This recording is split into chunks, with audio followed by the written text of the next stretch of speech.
Hello everybody, welcome as we will be playing some more Final Fantasy XIV Shadowbringers today. Got Shadows here with me again tonight. Sorry for the mass notifications to people that are getting them. I was trying to multi-stream to Twitch and Facebook, and for whatever reason it wasn't working, and I didn't realize that every time I was clicking on it and it wasn't going through, that it was actually posting the stream. So I deleted all those and everything should be good now.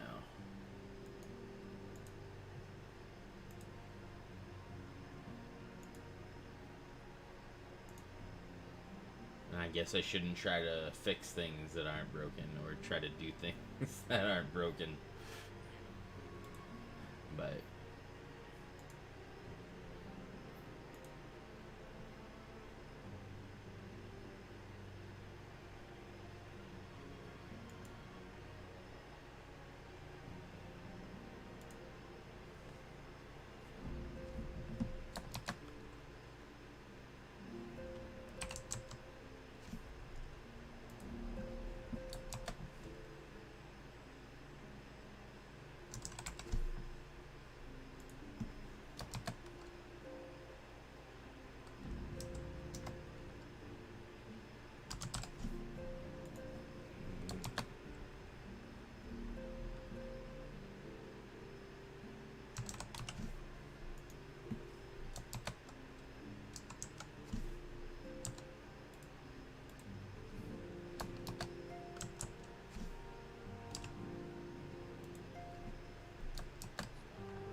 Stuck.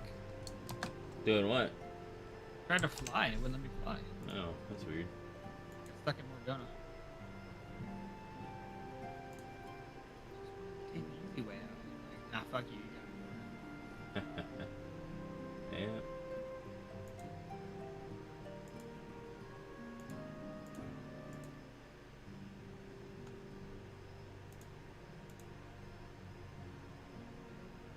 Alright, that should do that.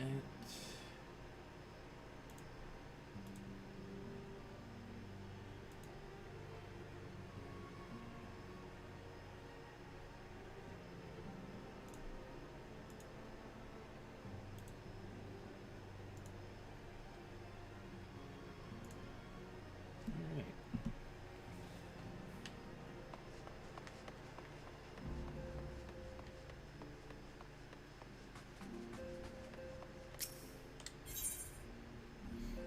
Onto the breach. Good news, Angelus, Thancred, and Uranger have finished their tour of Garlemald and are on their way back here, even as we speak. As we still haven't heard anything on the towers from the Alliance, I'm hoping they might be able to shed some light on things. They're due to arrive any moment now, so let's see what they have to say, eh?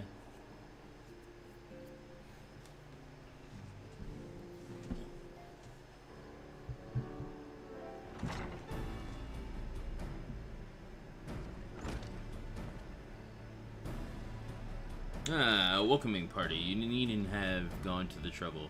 From what I hear, you've been more than busy enough as it is.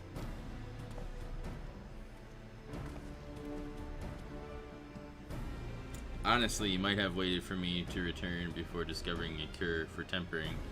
As it is, I can't even pretend to have been involved. Well, if it's any consultation, I myself was little more than speculative, little more than a spectator. The lion's share of the credit must go to LSA, Graha, and Angelus. But I believe I speak for the rest of us when I say we are proud to have rendered what little assistance we could. As you will also have heard, though, it hasn't all been tales of triumph. Just as we were taking a step towards finally addressing the primal threat, a pile of fresh problems landed in our lap. Anyway, it's good to have you back. Though I can't help notice that we're one Uranger short of a scouting party. You haven't lost him, have you? Oh, I couldn't lose him if I tried. And I did try, repeatedly. But no, he decided to linger in Alamigo to apprise Roban and the others of how the land lies in Garlemald. That mayhap you would do the same for us. Indeed, it was as Lee said, worse, in fact, devastation as far as the eye could see. Nerva and the Third, however, were notable by their absence. Might they have met their end at the hands of Xenos and Fandaniel? Perhaps, or perhaps they simply lost the will to fight.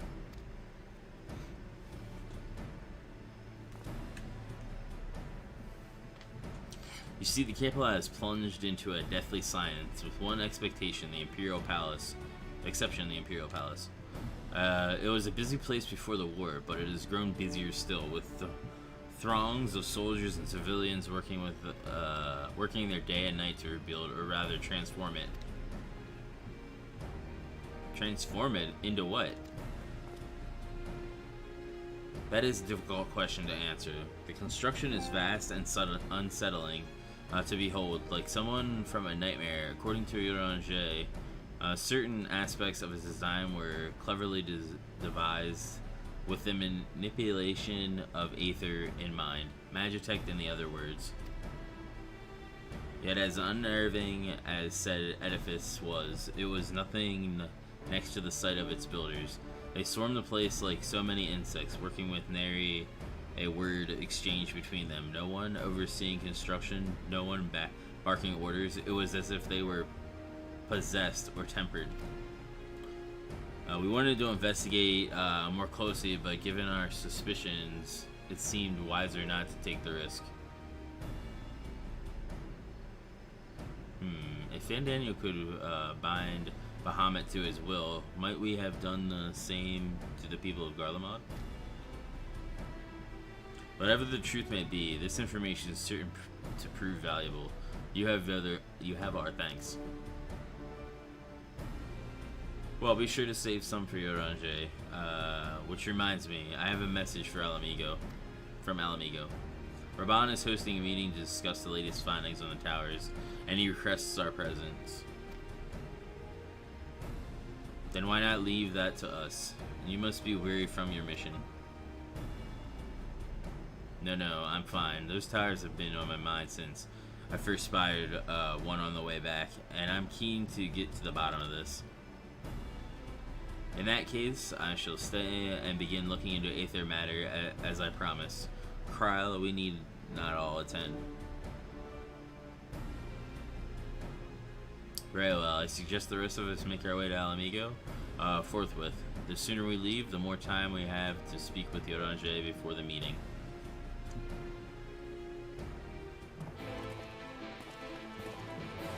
Alrighty. Sounds like shit's going down. Sure, we'll go with that. What's that? Sure, we'll go with that. Yeah. Well, shit has already gone down, I guess is the more closer to what's going on.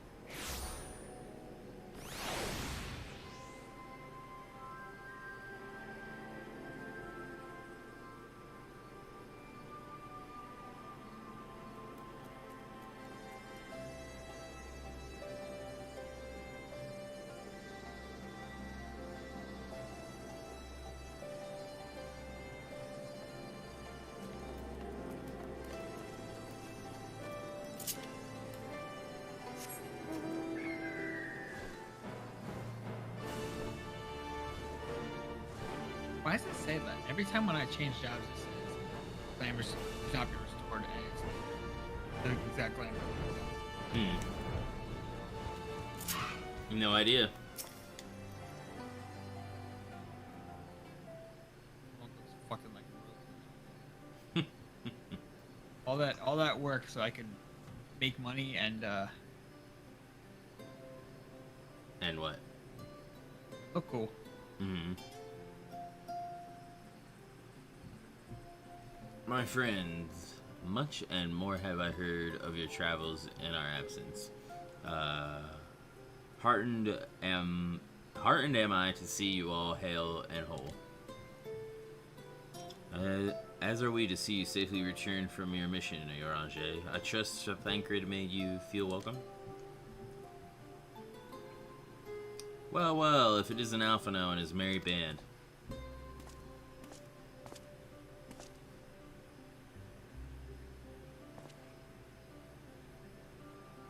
Ehrenwald, whatever are you doing here? When we spoke via Linkbrill, you told me you'd been away on a mission.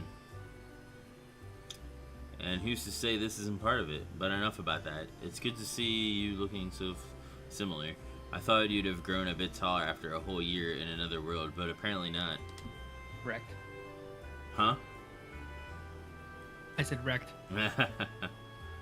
Well, I am sorry to disappoint you. While my soul may be a year older, my body has hardly aged, as you are well aware. And may I remind you that we Elzine are known to be late bloomers, especially in terms of our height. Mark my words, one day will come when even a great Oroch such as yourself will crane your neck to meet my eye. Can't all be big black elves like me.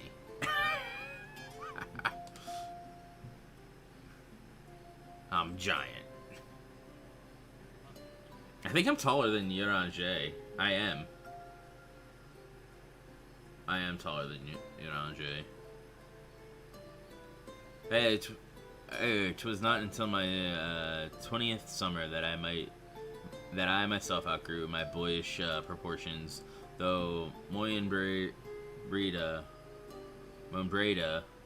towered over me nonetheless. Yeah.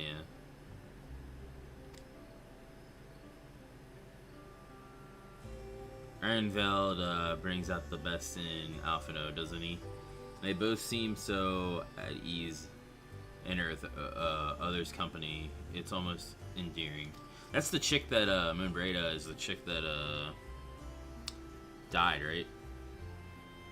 I don't think she did. Or I'm thinking of what was her name? The chick that was the Urange, and it was one of the Galka chick females. You know what I'm talking about? That's one Breda, yeah. Yeah, she's dead. I She don't pay attention. didn't pay attention to that if that happened. Yeah. That happened in, like, Realm Reborn or Heavensward. Didn't you skip one of them? Heavensward, yeah.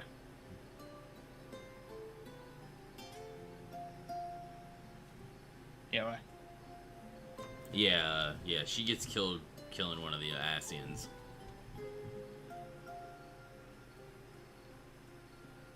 So what exactly brings you here? Oh, Fordola, mostly. We need to go over a few things before we set out. Set out? Wait, does that have something to do with the towers? What gave you that impression? Actually, tell me later. You've got a meeting to go to. I'll see you afterwards, alright?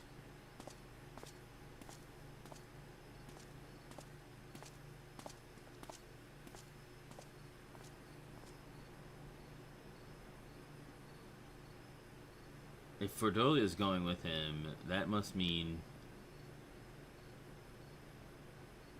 My apologies. As our Ehrenwald rightly pointed out, we have a meeting to attend. Let us be out about it.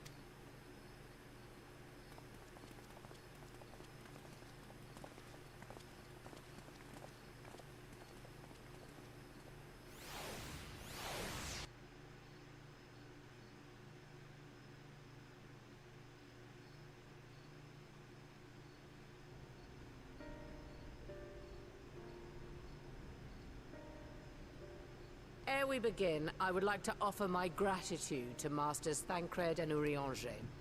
There's no small feat to infiltrate the Imperial capital and live to tell the tale, much less in times of civil war. Thanks to them, we may plot our course in full knowledge of how the winds blow in Garlemald. Full glad are we to have been of service. But verily, such dangers as we did encounter pale into insignificance next to those faced by our comrades. An Ascian, armed with the might of Bahamut, bent on bringing about the final days. Theatrics.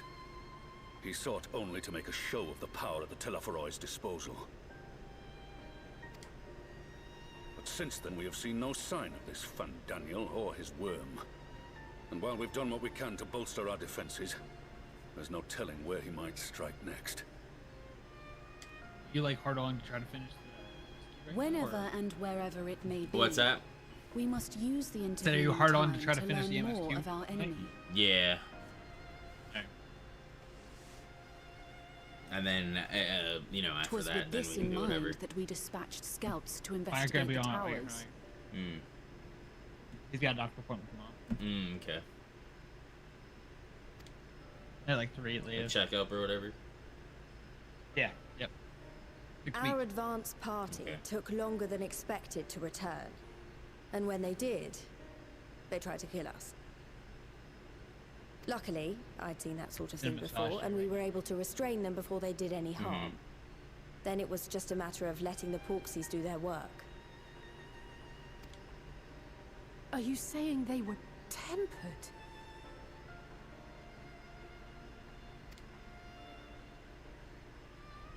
Once they'd come back to their senses, they told us everything they could.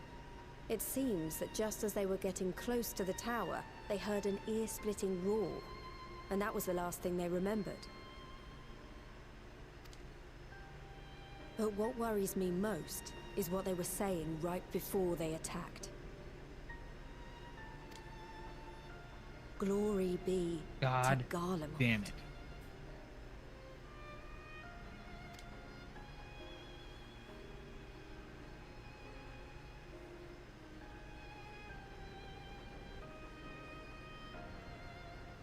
The Tempered have heretofore ever been thralls to primal entities. Yet these hapless souls were compelled to accept a nation as the object of their devotion. This calleth into question all that we know of the condition.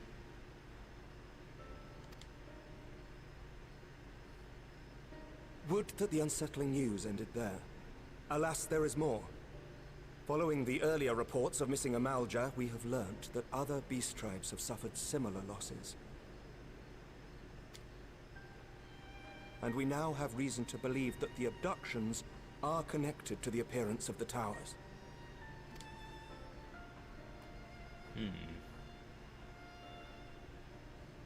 Our scouts sighted black-garbed figures leading shackled Ixal in the direction of the tower in Dravania. The Temple Knights were able to intercept them before they could reach their destination, liberating the Ixal and apprehending their captors, each of whom was found to be equipped with Garlean arms and armor. So the Empire is the common thread. With the support of Xenos, it seems likely that Fandaniel has rallied a faction of the splintered Garlean army to the banner of the Telophoroi. Lord Hien reached the same conclusion when I shared our findings with Doma. The plan had been to march on Garlemald from the east and west in order to force a peace treaty. But the situation has changed. Dealing with the threat of the towers must come first.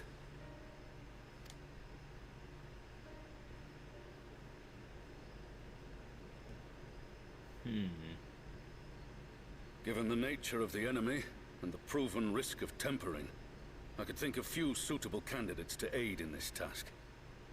But I am confident in my choice.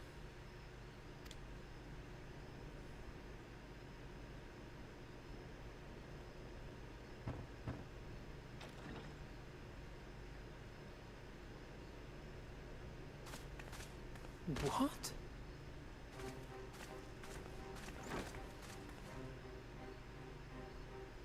Resistant to primal influence as they are, they can investigate the towers without fear of being turned.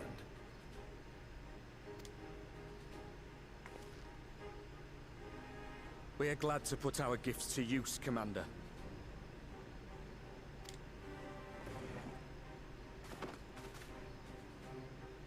Gifted or not, going behind enemy lines remains a perilous undertaking.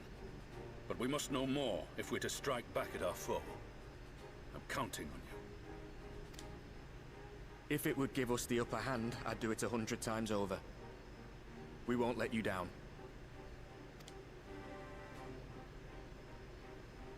That concludes the briefing. You two, make ready and join your escort.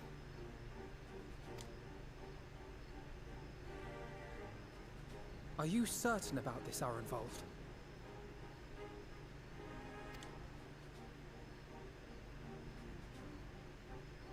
I am. Come on, let's talk outside.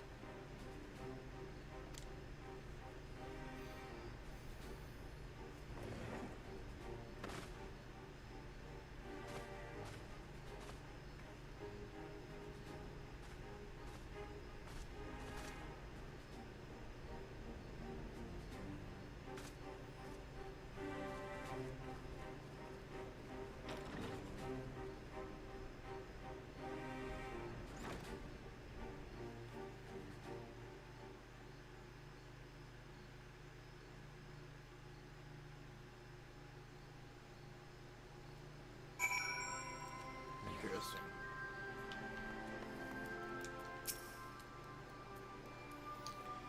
Well, that's now that it's out in the open, I don't have to keep it under my proverbial hat anymore.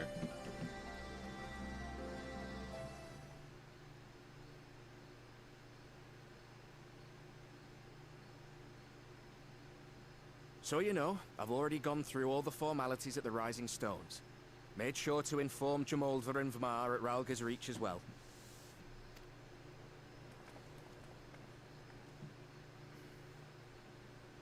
Arenvold, I admire your enthusiasm, but this is far more dangerous than anything you have done before.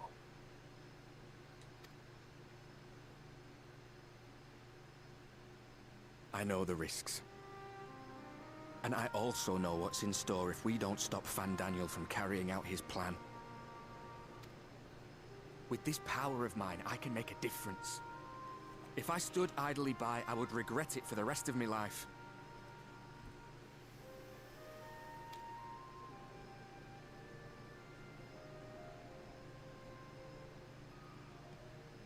And you, Fordola?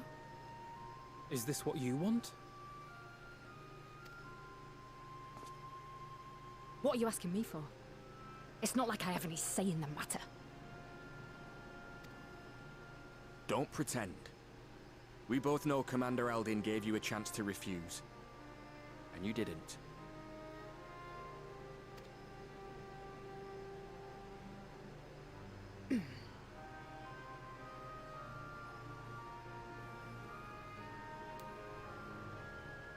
So the Empire's finished, is it? But that's what they're all saying. That the great and glorious Garlemald slit its own throat. And now, from out of its twitching carcass crawls the Telophoroi with bloody Xenos at its head!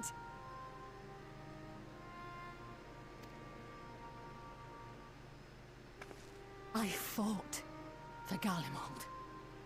Killed for Garlemald. What was I part of? I need to know. Whatever it is, I need to know.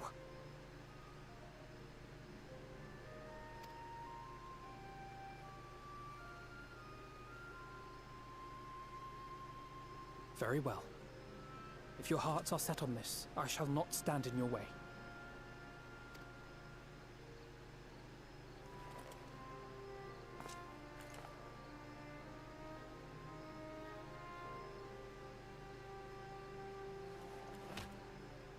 Yeah, fist bump.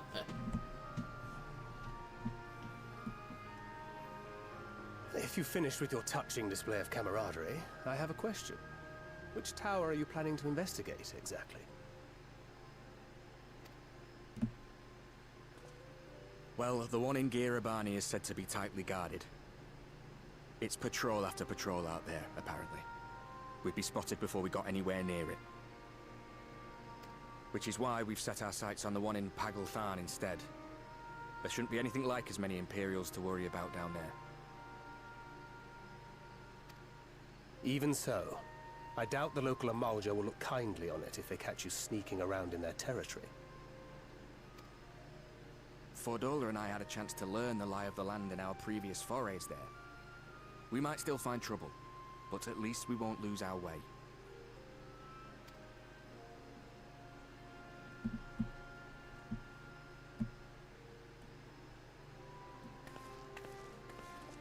Well, we'd best not keep them waiting any longer.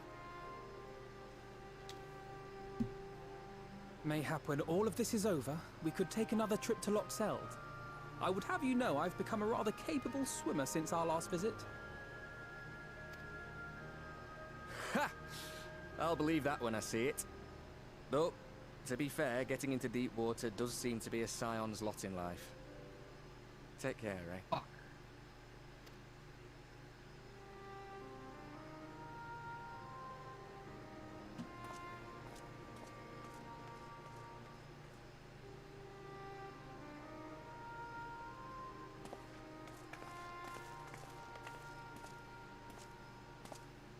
It means a lot, you know. You coming with me. I'll still owe you for saving my skin, don't I? Can't return the favour if I'm not there. I dare say you'll get your chance before long. That Fandaniel sounds like a tricky customer.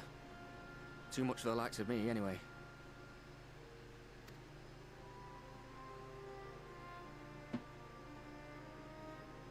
But we both know I'd just be another soldier if it weren't for my gift. And I need to be a damn sight more than that given what's coming.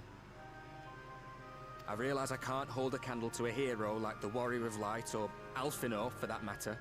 He might look like he's 12, but he's seen more action than most people see in a lifetime. He might look like he's 12, but he's seen more action than most people in a lifetime.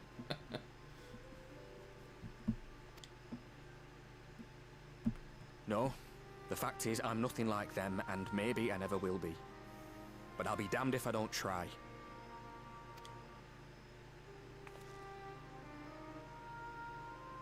They're counting on me. On us. So let's give it our all.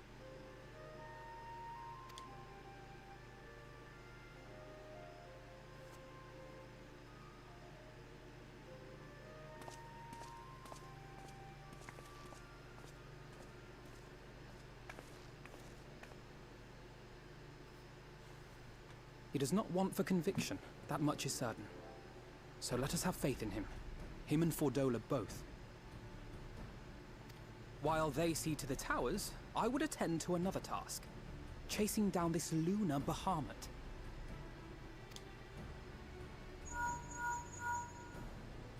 Ah, bloody thing. Can you hear me? It's Tataru. I'm happy to say we've managed to find Estinian. And I'm sorry to say he went running off again the moment we told him about Bahamut. But he did mutter something about heading to Ishgard, so if you're quick, you might still be able to catch him. Fucking Estinian, he's fucking hard to track down.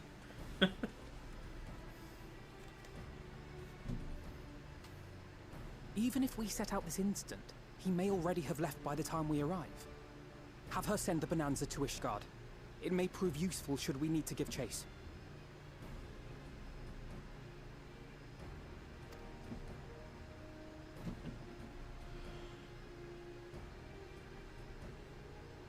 Gladly.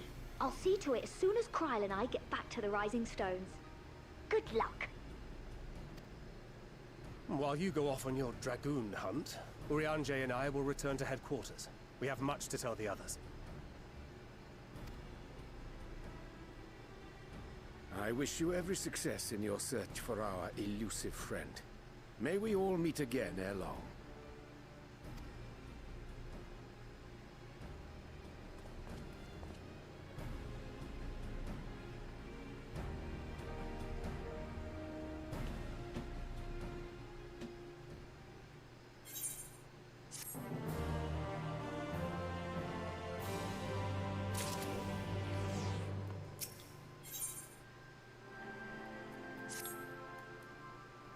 So Sinan has bound for Ishgard.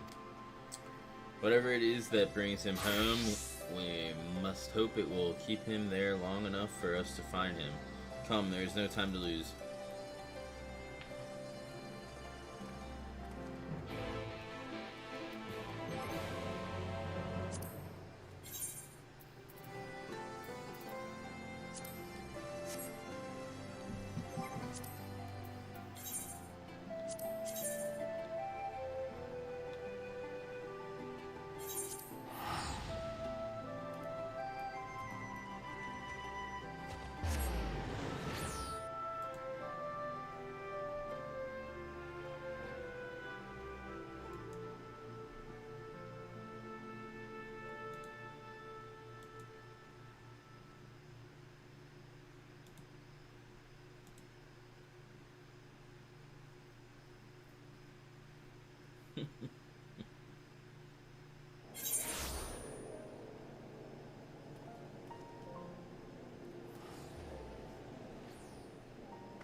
All present, good. Let us split up and search for Stinian. Since we're relatively new to this place, Daraha and I will look around the open spaces, the squares and the markets and whatnot. You and Angels can delve into the nooks and crannies. Very well. Let us reconvene at the airship landing later with or without Astinian. Good luck.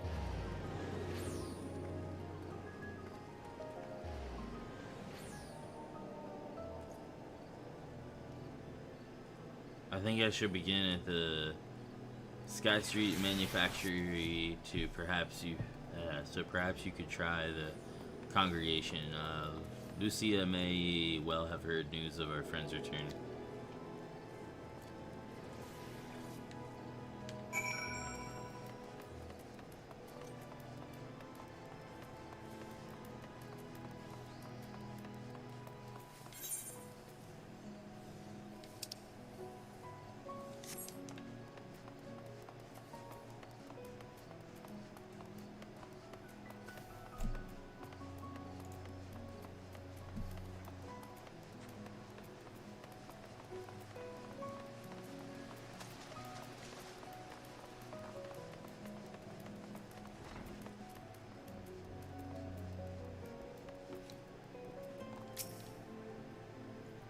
Good evening to you, Warrior Elite. Lord Emmerich sent out that you would be attending the meeting in Alamigo, so I gather you have not come in search of him. To what then do we owe the pleasure of your visit? I see. No, we were not aware Sir Estinian had returned to Ishgard, but as I expect you remember, he is wont to come and go. He is wont to come and go as he pleases.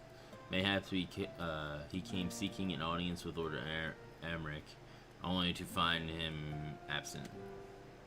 In any event, I am afraid I cannot help you. Perhaps one of your companions has fared better.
No sign of him.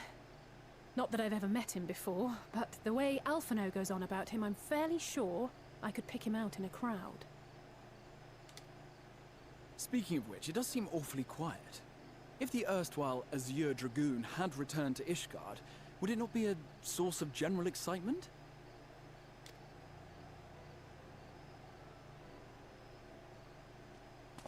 Speak of the devil. First the Scion's Coinkeeper, and now you. I'm beginning to think these meetings are more than mere coincidence.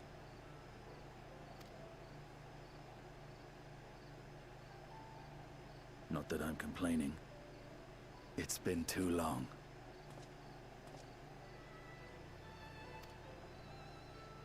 Too long? You look an ilm taller and twice as rugged. It suits you, Alphino. He's confusing Alice with Alphino.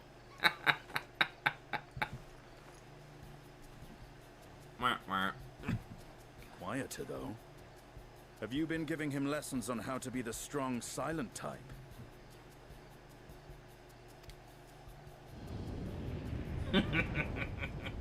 I am not Alphino!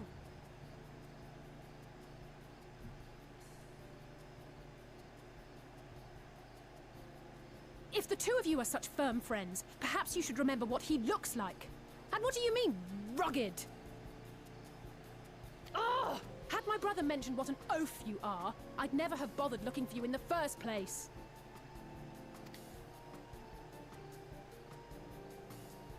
Estinian Wormblood, the Azure Dragoon. He who fought and felled the dread worm Nidhogg at the Warrior of Light's side. To think the day would come when I should see this living legend with my own eyes. God damn it.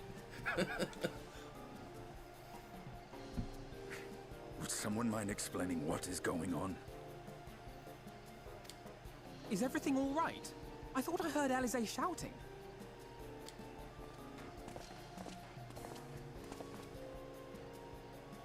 Estinian! It's been too long.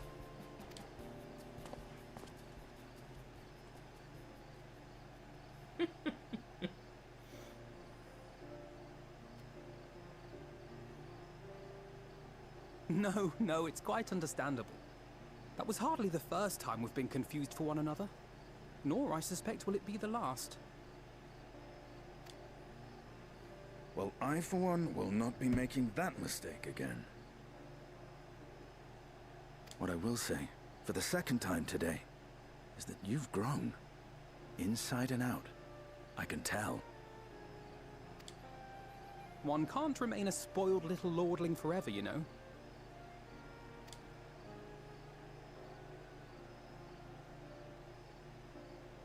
At least someone's having a good time.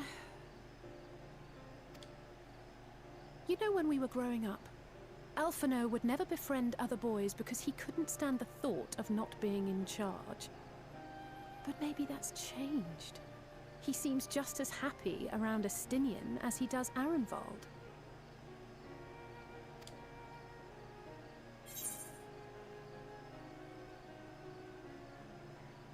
Perhaps he sees them as brothers he never had. I think he learned how to talk with people rather than at them. Well, you can't keep him all to yourself forever.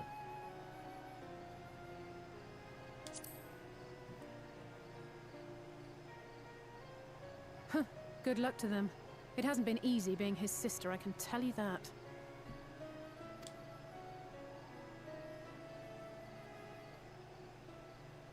No rest for the righteous, eh?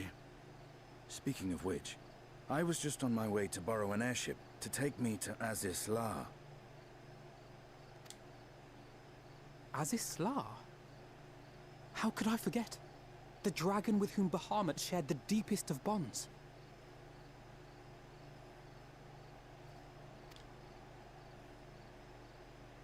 Aye, Tiamat, his mate. Even now she remains imprisoned on Azisla, though her remorse binds her faster than any shackle. I see. As the one who first summoned Bahamut, you believe she may be able to shine some light on his latest incarnation? Might I suggest that we make the journey to Azisla together? I'm not sure if Tataru mentioned this, but we Scions have an airship of our own now. I see no reason why not. Assuming your sister can bear the thought of sharing a deck with me. Be my guest. But confuse me with Alphino again, and I'll throw you overboard.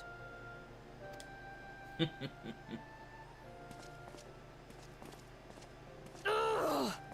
I don't know who he thinks he is, but he's nothing like Alphino painted him to be.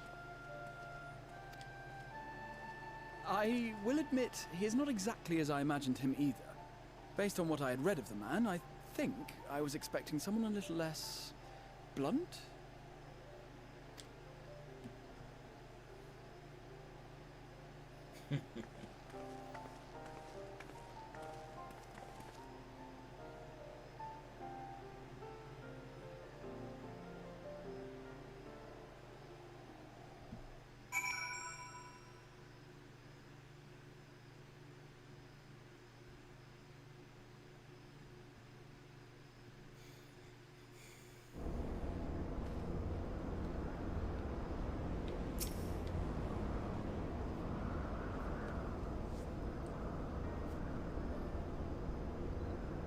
It has been quite some time since I last set foot in Azizla, but I understand the three of you were here rather more recently.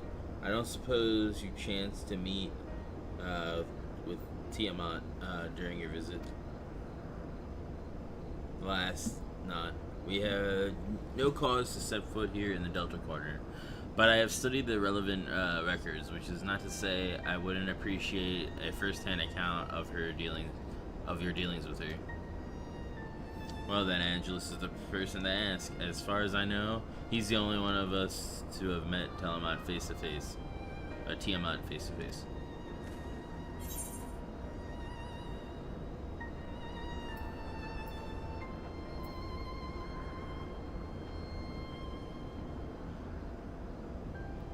Even now, she remains a prisoner of the Allegan Empire.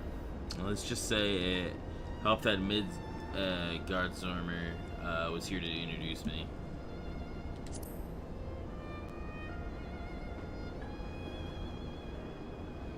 Ah, yes, you were a friend of her father. Although, I too have met with Tiamat.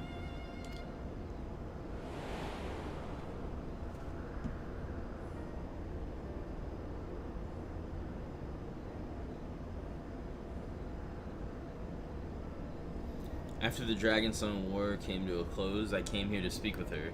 A worm who had fought her own war against man in another age. I wished to know if she yet harbored thoughts of vengeance, and asked as much. She said no.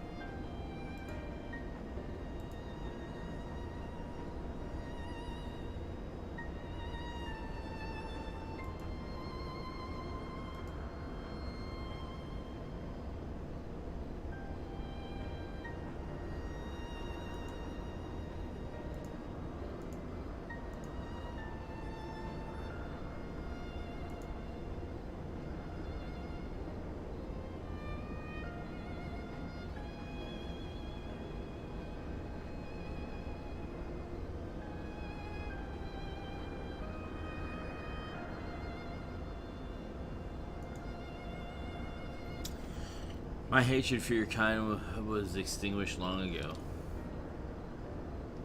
But the guilt she feels for resurrecting Bahamut burns on undimmed. It torments her even now. I see. Then your original reason for coming here was out of concern. But Tiamat had been forced to summon Bahamut.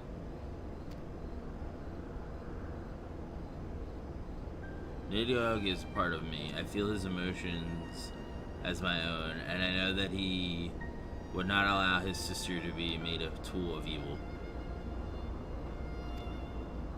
In his absence, it falls to me to watch over her.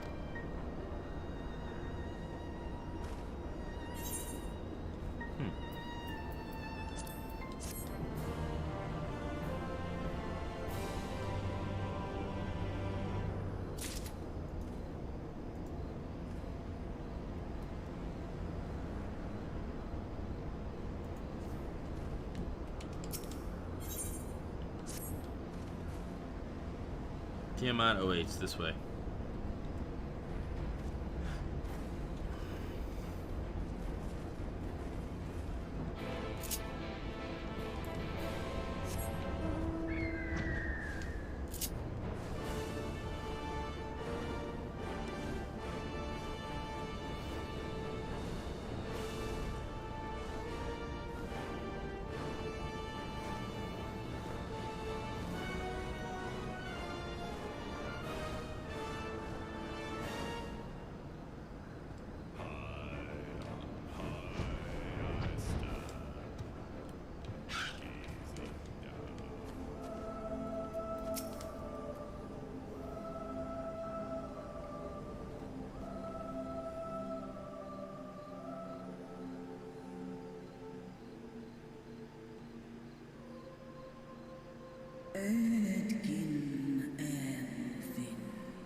My sire's mortal companion, what bringeth thee back to this forsaken place, child of man? It's plain she knows naught of recent events. Perhaps you should enlighten her.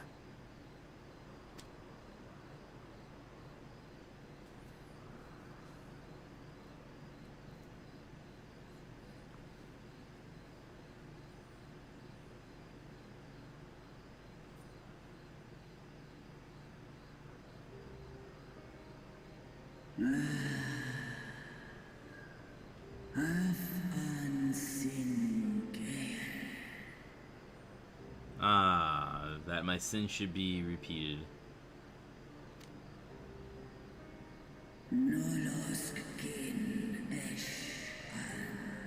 I sense not the faintest stirring. As to who could have called him forth, I know of none save the dragons of Mericidia, our children.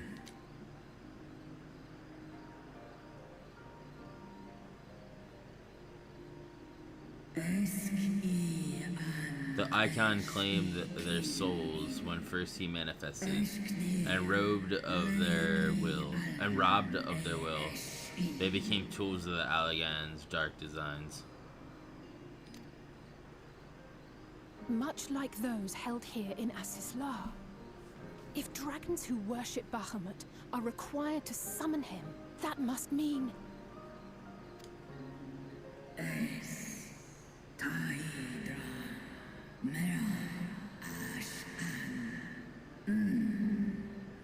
Yes, the dragons of Mericidia are at the mercy of this Asian. There can be no other explanation.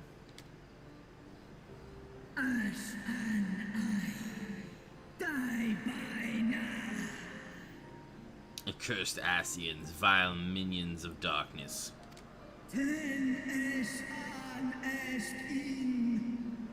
Again you would profane the memory of my beloved, to stir our children of their freedom, their dignity. Are there no depths to which you will not stoop?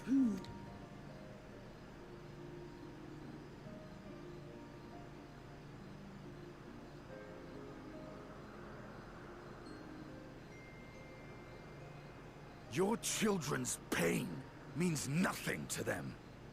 They laugh at your kind suffering.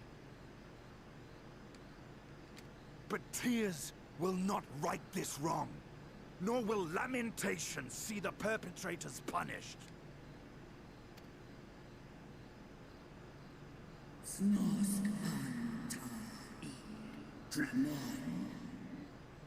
What wouldst thou have from me, Slayer of Dragons? Behavior befitting a great worm. We came here to ask mighty Tiamat of the First Brood, consort of Bahamut, mother of the dragons of Mericidia, what she intends to do about the crimes committed against her children.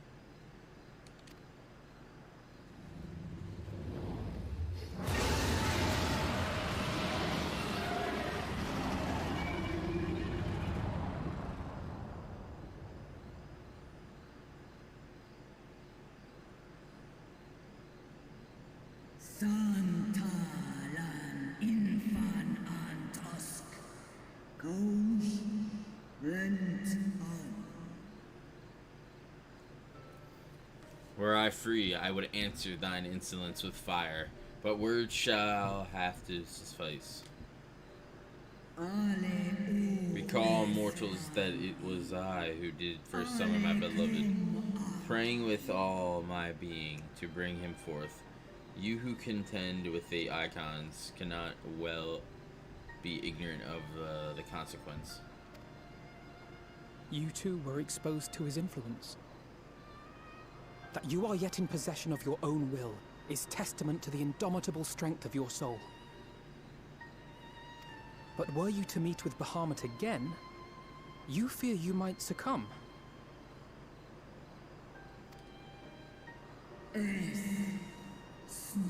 Indeed, ask the Dragon Slayer, and he will tell thee the power we of the First Brood wield. Where I lose myself to the icon's flowings, all would pay the price. But it is of little matter, for even had I the strength to resist, I yet lack the strength to break my shackles. This prison shall be my tomb.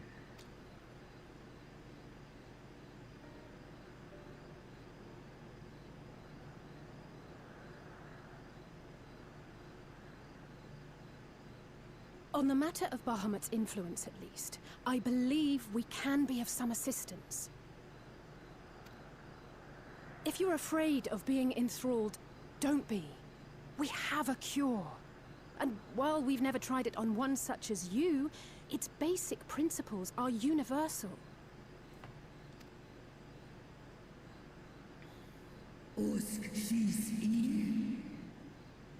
Speakest thou in earnest?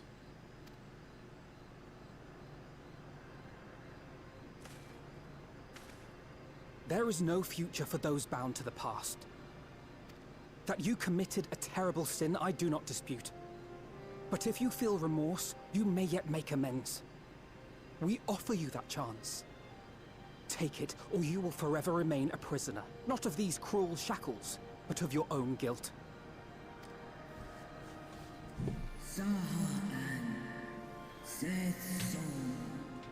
A chance to make amends, to lay Bahamut's memory to rest.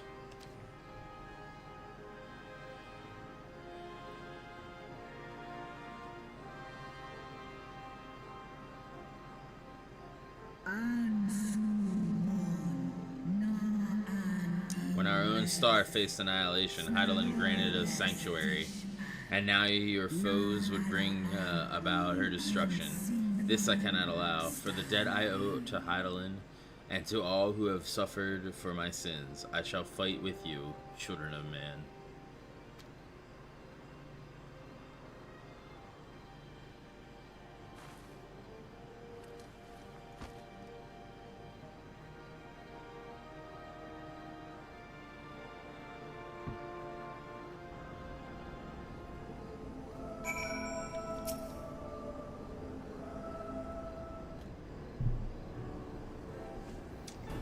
Our proxies have been shown to be effective in curing the tempered.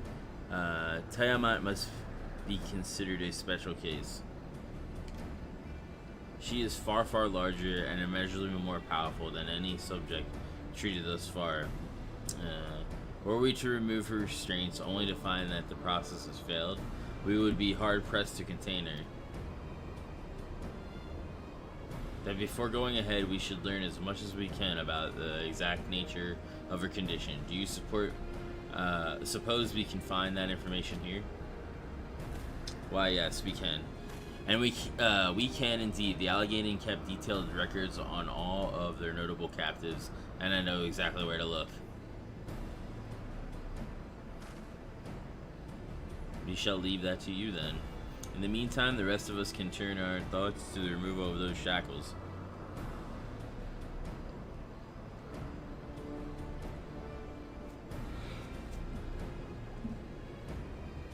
Alphinaud and Angelus here well enough, but not you. Are you certain you're ready to see this through? Rest assured, Sir Justinian, that I am both ready and willing to give my all for the sake of this star, though that is not my only reason for wanting to set Tiamat free.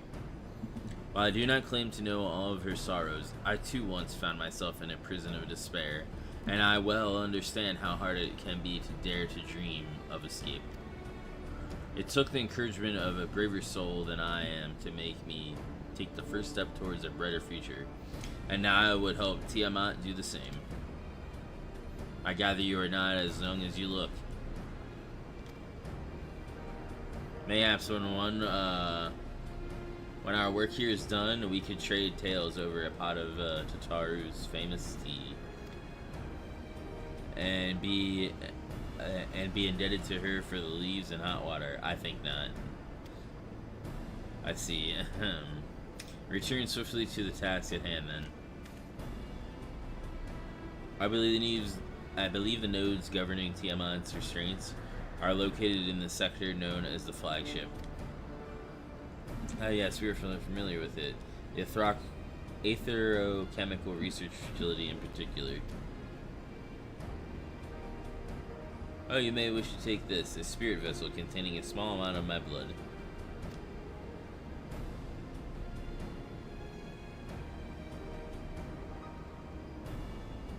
Did you just happen to be carrying around with you? I suppose that could seem rather odd to explain. Rambros, Oranger, and I are researching the use of spirit vessels and the transference not only of memories, but the traits of certain bloodlines, and so I can keep one at the ready should an opportunity to test our theories arise. As for its use to you, you may recall during our previous visit, the nodes Here granted access to restricted functions, having identified me as being of royal blood, and armed with that spirit vessel, I posit that they will do the same for you, even in the absence of, well, the rest of me. It seemed worth a try at least. Agreed. We will take good care of it.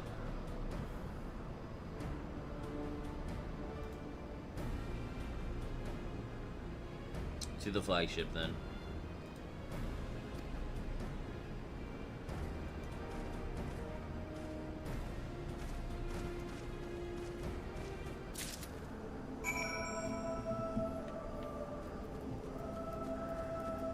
Go free a dragon.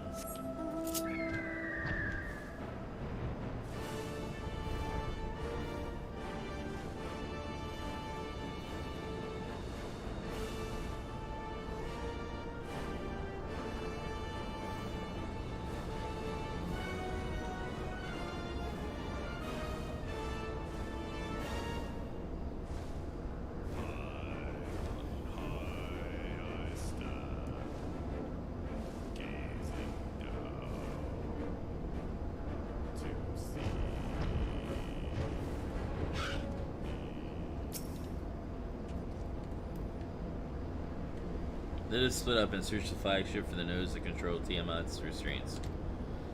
But should you find a likely candidate, do not be tempted to make any adjustments. Would not do to accidentally reach some manner of experiment or monstrosity, nor less Tiamat herself in her current state. Our objective at this stage is simply to identify and the relevant node or nodes once we have learned what we can. We should reconvene and compare notes prior to proceeding.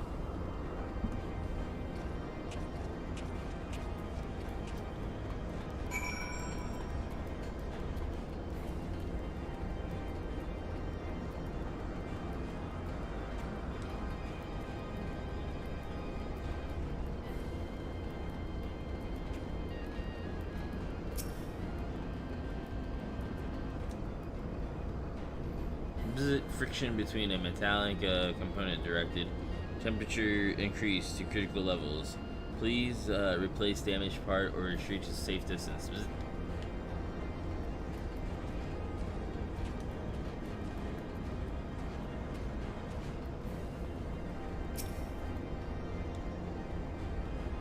Data link with Delta Quadrant broken. Possible cause intruder interference. Advise deployment of automated combat units. Proceed.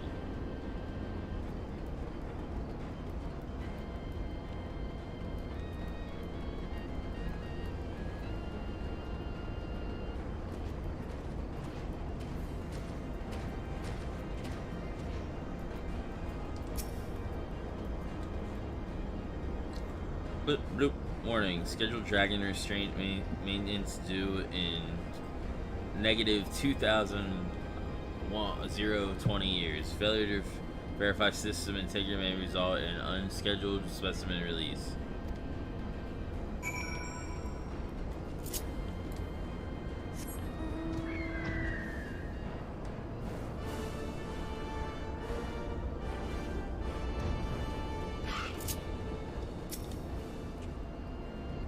I'm afraid Estinian and I have little to show for our efforts. Did you find anything?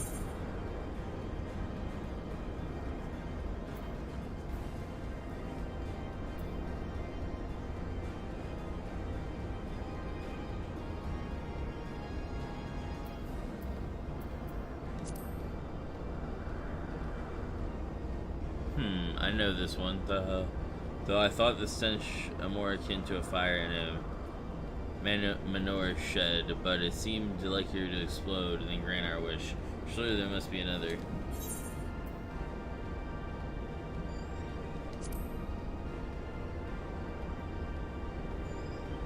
Spontaneous, you say? Well, that does sound promising. Almost suspiciously so, in fact.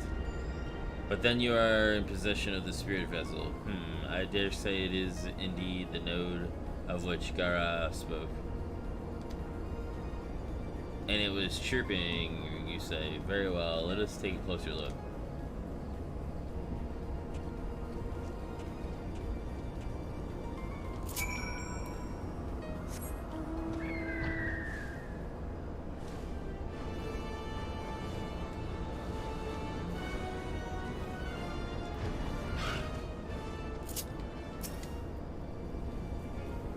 But do you wish to operate the dragon restraint mechanisms?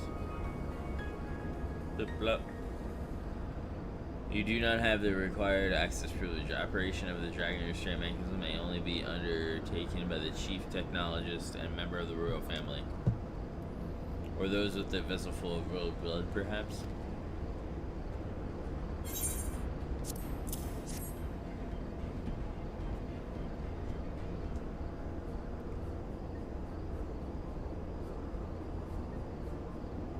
New user detected commencing biometric authentication. Authentication complete. User identified as member of the royal family. Please state your name.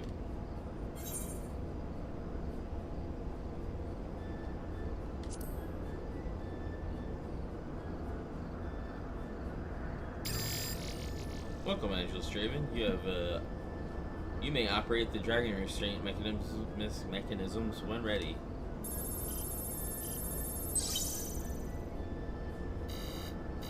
Error. Unable to disengage restraint of the specimen. Timeout. A system update is required.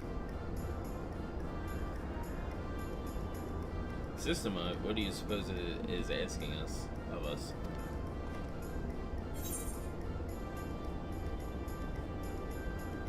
I could hazard a guess.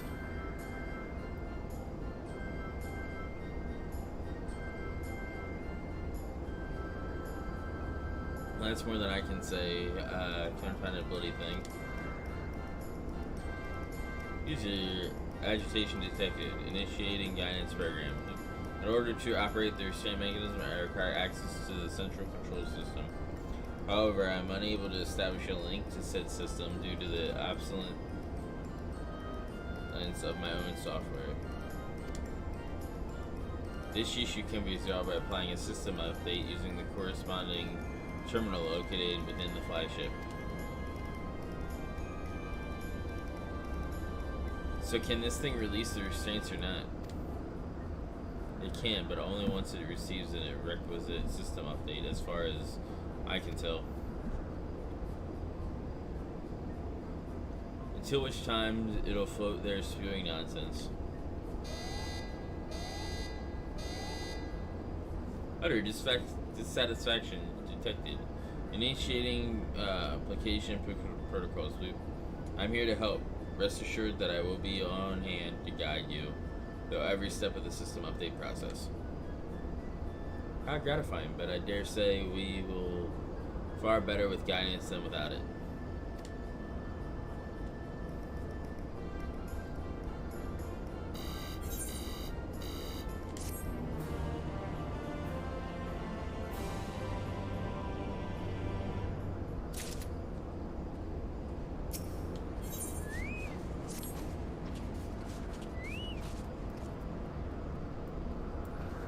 Guiding users to terminal. This way, please.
Hey, Apollo. I'm making more outfits. I have a lot of Resident Evil outfits ready. Awesome, dude. What is that ball sack looking thing? It's a node. We're gonna release a dragon. And that's the thing that controls it.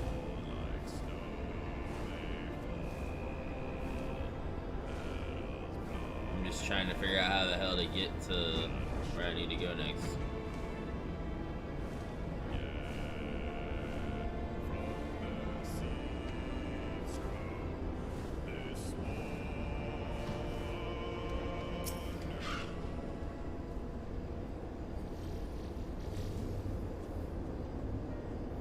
Let's see, according to the terminal, the central control system is presently employing software version 56.135.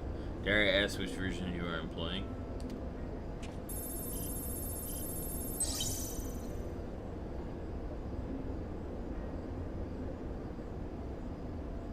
YouTube is being very slow. I know that I'm getting a lot of subs, but I guess the system is messing up. Ballsack controls dragon sounds. It's awesome.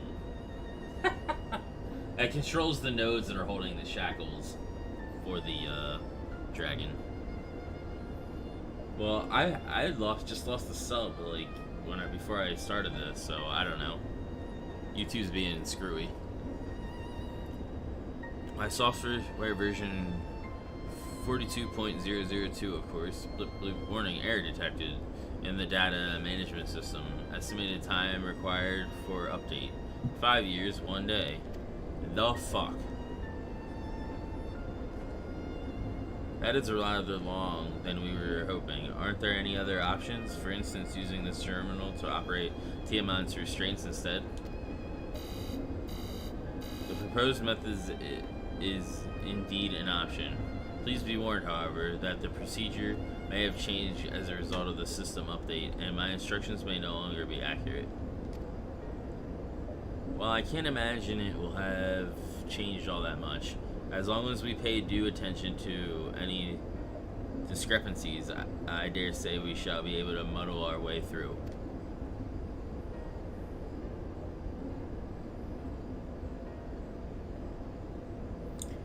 Don't bother trying to explain, just tell me if we've made any progress. I would say so, yes, it does. However, require that I remain here to operate the terminal. I shall inform you via Link Pearl once I am ready to release those shackles.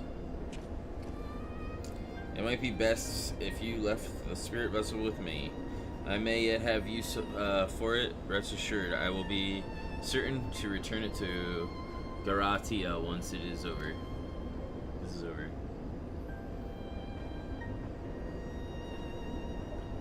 Just a little more work and Tiamat will be free. But before we go any further, there is something I would know. When Tiamat and her kin fought against the Allegan Empire, both sides were but dancing to the tune of the Ascians. And it was the same in Ishgard, where they stoked the fires of conflict between man and dragon from the shadows. All that the Ascians touched turned to ash, and thus have you made it your mission to fight them. But there have been times when you tried to reach out to them instead, to find common ground. And so I must ask, what do you intend to do with Fandaniel? Will you try and reach out to him too? Enemy or no, I want to understand him. Well, I will try, yes. And if that fails, I'll remember him. Certainly, after I've wiped the smile off his face.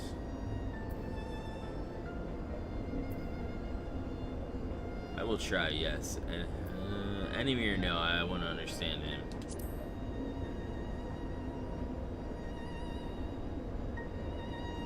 But did he not tell you that he was beyond reason? If he wishes to die, I say we oblige him. But perhaps that's the difference between you and me. You see the good in people, even if it be but the faintest glimmer. I only hope you do not come to rue your benevolence.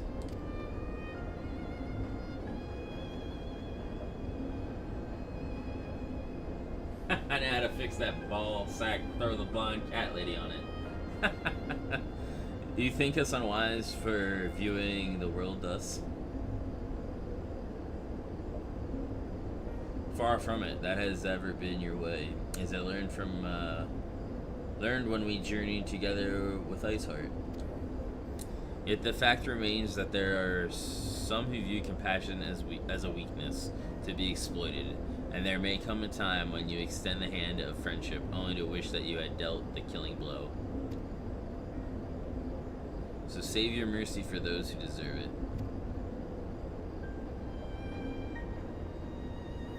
Well, we should be getting back to our task. If Alphino has things in hand here, I suggest we join the others. She's back at the main base working on... I forget what she's working on, actually. I think she's working on stuff with the Tempered.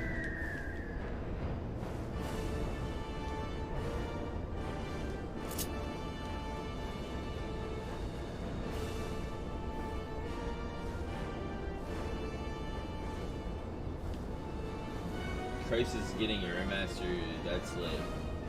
But dude, I hope we get Crisis 4, my dude. 2, 3 mastered. Interesting. I never actually got into Crisis, so...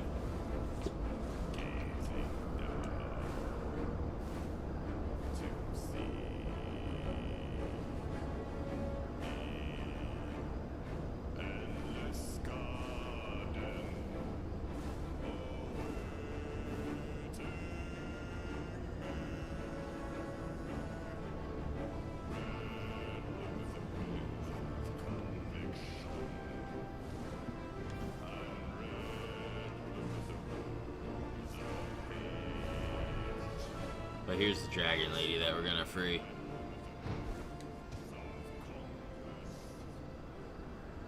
I wouldn't get along well with Blind Cat Lady. I don't know, you might be surprised. Estinian told me as well, but nothing more. Honestly, it's like getting blood out of a stone with him. I take it from Alphino's absence that he's needed elsewhere.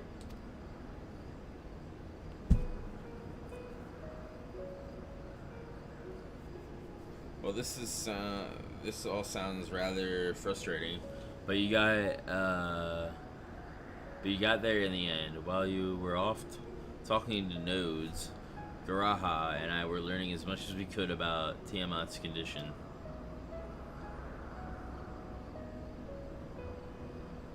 Our readings confirm that her ethereal balance leans strongly towards the umbral, and as was the case with the kobolds. Therefore, all other things being equal, the treatment should work.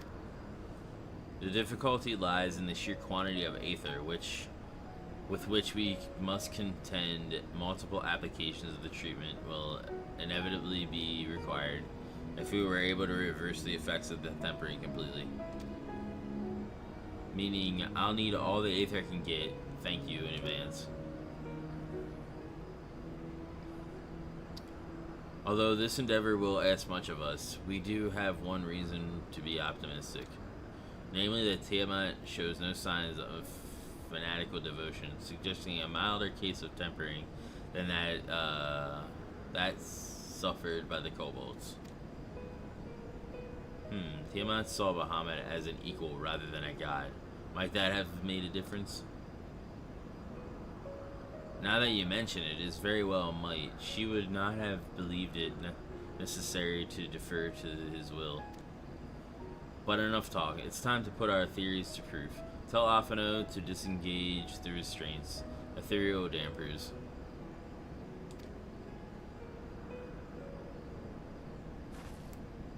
I'm counting on you, Angelo.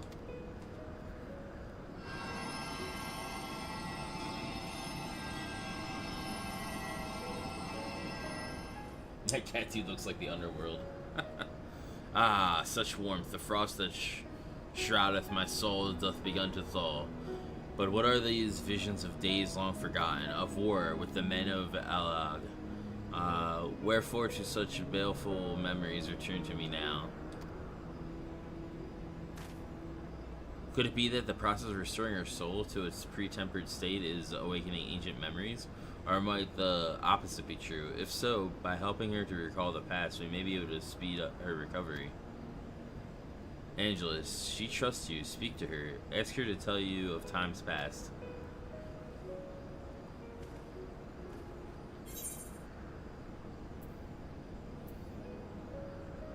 Tell me of Bahamut and the Ascians.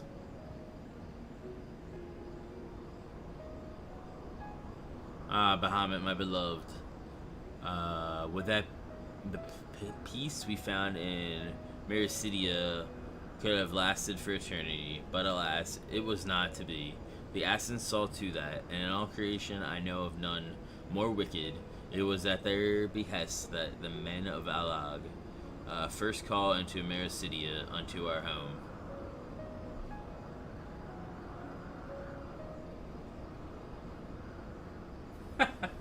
This is actually end of days, because, like, shit's getting real.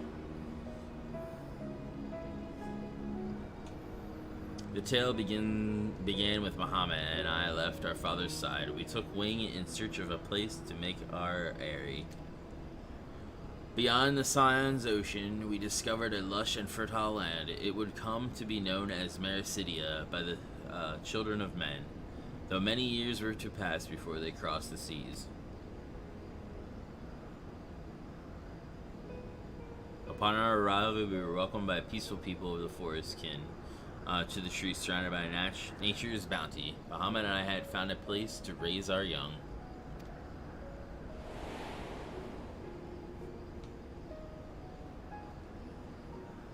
We need the dragon board. Fascinating. This correlates with the writings of the Charlarian scholar Rorusha. She posits that man first settled on the southern continent toward the end of the second astral era. Correctly, it would appear, if only she were with us to hear the tale from Tiamat herself. Again, Angelo.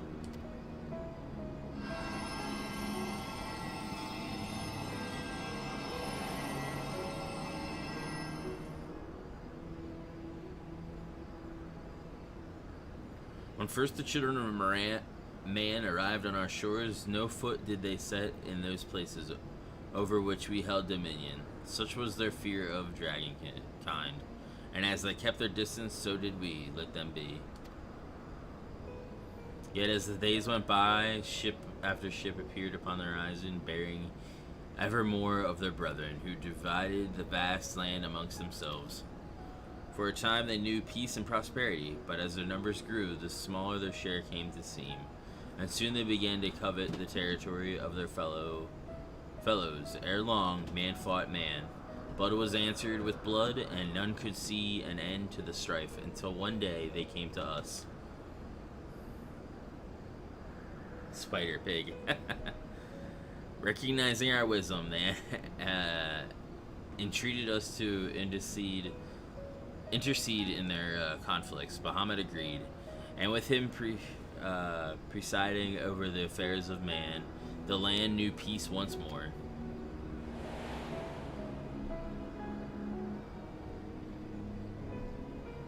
Alas, those golden days of harmony too were fated to end, for the men of Alag slew my beloved, and I, in my rage and sorrow, heeded the envenomed words of the Ascians. The rest thou knowest only too well.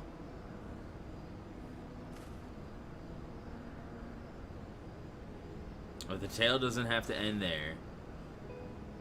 When you are free, we'll rid the world of the Ascians together, and you and your beloved will have justice. Fine sentiments, but you're almost spent. I'll keep watch from above. If the treatment fails, run.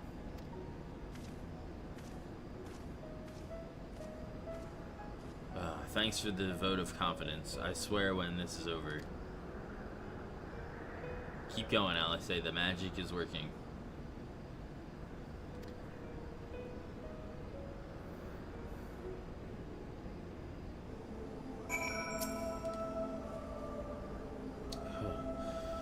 I knew this wasn't going to be easy. No patient could have prepared me for treating a great worm.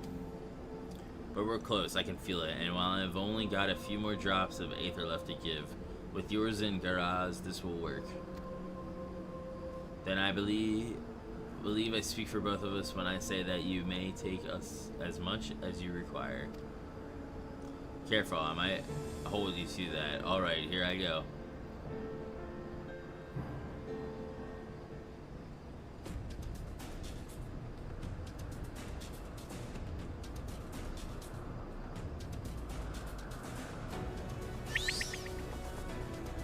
Don't free a dragon.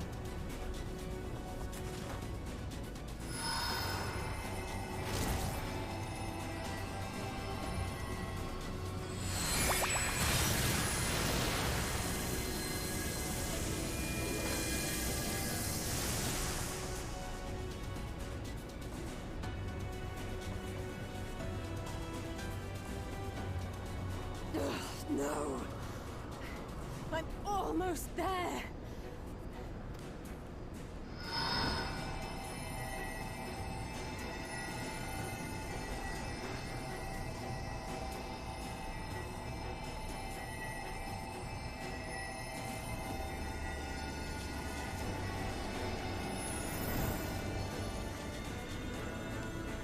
This is it, Angelo!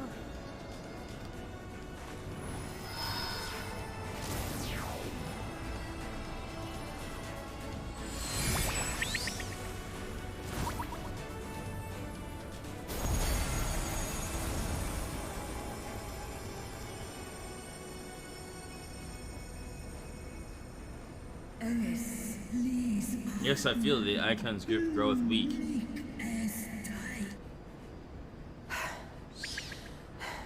Did it work?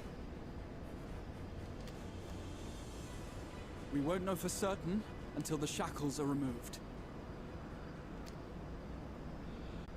Their flesh irrevocably altered. For such tortured souls, I fear there can be no salvation.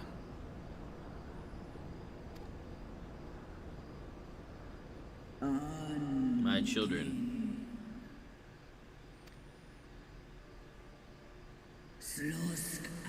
Should you hearken unto my call, we shall fly together once more. But should you not, I shall grant you peace. Better to die than live as a tool of evil. You too would wish this, I know, and I shall do as I must. When that time comes, you won't be alone. We'll stand by you.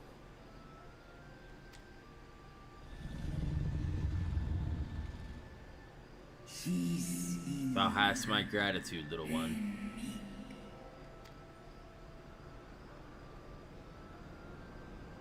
Alphino's ready. It's time.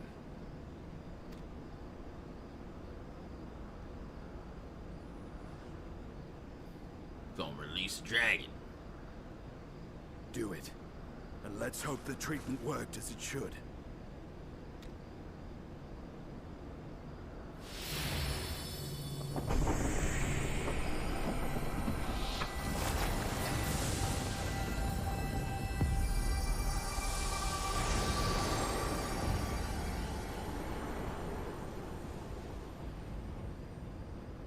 Bullshit.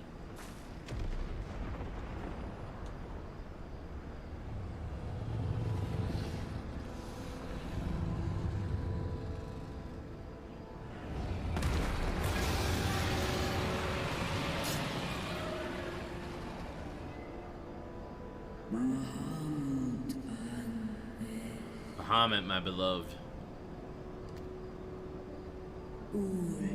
For vengeance and atonement I rise.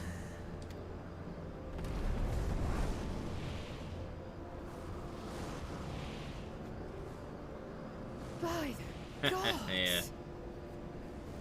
By the gods.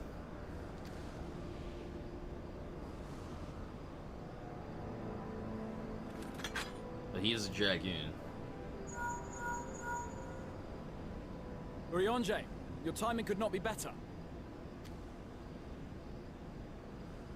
Understood, we're on our way. It's Bahamut. He's been sighted over Pagalthan.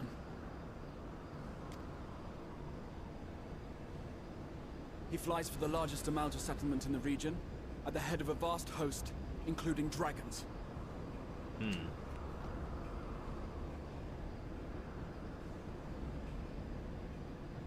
Did you hear all that, Alphino? You'd best rejoin your comrades. I'll make my own way. Our enemy awaits. Shall we? Hell yeah, Stinian's got himself a dragon to ride.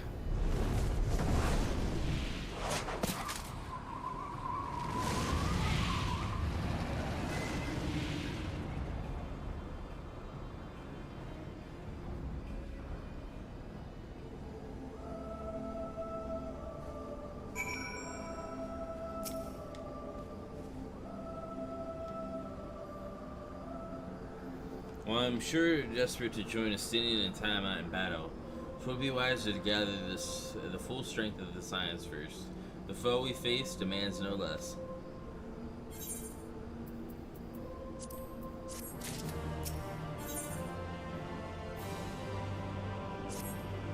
Flames of war.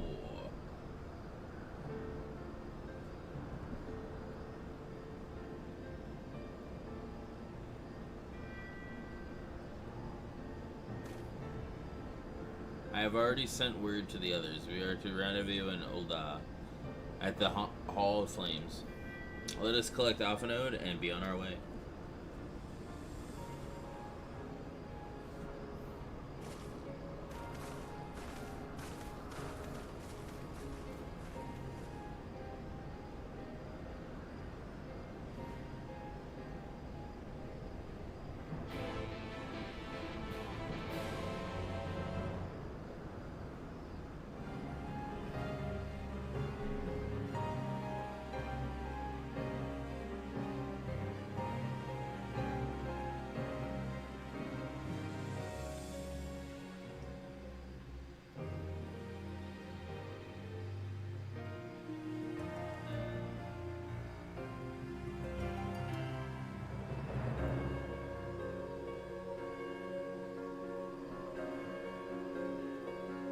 No, we freed a dragon.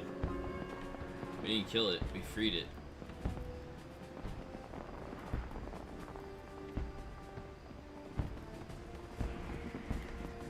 There we go.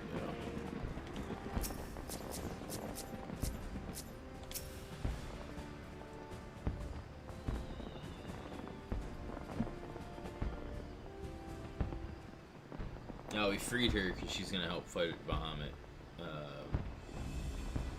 Neo Bahamut or something like that. Or Lunar Bahamut. Now I know some of you could do with the rest, but I'm sorry to say that Telephori have other plans. Phalatheon is already under siege. Or Phaglatheon is already under siege.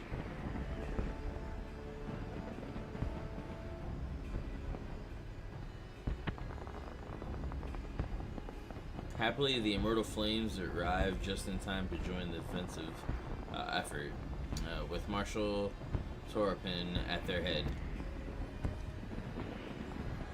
I need dragon souls. Well, now, given the failures of the peace negotiations, I was uncertain how the Sultanate would respond. 'Tis good to hear that Ul'dah has not abandoned the Amalja. Abandoned them? Did you not profess to be their friends?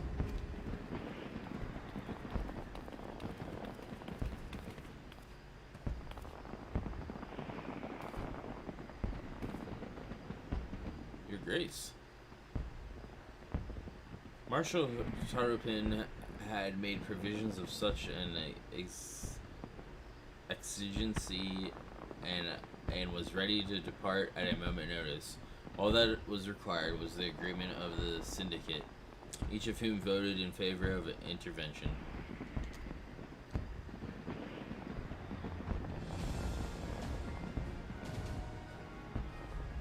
I need to get busy with the outfit community. Nor is Ul'dah alone in its resolve. The other alliance nations have likewise dispatched their troops to Paglathon.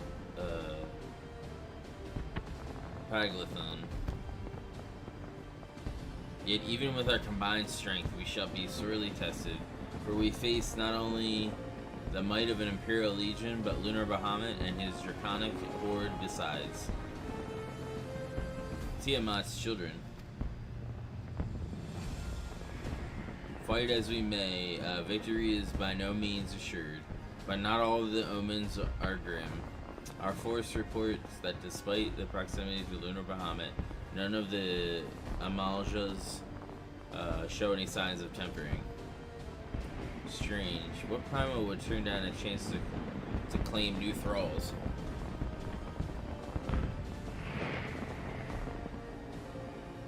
Unless it is incapable of doing so, primals are not wont to serve a master Asian or otherwise. It may well be the Lunar Bahamut differs in some fundamental manner from those we have previously encountered.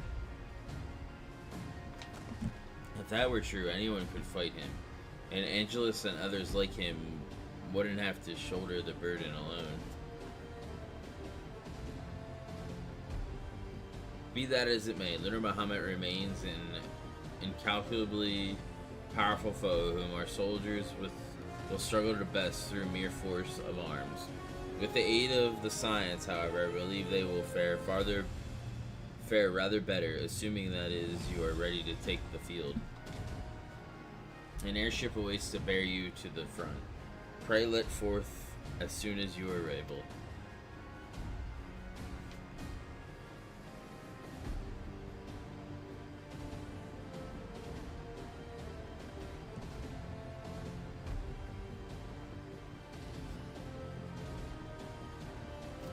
I, meanwhile, shall continue to coordinate our forces. Until next we meet, may the 12 bless and keep you.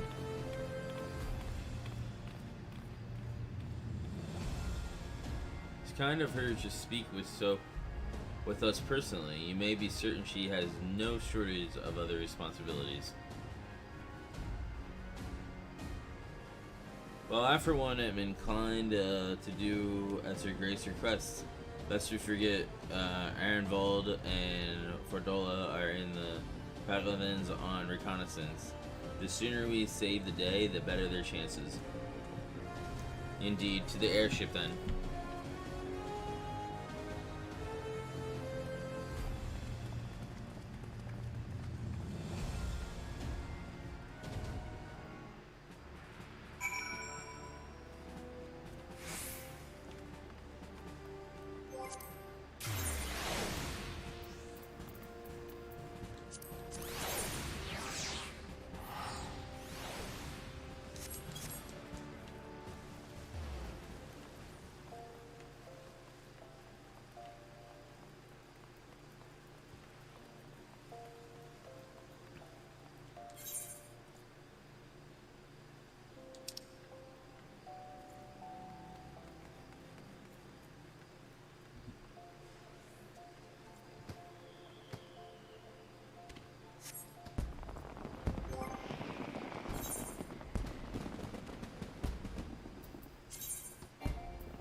Where the hell's the airship landing?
How the fuck do I get to the airship landing?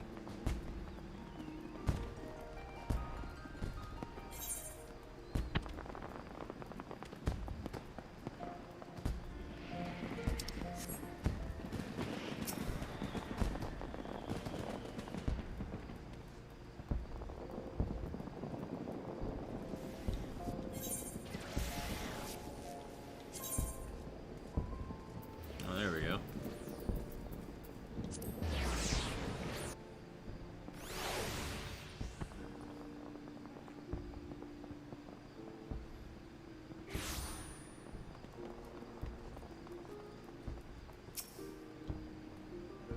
Greetings, we've been expecting you. But say the word and we shall depart for Thulligan. Fagli. Foul. Within at once. Foglathan, now accessible. Ah, dungeon time. Oh, I need 490?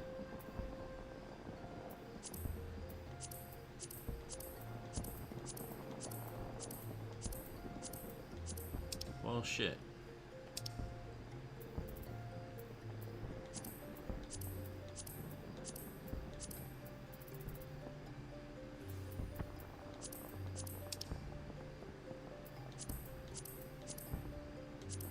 I haven't done that yet, so let's do that.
I'm gonna go grab a drink while I wait for this queue.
So how's everybody doing tonight?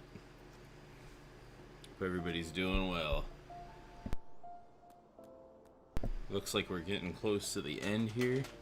So I know Shadows had said I had like 10 more quests plus a dungeon to go, so here's the dungeon. Well, I need to up my gear a little bit and then I can get the dungeon, but yeah.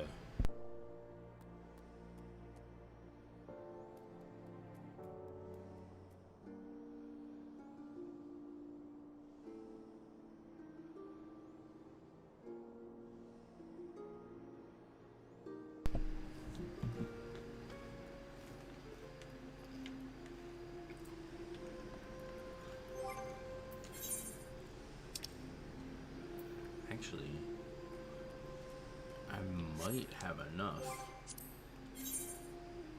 to get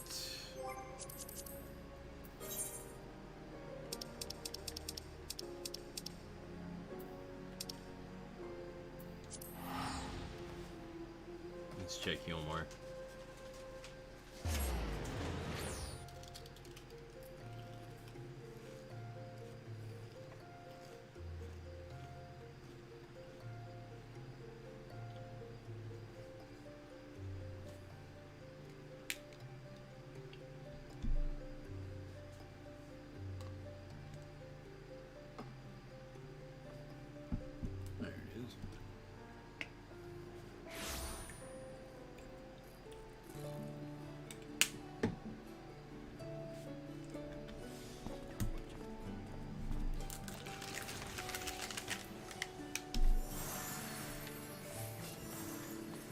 See what we got here.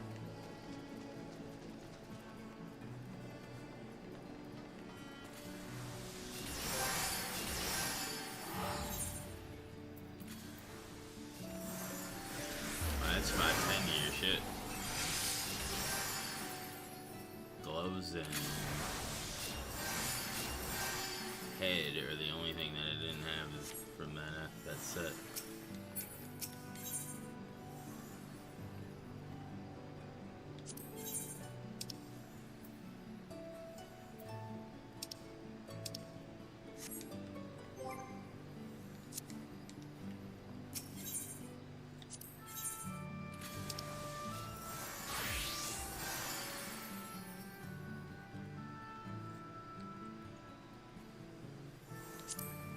I don't have enough anyway.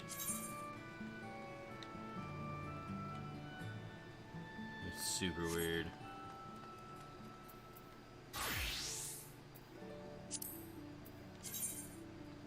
Ooh, I'm digging that. Sure. This gear I'm liking.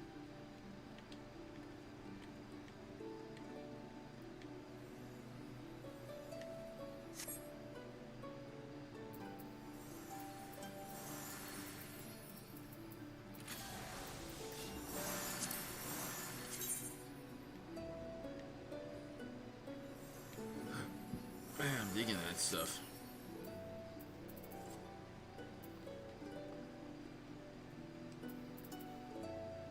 Oh, I guess we can get a belt.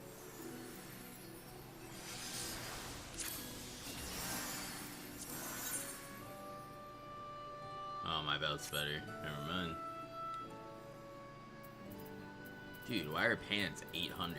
That's crazy. Pants and chests are like 825. The frick?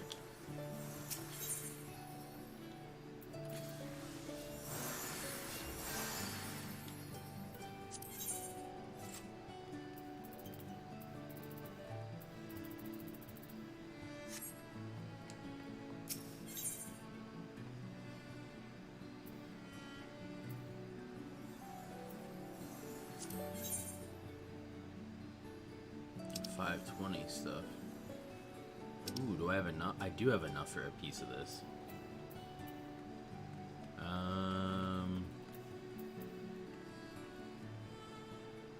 Do I want to get a neck?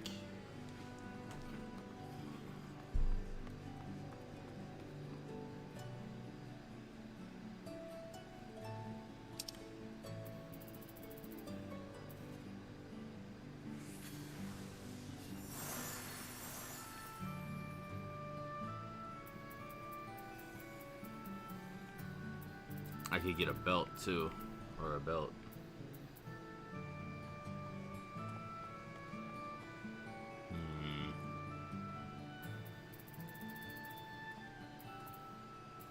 My belt's already 5'10", so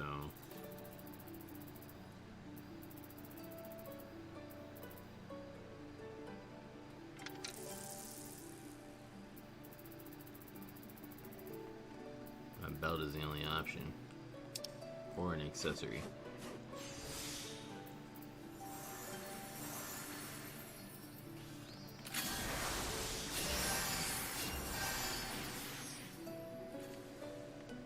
Actually,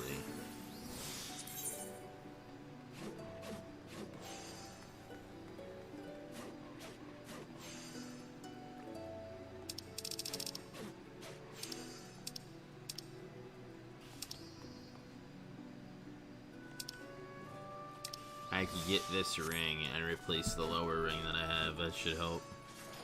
Let's do that.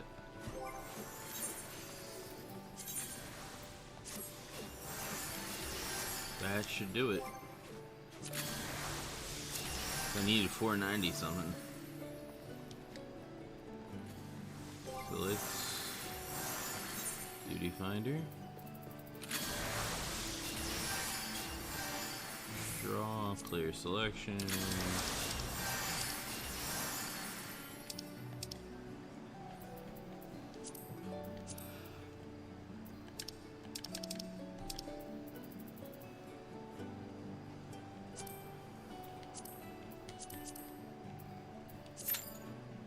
Alright, let's work on this.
Come on, healer.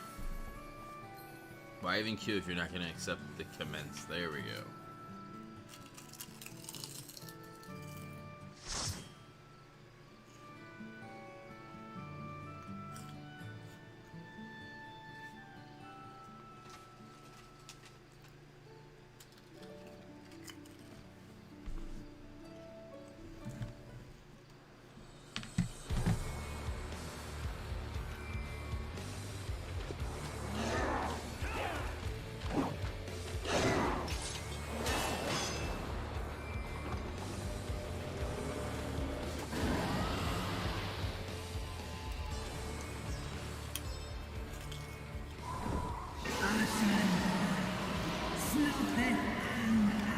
vermin, you shall torment my children no longer.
What the hell are we doing?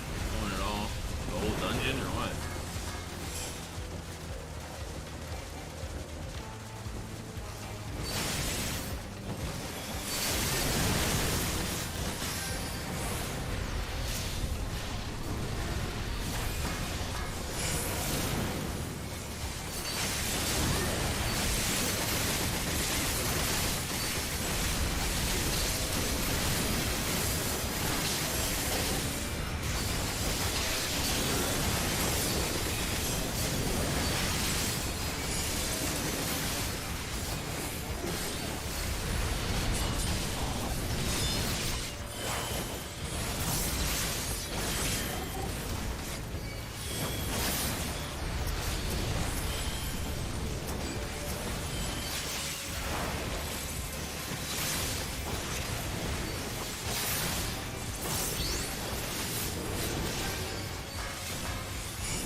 Creole.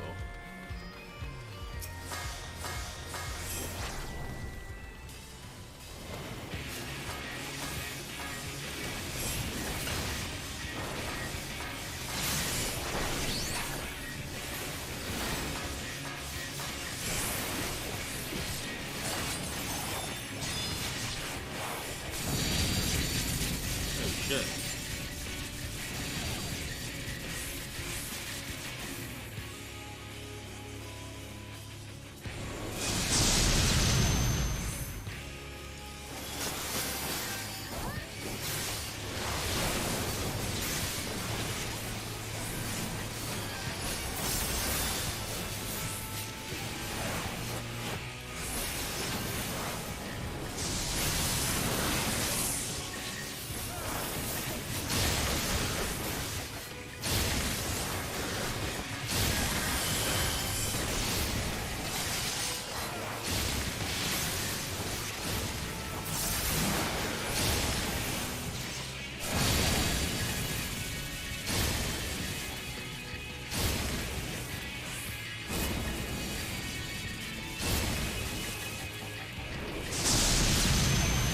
How the fuck do I drop that without taking so much damn damage? What the fuck?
took you so long? Just sitting over here whooping everybody's ass. Let's split up.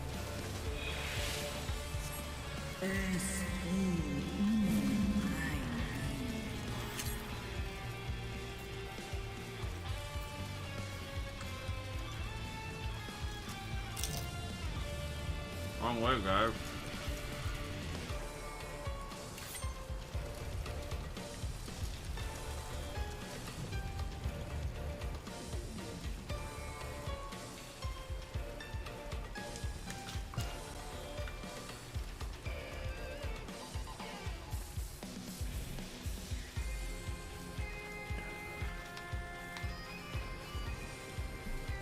All right.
Oh, no, you don't.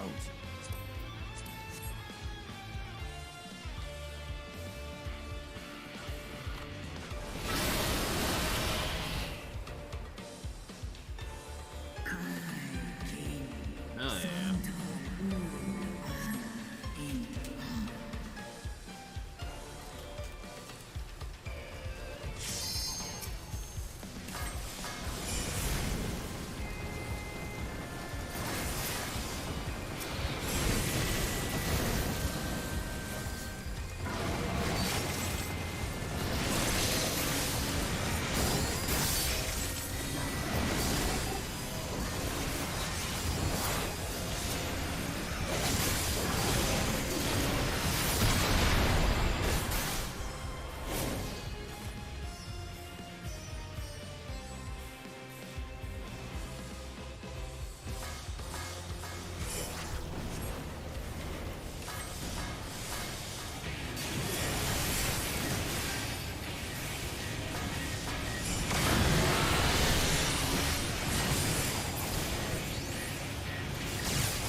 Yeah.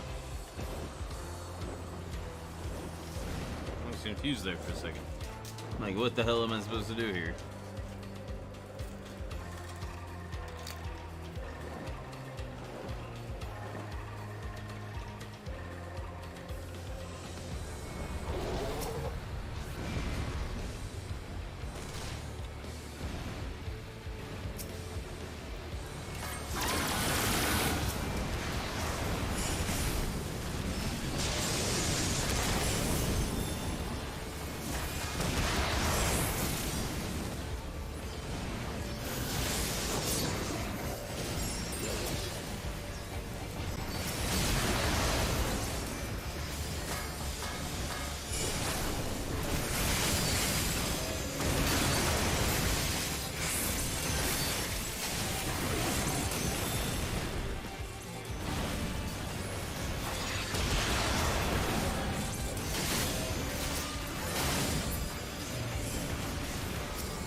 Oh man, it's Lunar Bahamut.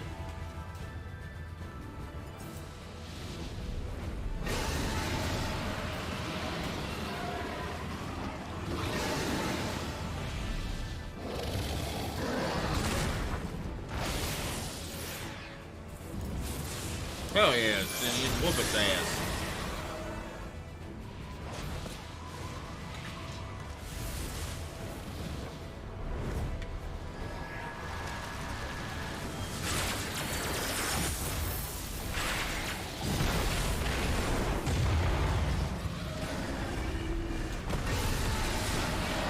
Fuck.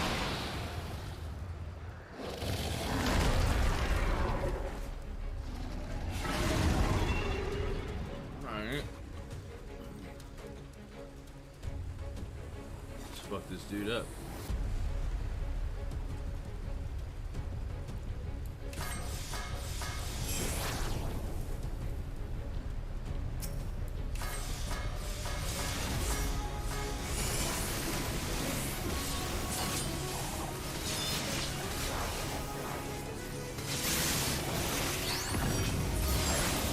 Damn.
Fuck you, Bahamut. Lunar Bahamut.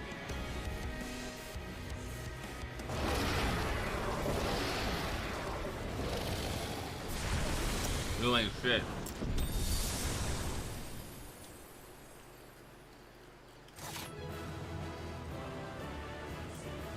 You just got pwned, FTW.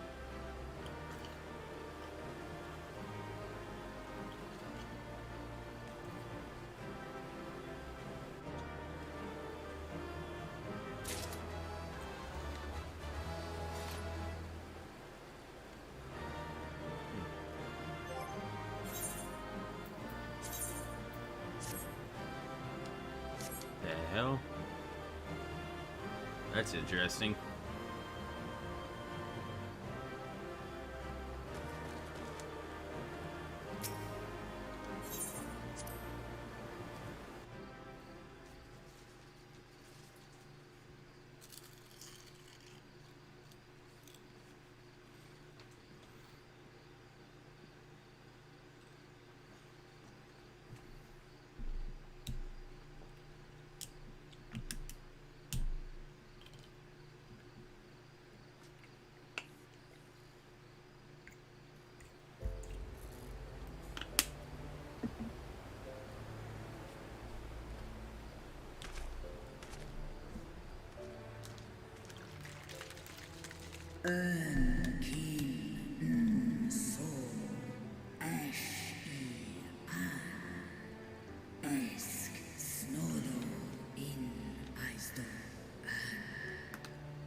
Children of man, the shade of my beloved is no more, and I shall be forever in your debt.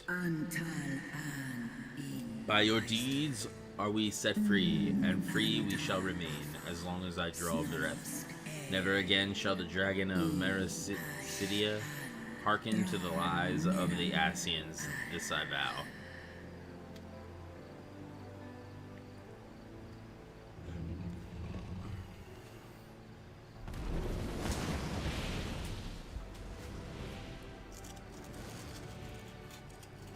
Noble warriors, the dragons chose their friends well.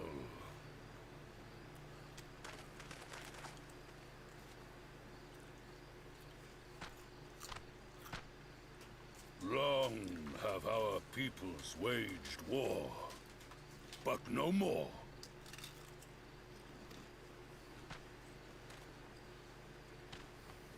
Your fallen lie beside our own. By our words and deeds shall we honor their sacrifice.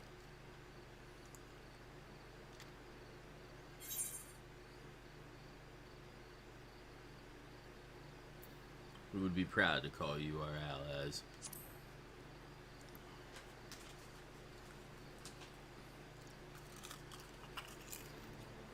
The enemy of our enemy is our friend. And you have proven yourselves worthy of our trust. It is the Guardians who are deserving of our fury.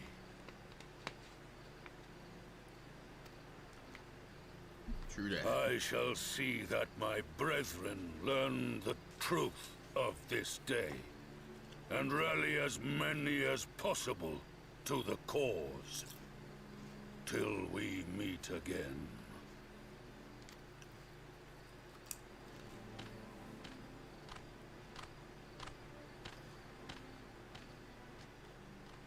And thus did we make allies of the Amalja.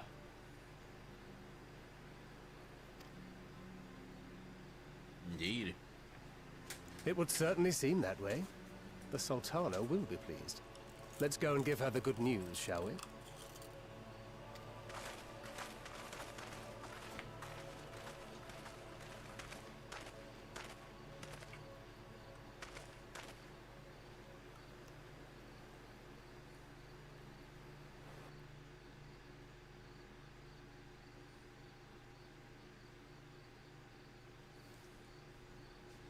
Sometime earlier and said probably I think being tower.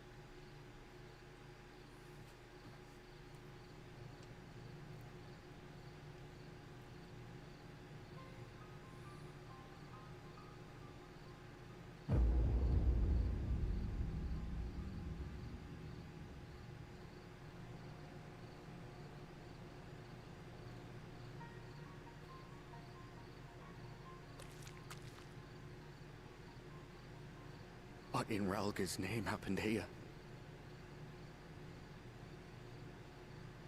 The gods only know.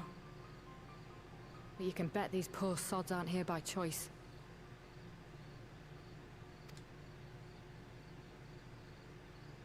Quickly! We've got to get them free!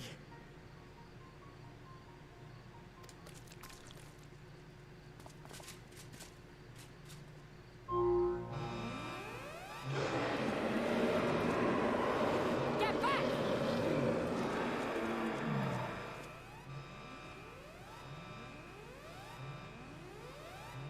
No! What have I done? It's too late for them! We're leaving, now!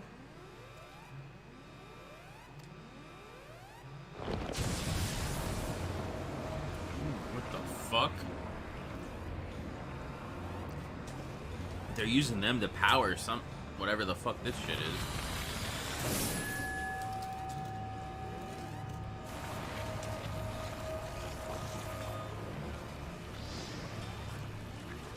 Holy shit.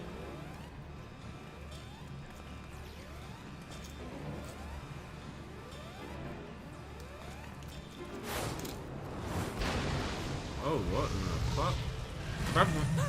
Extra Neo, or Luna... No! Luna Ifrit. Don't you dare! We came together and we're leaving together! Oh, shit.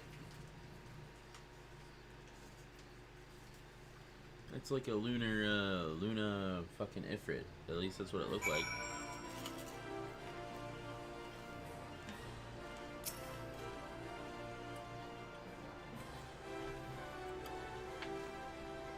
Well, it would be too much to hope that we have seen the last of Van Daniel. We have dealt his schemes a telling blow this day, and that alone is cause to celebrate. And celebrate I will when we have received word of Arenvald's safe return.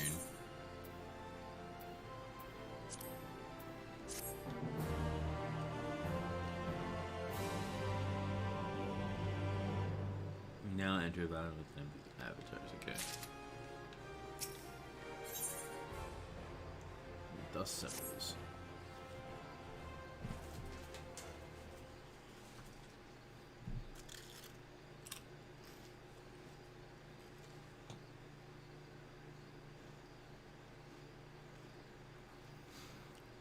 Standing around here worrying is not going to help matters. Come, we must discuss the day's events with Pippin and her grace. Grave Scions.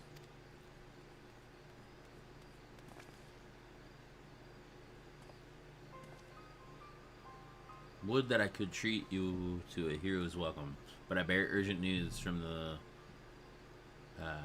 frontistery. Your Grace, whatever is the matter.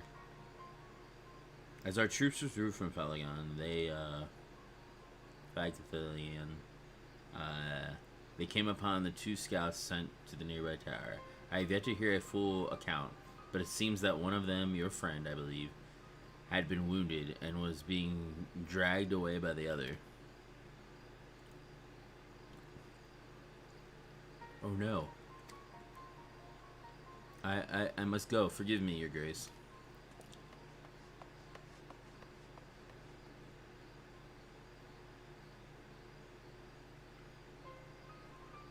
Can you tell us aught of Arenvald's condition, Your Grace?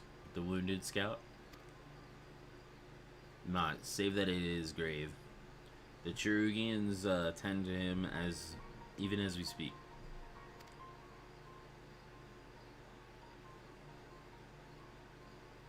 The infirmary must be inundated with the wounded.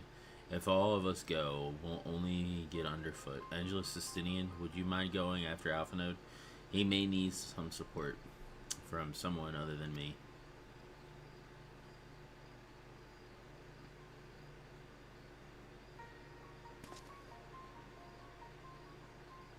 Very well. Thank you. The rest of us will see that the relevant people know what took place in Foglithian.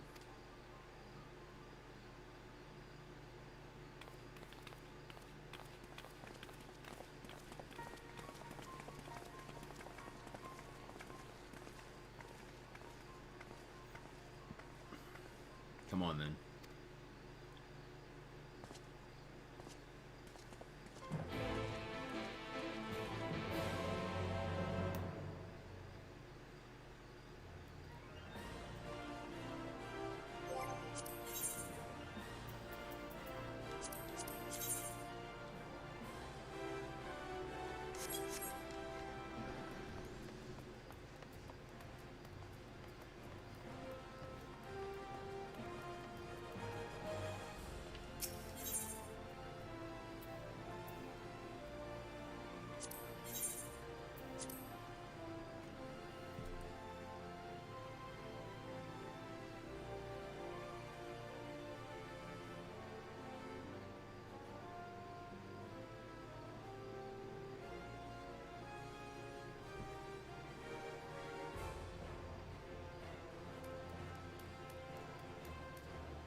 Another one comes to see the lad in silver armor. Master Gamaliet is attending to him as we speak. If you would be so kind as to wait. What did Master Gamaliet say? Tell me his exact words.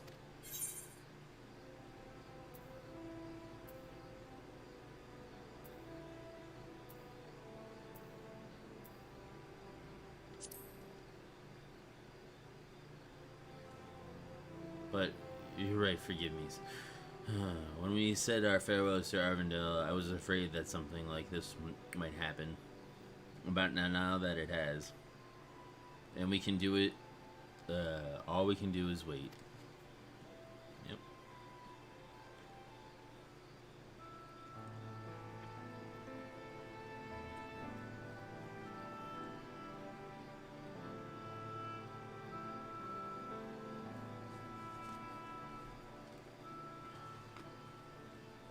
Fordola, have you been waiting here all this time?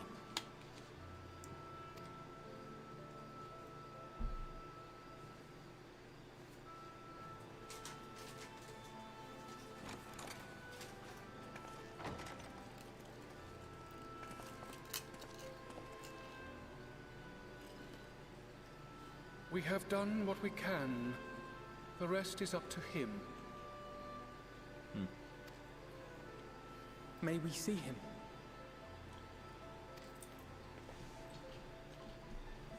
Yep. I do not think that wise. You must let him sleep.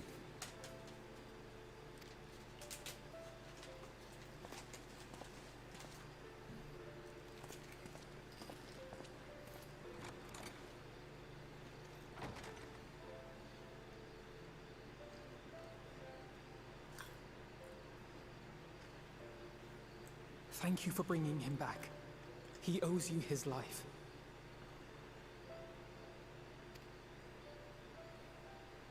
I just wish I had been there. Perhaps, I don't know, perhaps I could have... Could have what? Got tempered? Don't flatter yourself. You can't save everyone. No one can. Not even the warrior of bloody light. People die all the time, for no good reason. And those who take up the sword die quicker than most.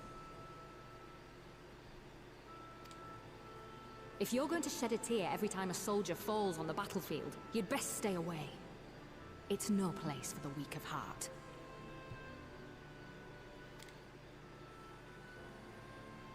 It may be that victory cannot be won without cost.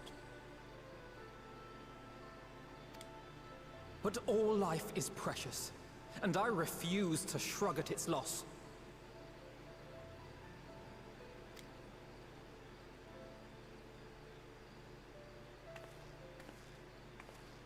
All life is precious!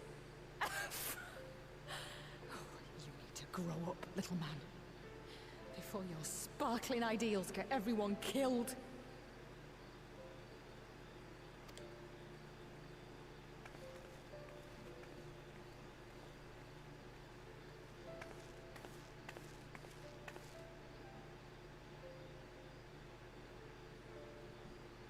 You're right. He is idealistic. But the world has more than its fair share of realists, like you and me. It's people like him who dare to dream that things could be better, and make it happen against all the odds. They are the ones whose names live on forever. The heroes. The battlefield's littered with would-be heroes. At this rate, you'll lot'll be next. And what'll become of your precious dreams then?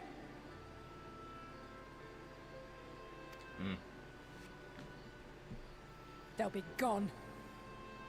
Like dust on the wind.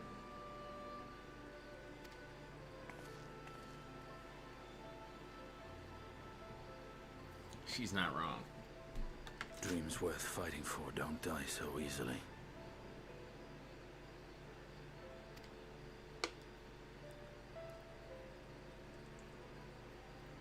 He's not wrong either.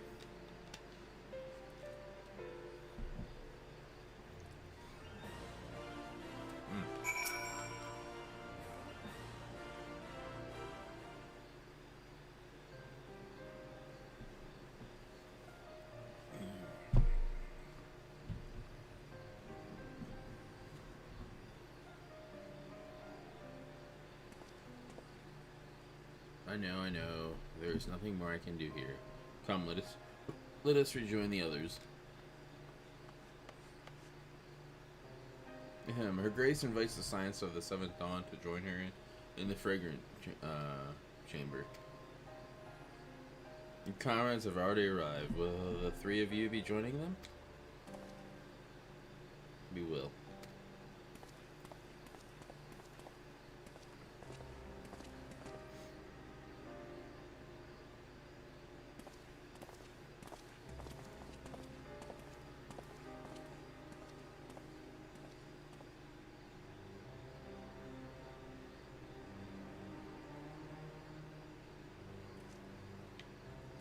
Go, Estinian.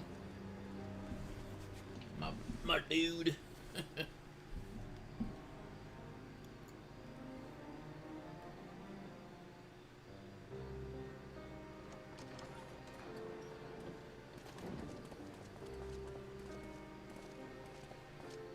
Your Grace, pray forgive us our lateness. Think not of that. I understand a close comrade of yours was wounded in the line of duty. Arenvold. It was at the Alliance's behest that he risked all, and we are grieved to hear of his condition. Rest assured, he will receive the finest care our chirurgeons can provide. On that you have my word. Chirurgeons. Okay. Now, we would share with you the findings of the mission.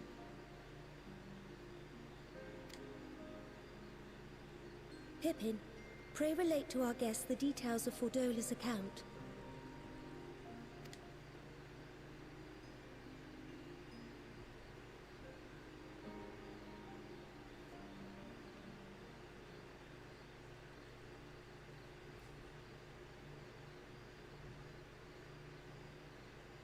First Bahamut, now Ifrit. Or Lunar Ifrit, as Fandaniel would doubtless have it. 'Tis now all but certain that the towers were conceived to facilitate the summoning of primals by those imprisoned within.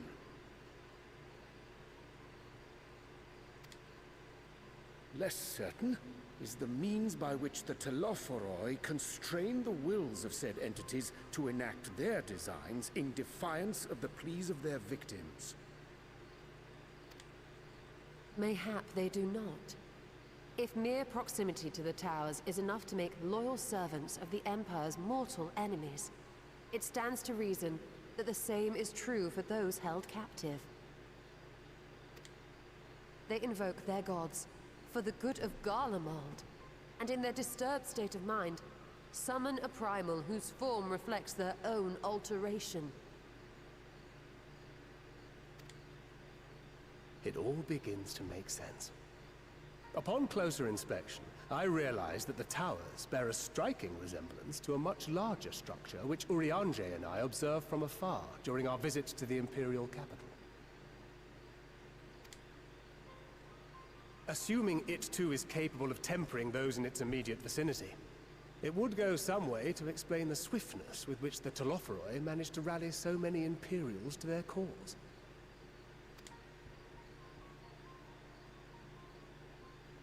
While the situation in Garlemald is indeed troubling, I fear we have more immediate concerns. Ifrit was not the only primal summoned. At approximately the same time, observers at several other towers bore witness to the emergence of further such entities.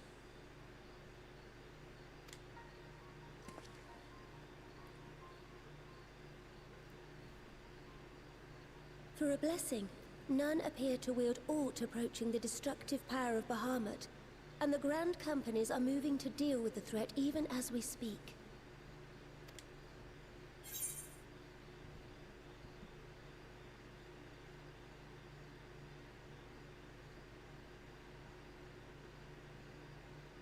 You'd only need tell me where they are, Your Grace.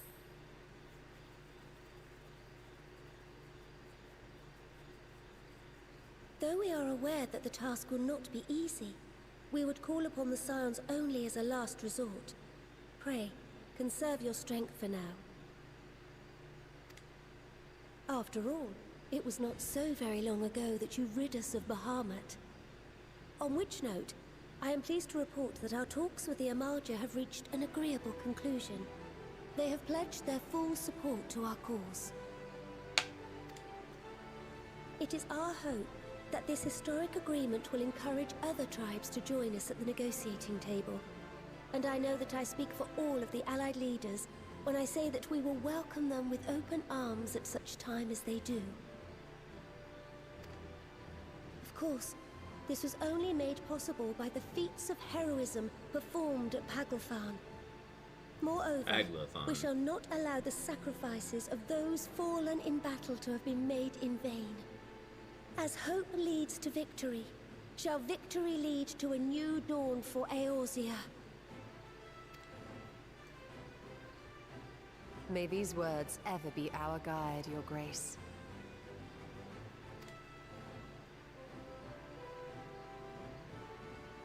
Now, if you will forgive me, I must consult with the Syndicate on the matter of our new allies' integration.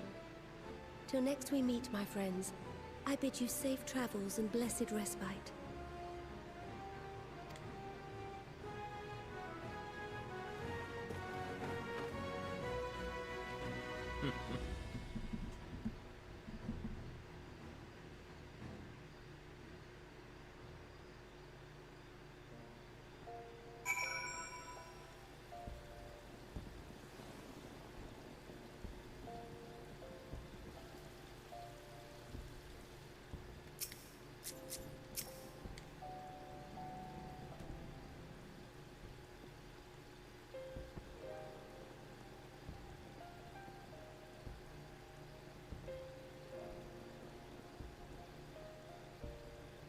Right then, unless anyone has any objections, I think it's about time we return to the Rising Stones.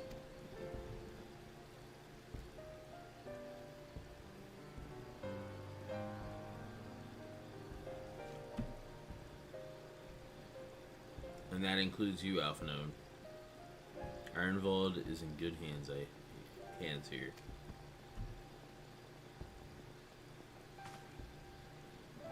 Of course, he would doubtless mock me for pacing about the infirmary.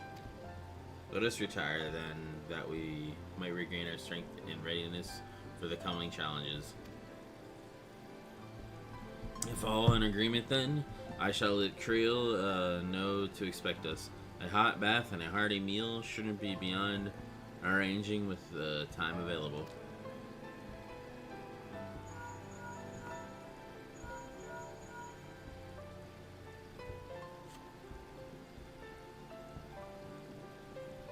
It will be good to be home. I have some thinking to do.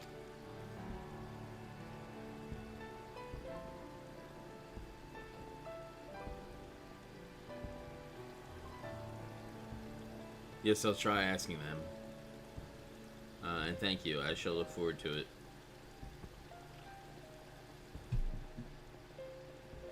Our comrades eagerly await our return, and Kryl in particular has a few matters she is keen to discuss. One of which concerns you, Astinian. Believe it or not,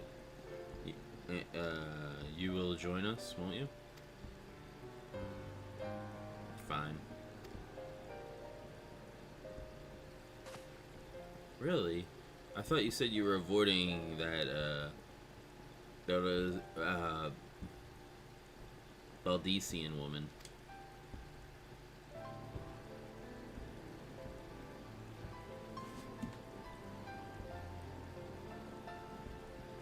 If I refused, you would cause only... She would only pursue me.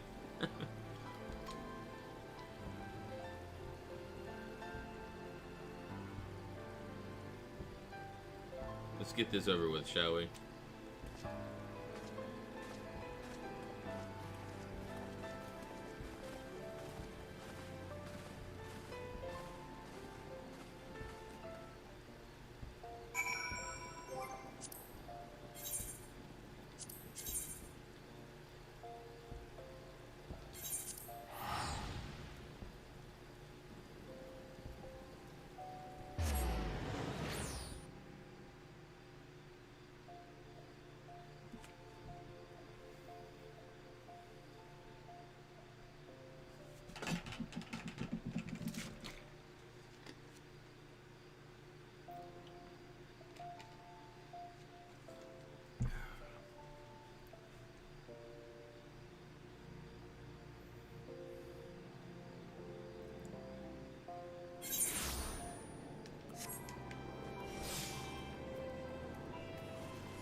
Welcome back. I expect you must all be exhausted. Ere you take your rest, however, I would beg a moment of your time. Thanks to Arenvold's selfless efforts, we may now be confident that we understand the function of the towers. But many questions remain regarding the reason for the summonings, and what lurks behind the looming edifice in Garlemald. Until such questions are answered, we will struggle to devise an effective strategy for thwarting the Telophoroi's stated aim. Nothing less than the destruction of this star. And so, given the gravity of the situation, I move that we petition the aid of Sharlayan.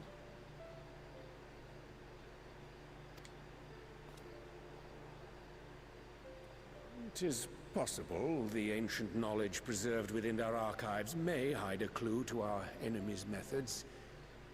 But given Sharlayan's established policy of non-intervention, our former colleagues are not like to aid us in its discovery. Oh, I well remember what they're like. The Forum's barefaced refusal to assist you in the days prior to the calamity must rank as Sharlayan's most shameful act since the Exodus. But were the final days to be reenacted, it would spell doom for us all. Surely even they cannot turn a blind eye to that. I trust we are all of the same mind on this matter. Urgent as it seemed, I took the liberty of petitioning the Alliance for leave to act as Eorzea's emissary, and have since received their blessing. I presume your role as a student of Baldessian will carry some weight with the Forum? One can but hope. If truth be told, our organization has been a shadow of its former self ever since the disappearance of the Isle of Val. But the name does still retain some degree of prestige. I only pray it will be enough. If there are no objections, I shall depart for Sharlayan at once. But before I do, I should also mention the other matter to which I would devote some time during my stay. After hearing what transpired in the first, I began to question the true nature of Hydaelyn's blessing. A topic I have discussed at some length with Y'shtola. We were wondering, when was the last time Hydaelyn spoke to you directly?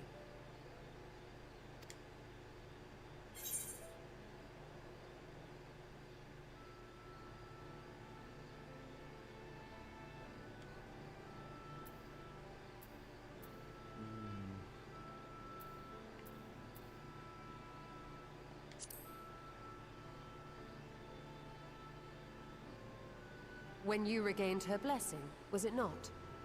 But never since. Not in all your time in the first, when you faced the Unsundered, the very heart of Zodiark.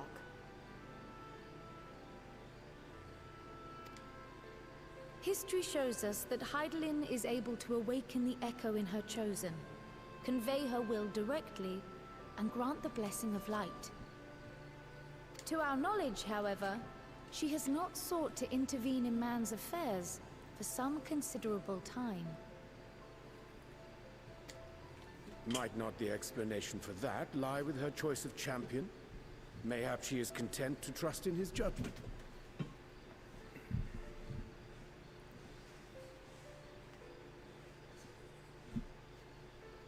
Mayhaps.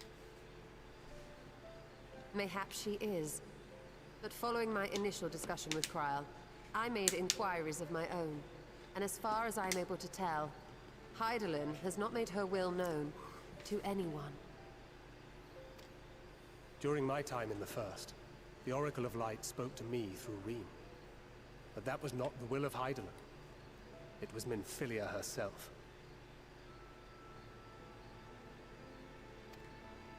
Indeed. And while she and Hydaelyn were inextricably linked, Minfilia yet acted of her own volition.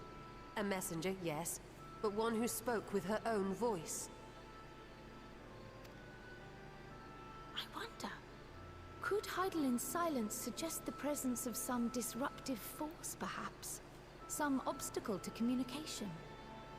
While I share Urianger's high opinion of your conduct, I see no reason why she would deny you her guidance altogether. Then again, who am I to say? The fact is, we simply don't know. But if the explanation is to be found anywhere, I can think of worse places to look than the archives of Sharlayan, and their research on the Ethereal Sea in particular.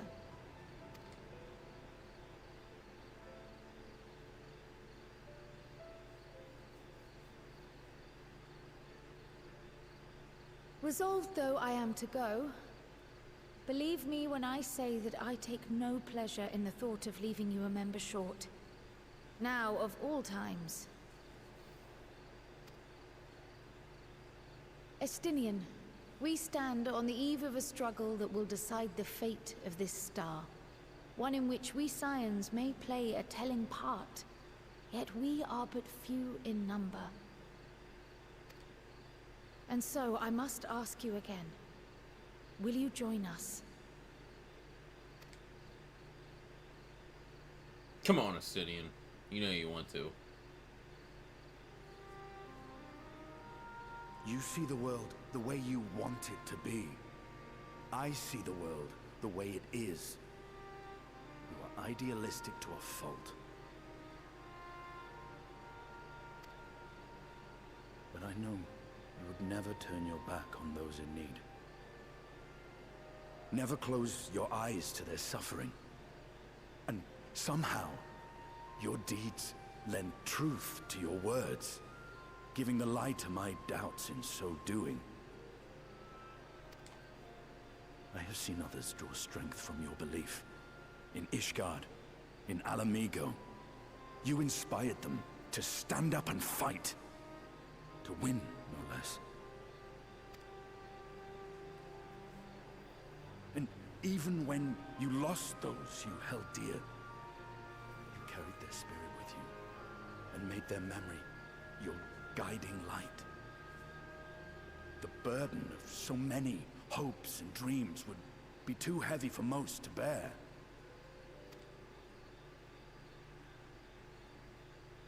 But you bear it willingly, as you have shown me. Some dreams are too important to let go. If you have need of my strength, it's yours. After all you've done, how could I refuse? Hell yeah. Thank you, Estinian.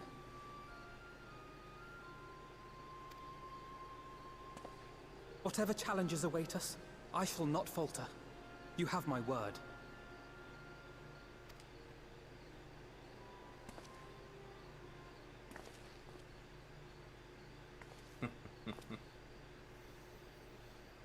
And now, I may bid you farewell. Safe in the knowledge that all is as it should be. In this little corner of the world, at least.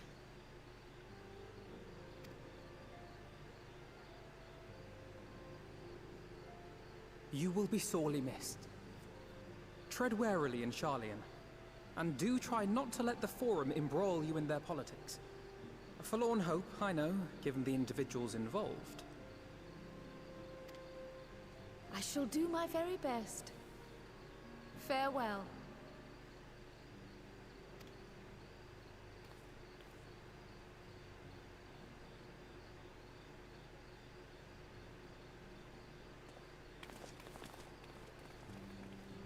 See you, bro.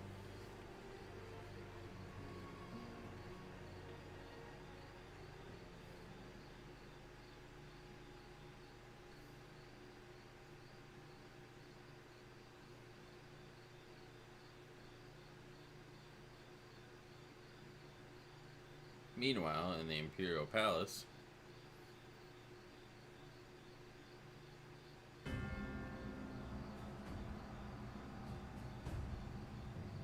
I guess he's not pleased with those weapons.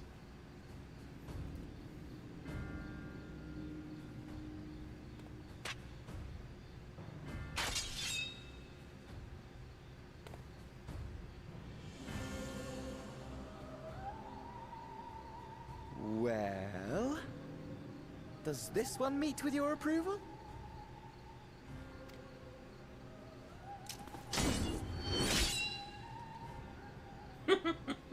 Apparently not. Or could it be that you're still upset about the dragons?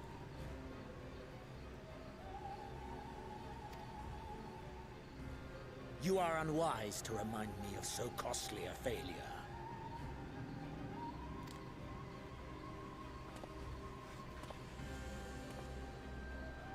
It will not affect our plans, I trust. Oh, hardly at all. Though, admittedly, the chances of us being able to procure any more Mericidian dragons are rather slimmer following Tiamat's reappearance.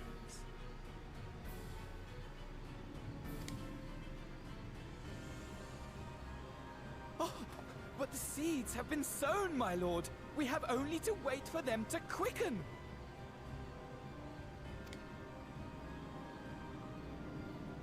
Speaking of preparations, Is it safe to assume that you will be ready to control you-know-what?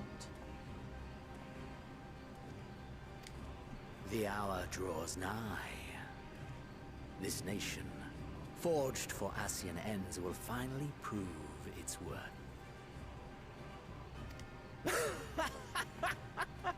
A mighty empire, now no more than an instrument of this star's destruction.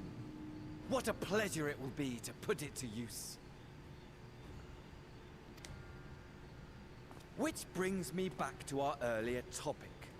My lord, while I appreciate that it is not an easy decision, it really is past time you chose your weapon. There is one that I have been meaning to test.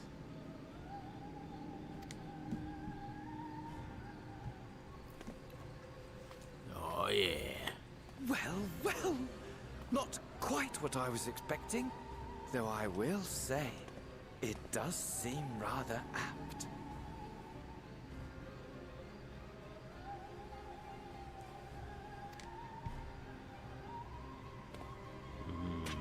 What do we got? Is Scythe? Oh, we're gonna leave it with a cliffhanger on what he picks.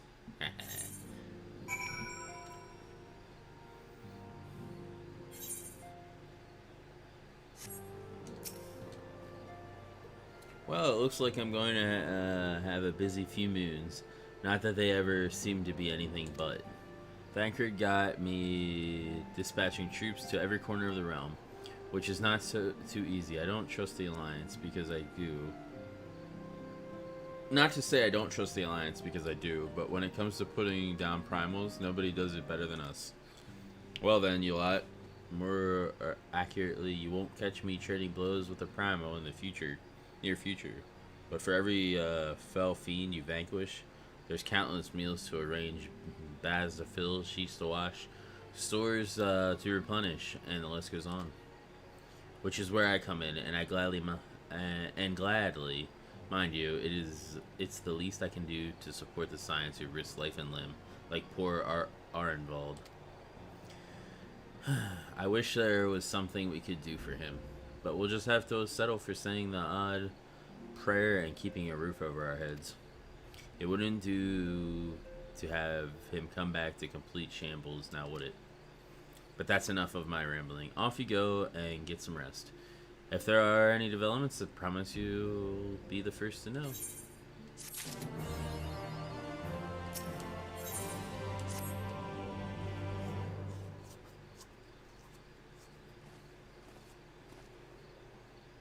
Ah, Angelus, you're looking well. I take it you managed to squeeze in some rest.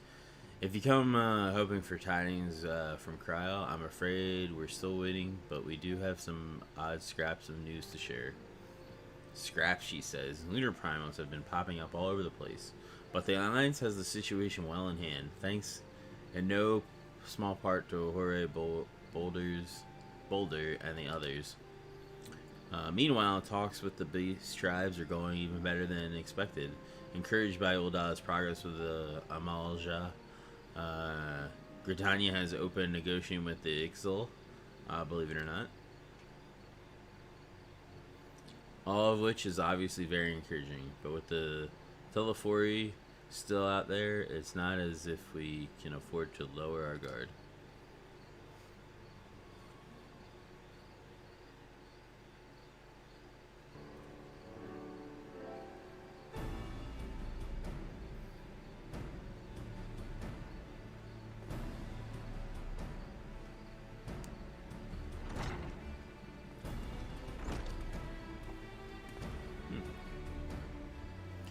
Begging your pardon, but I come bearing an invitation from the Alliance. Council meeting is due to be held in Alamigo, and your attendance is humbly requested. Ah, we were just talking about the Alliance. May I ask what's on the agenda? I believe the intention is to share news of recent developments and discuss what measures might be taken to combat the Telephori. In concert with other new allies, the Beast Tribes have also been invited. It is hoped that they will join us in the fight against our common foe. So the alliance would bring all of the beast tribes into the fold as a single stroke and ambitious plan given the delicacy of the negotiations, but mayhap in an expedient one considering the threat we face.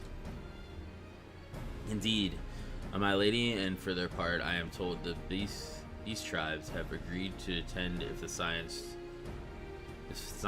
too are present. All of Eorzea will be represented.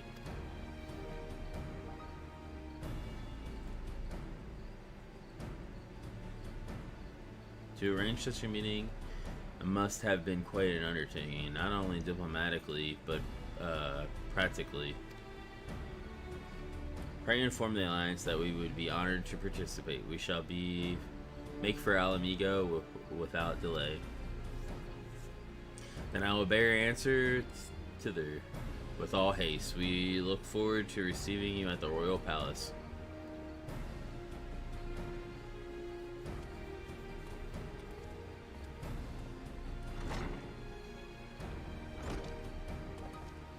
Well, now that was, now that we've accepted the invitation, who exactly is going to attend? I move that you and Yashul lead our contingent, given how long you have worked to end summoning. It is only right that you be present for what promises to be a historic moment. I think we've all played our part in the little endeavor, don't you, Angelus?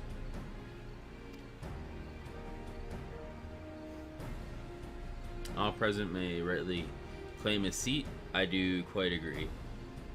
But by your leave, I believe I shall remain here and lend my assistance, what assistance I can to the coordination of our defensive efforts. I'm not coming either. Emmerich will be there, and either not be interrogated.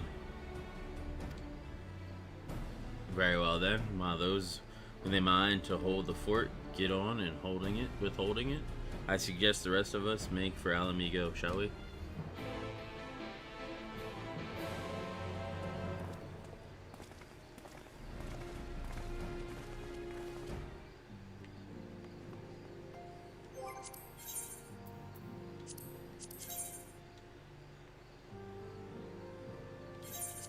I'll be right back, folks.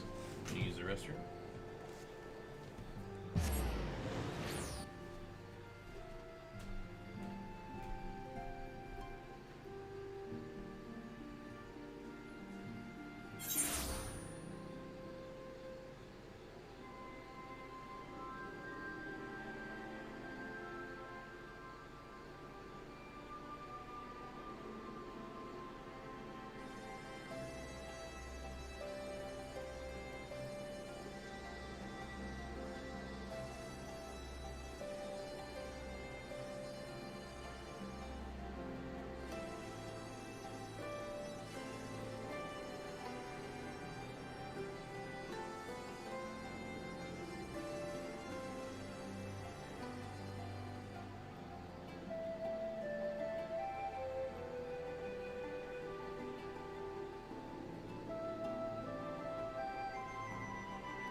Alright, I am back.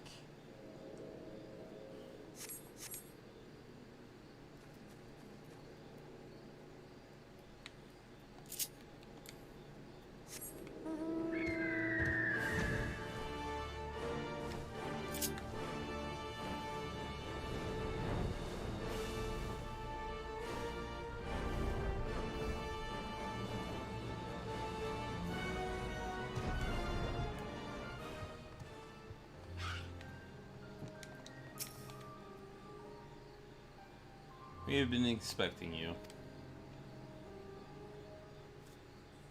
While some few guests have yet to arrive, the Alliance leaders are all present.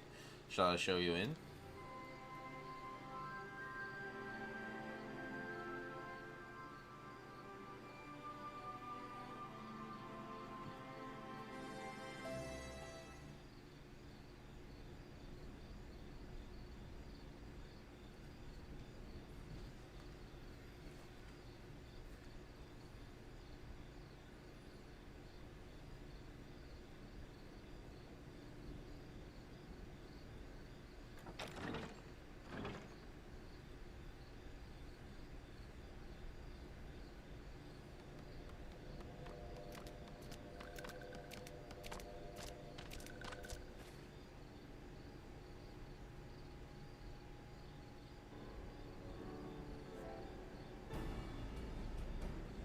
Esteemed guests, you honor us with your presence. As there is much to discuss, let us begin. Information on our taken brethren you have, yes? Hear it we would!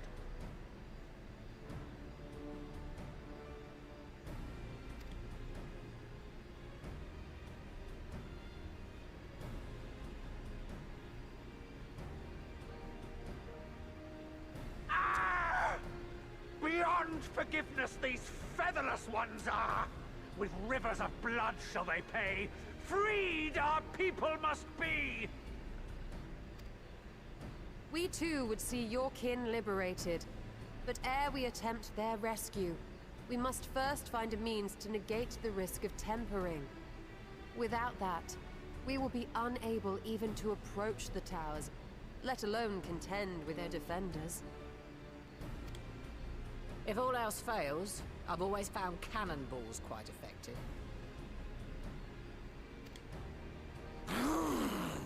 And what of the prisoners? Would you see them slaughtered? Think for a moment. Ponder, consider, think. If Merlwyb truly intended to bombard the towers, she would have done so by now. Remember, we came here to find a solution together, did we not?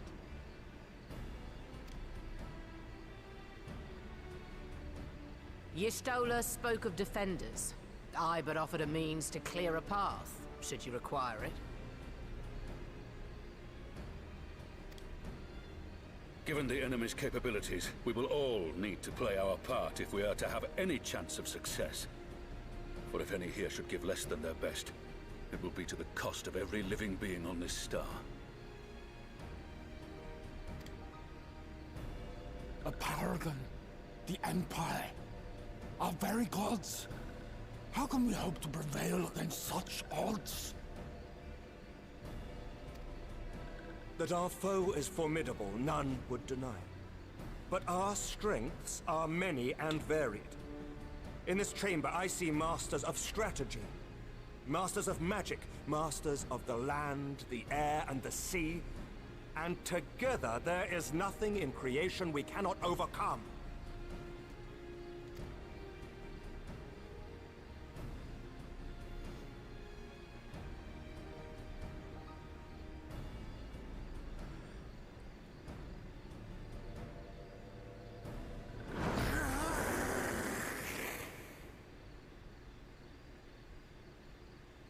Okay. I beg your pardon? Emery.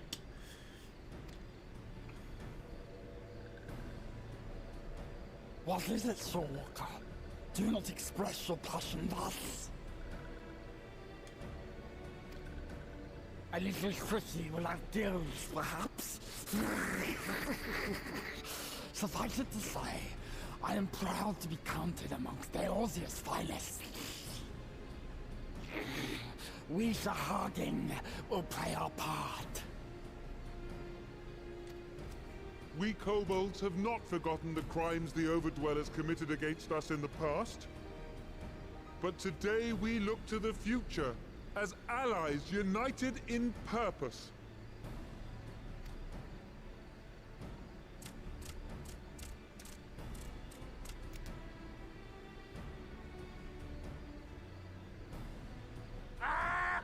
Make mock of the Ixal the Paragon does! Turns kin into puppets! Pits brother against brother! Free them from his grasp, we shall! As Patriarch Zadar will attest, the Scions have granted us a means to free your brethren from their thraldom. This boon we will gladly share, that your people might never be enslaved again.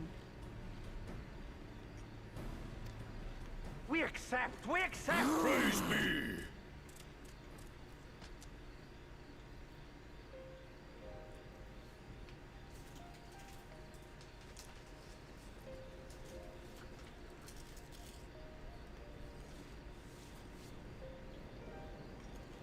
It's taken a while, but I do believe we might be one step closer to a world without primals.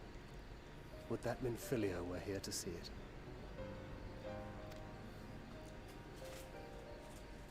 We still have a long way to go, and we're going to need a lot more porksies. But we're moving in the right direction.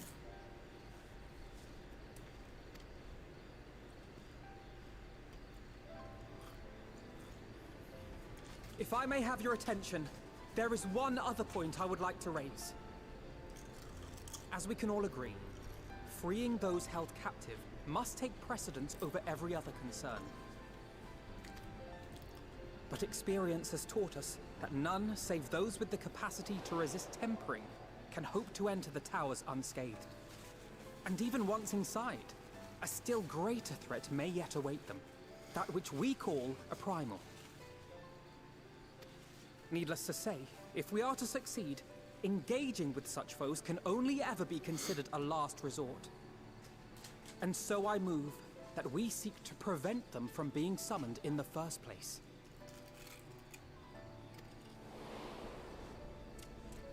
Yes! Both prayer and ether are needed for the ritual. Should either one be denied, the summoning would fail. Indeed. And so we must endeavor to discover the source of the ether on which the process depends. Do so, and it may present a way to halt the summonings, or perhaps even neutralize the towers entirely. A promising proposal.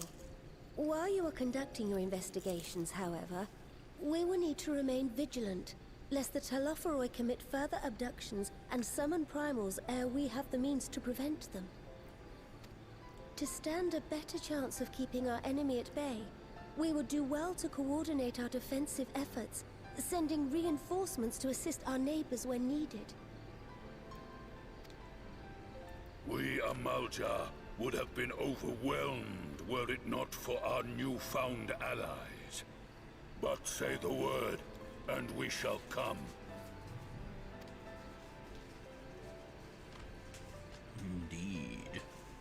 I see we are all in accord.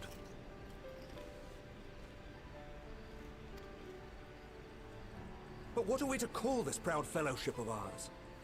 I submit that the honor of naming it should go to the scion whose brave efforts have done so much to unite Eorzea. What say you, my friend?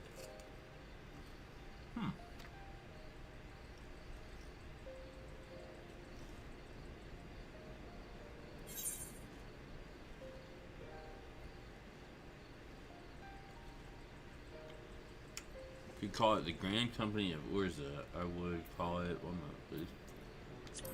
Grand Company of Eorzea.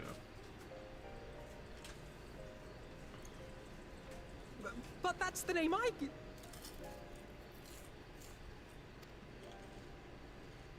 A fine choice, for there is none here who does not love Eorzea. Aye, in that we shall ever be united.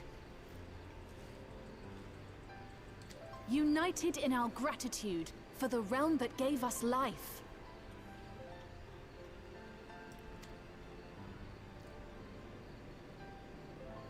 Then let it be recorded that on this day, the Grand Company of Eorzea was born.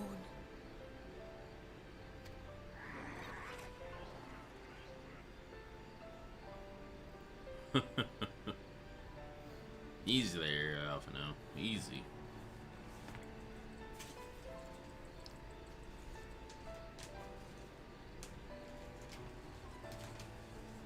How long have we dreamed of this moment? And now that it's here, Oh, forgive me. Might we speak outside?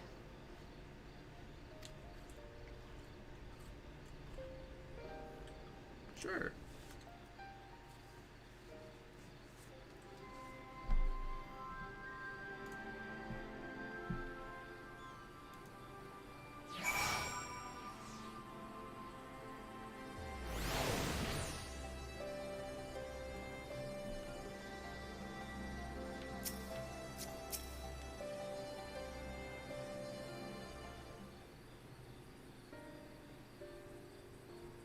Well, now that we are out of earshot of the other delegates, I hope you will forgive me if I speak my mind. Let me begin by saying that I have dreamed of this day since the moment I first set foot upon these shores, and that I was heartened as anyone to see the people of Eorzea pledge their solidarity. Yet, even as they uttered their declaration, all I could think about was the conflict to come, of the sacrifices that would be made and the lives lost, inevitabilities that I still struggle to accept. But at least now there is hope. The formation of the Grand Company of Eorzea is the first step, the first of many. Many and more.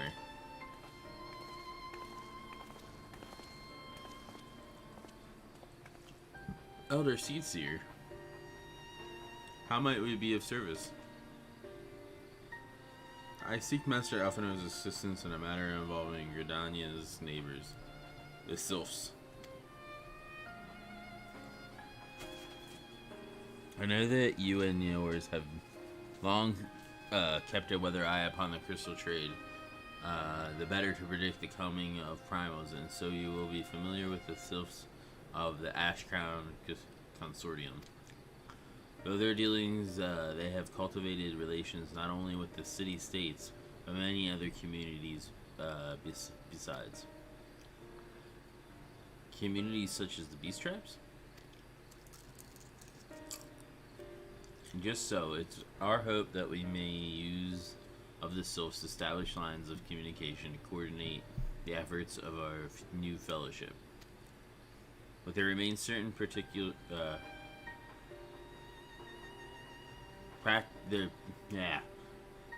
Yet there remains certain practical differences between a trade consortium and Grand Company. If the Sylphs are to perform their tasks effectively, they will require the counsel of one versed in the operational aspects of an armed force. An armed force founded with the self-same goal in mind, no less.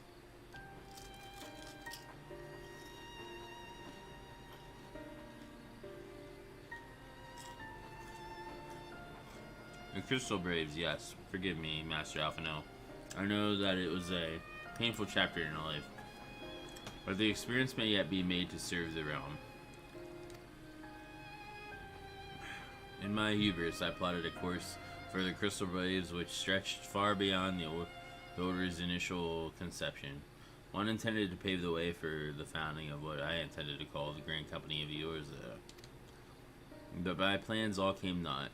Built upon a frail foundation of lofty ideals, the Order was doomed from the first to collapse under the weight of more worldly interests, and I have no wish to see this new endeavor suffer the same fate. Mayhap I ask too much of you. Not at all. You may count upon my assistance for what little it is worth. By your leave, I shall prepare a report, including a list of recommendations drawing on the lessons I learned from the failures of the Crystal Braves. You have my gratitude, Master Alphino, and my trust. When your report is ready, pray share it directly with the Sylphs. With your guidance and the earnest efforts of every good soul gathered here this day, I have no doubt that our fellowship shall emerge from the shadow of the Telephorai and flourish. Until next we meet, my friend.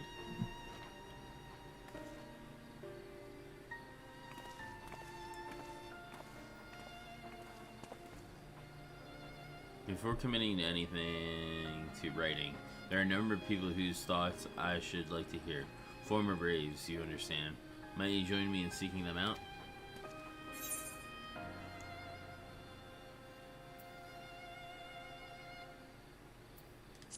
Ask if you have to ask. Thank you, and someone who witnessed the Order's rise and fall, yours would be a reassuring presence. I'll join you. If you're planning to canvass the opinions of your former comrades, it will be a lot quicker if we share the task of questioning them. Then perhaps Graha can lend a hand as well. I shall accompany Thancred back to the Rising Stones. Between us, I dare say we should be able to provide an accurate enough account of the day's events.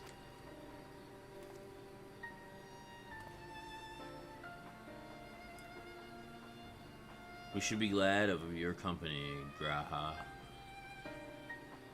I shall explain the details on the way.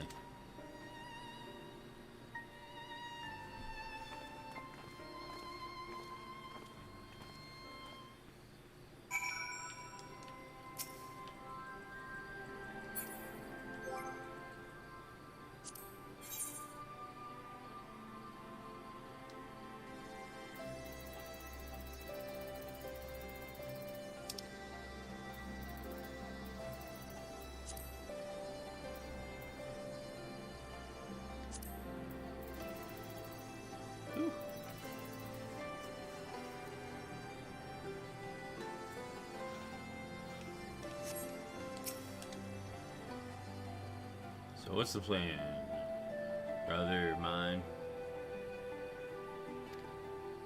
Before discussing the task at hand, I should probably admit that the report I propose is largely written. Not long after that fateful day in Ul'dah, I penned a detailed account of the organization's history, from the events that led to its inception and the failings that brought about its demise. This I did primarily as a means of taking some semblance of responsibility. Never did I imagine that it might later be referred to by those seeking to form a similar organization.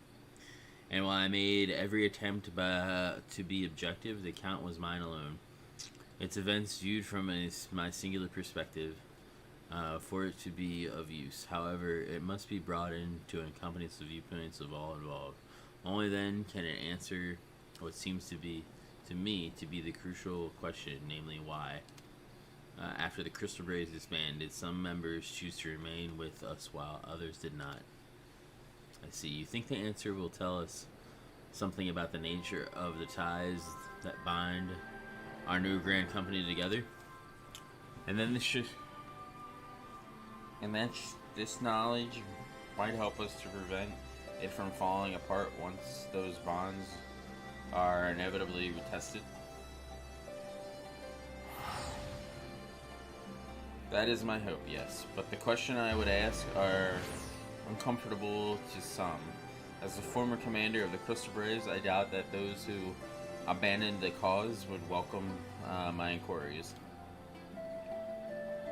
Then Graha and I will just have to try. Meanwhile, the two of you can talk to the ones who kept the faith. A fine suggestion, have care, however. Certain of my former comrades are of questionable character, so keep your wits about you and let us reconvene in Gridania later on.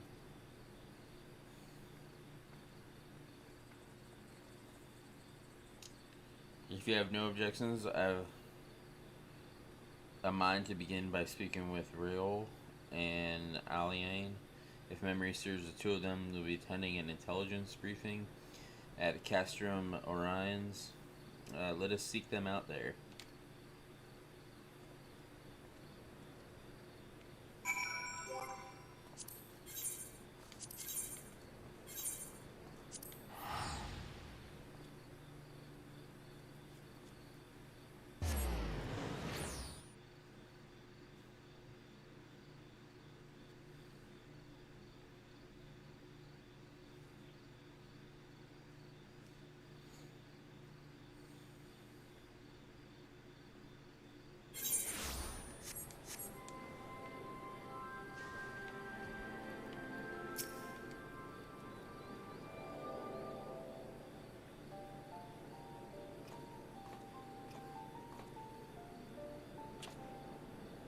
Well, look who it is.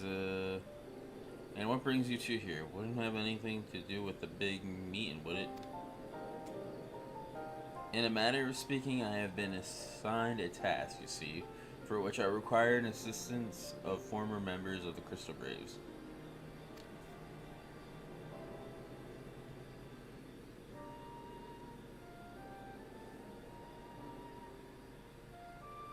So you want to know why we decided to stick with the science, huh? It ain't an easy thing to put into words that...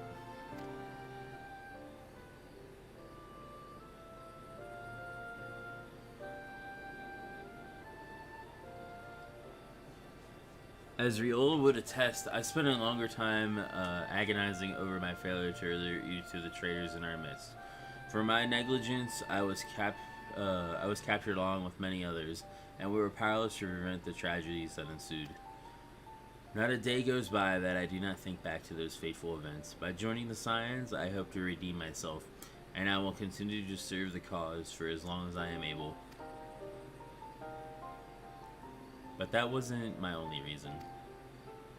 When we were finally reunited at the Rising Stones, you refused to blame anyone but yourself for the fall of the Crystal Braves. And in spite of everything that had happened, everything you had suffered, you took us back without a moment's hesitation. We would not have blamed you had you turned us away, but when you gave us your trust instead, what else could we do but try to repay it?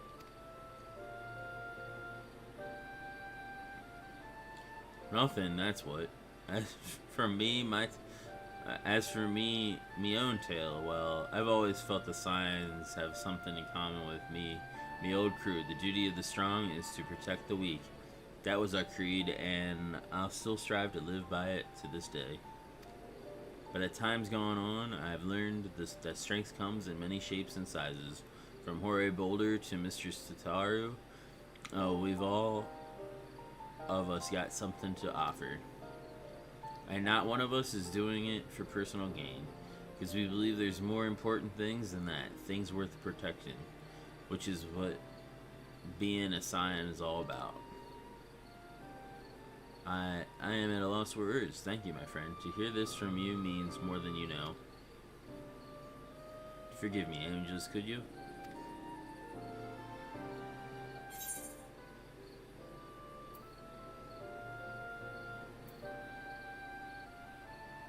Give us your thoughts on the Crystal Braves.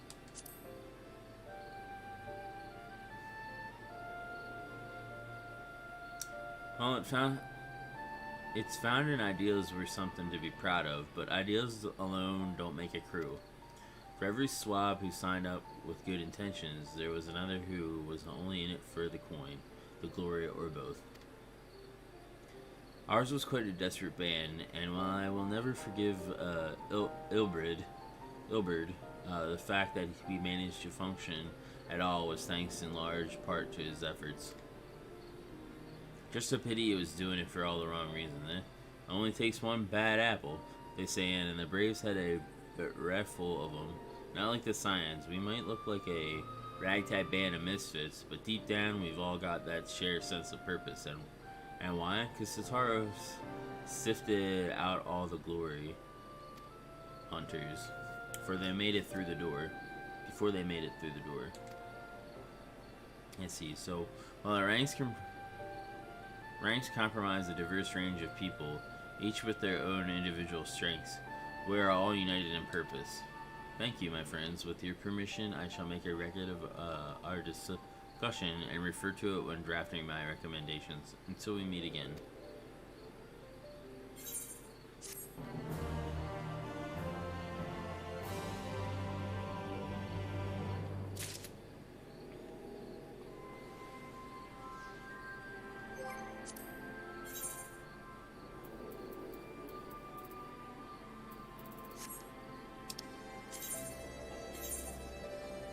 Here.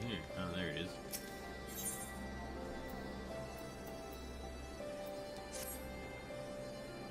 Well, I think we have taken up enough of our colleagues' time, and I am conscious that less life-affirming testimonies await. Let us make our way to Redania and hear what the others have learned.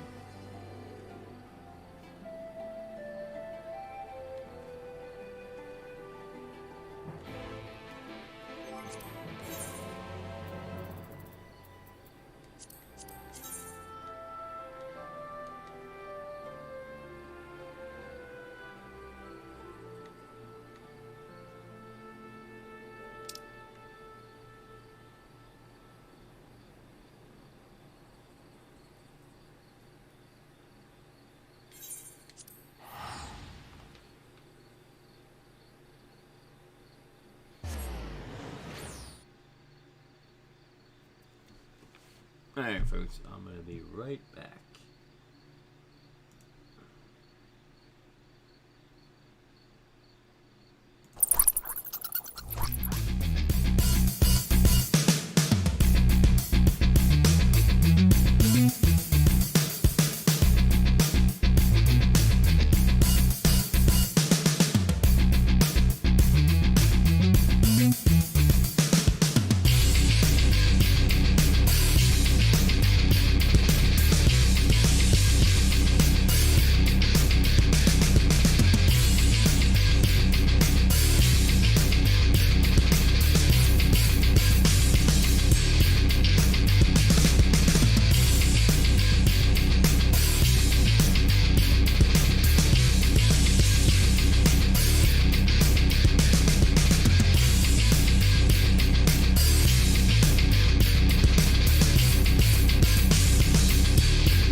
Thanks to Sataru, every dependable intelligence,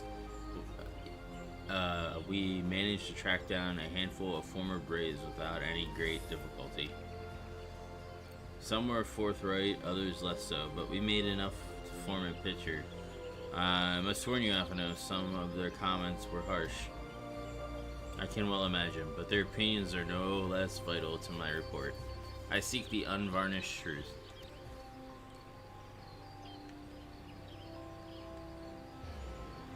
Thank you. I will set about adding your findings to my own at once. In the meantime, pray go on ahead to Little Solace and seek out Elder Frizio. I will join you in on.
Welcome, Brave One and friends of Brave One. How good is it to see walking ones again so soon after the meeting? It's been a while since we last spoke.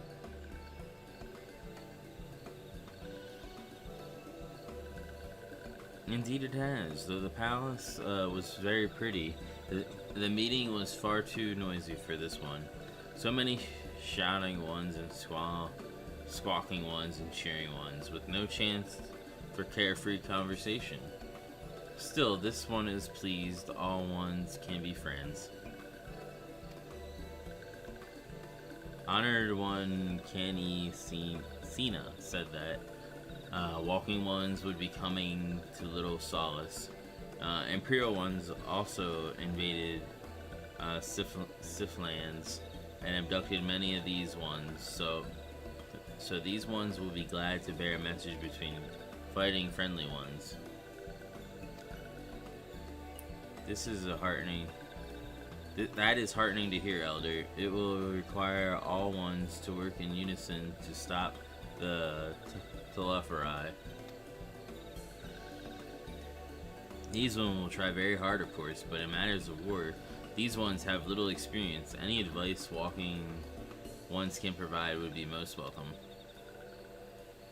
Oh, another pretty silver-haired one, and in quite a hurry, it seems. Alice, you must come quickly. Whatever is the matter, Alphino, don't tell me. You couldn't read my handwriting?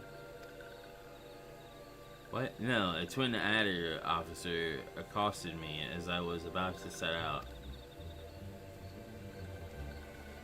Charlene has sent an envoy who is due to arrive in Gridania at any moment. An envoy? Could it be the Crow has managed to sway the Forum? We shall know soon enough, but there is more.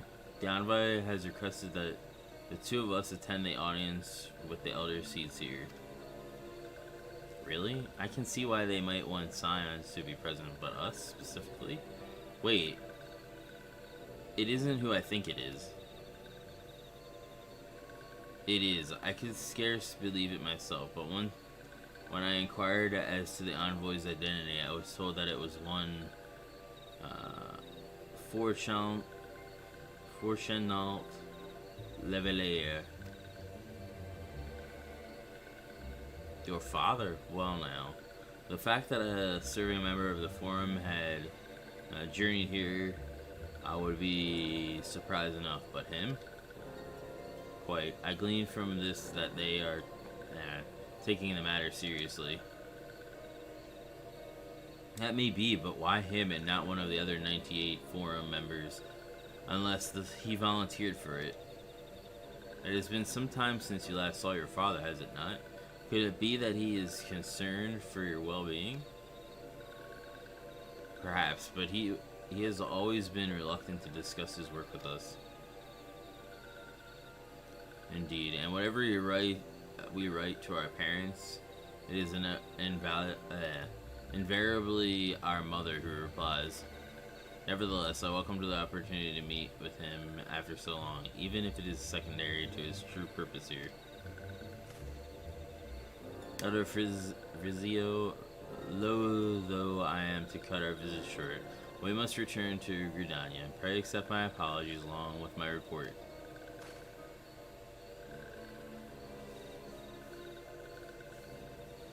Never mind, there will be time to talk later.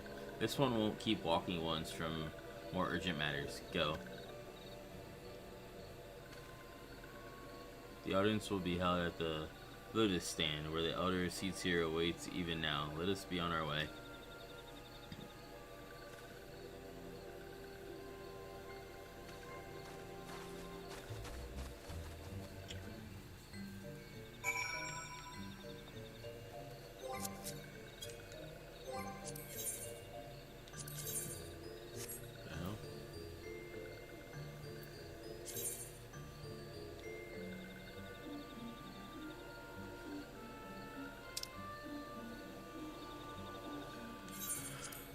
Oh, the Coggers Guild.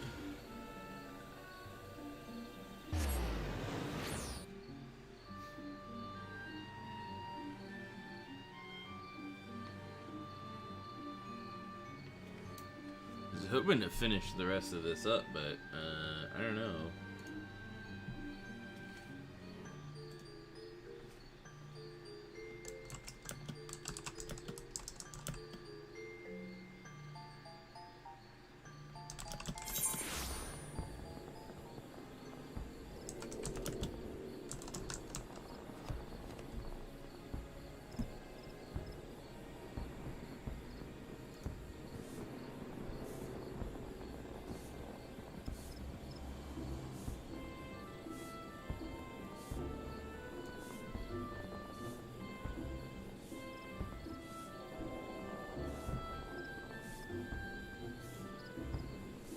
Actually, it looks like I am almost done.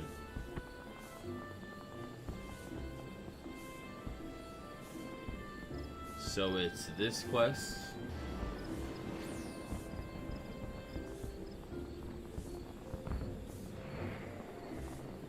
And Death unto Dawn. And then that should be it. It looks like, if I'm looking at this right.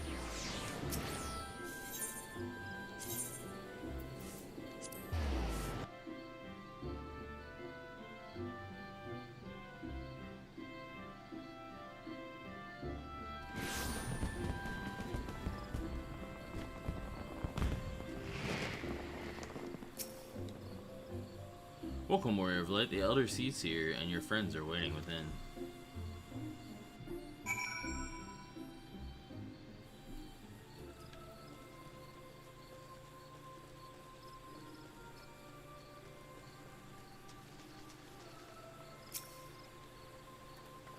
My friends, I thank you all for coming so swiftly. Word of Master Fortunault's visit took us quite by surprise, but when the Alliance granted Mistress Kryl permission to request Charlene's aid, we did not anticipate so promptly a reply, much less that it would be delivered by a member of the Forum. What the nature of that reply may be, we shall soon discover.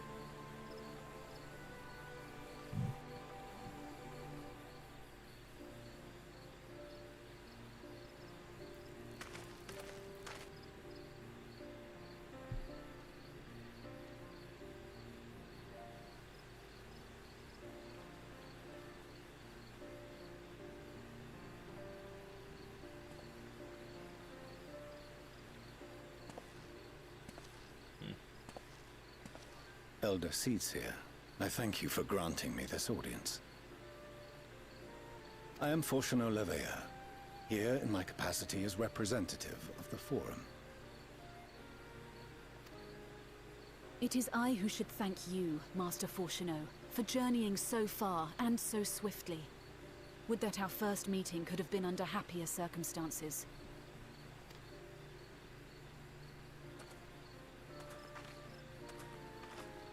It has been too long, Father. You look well. As do you both. Ameliance will be glad to hear that you are taking care of yourselves. How is Mother? She misses you terribly, of course, but is otherwise a picture of health.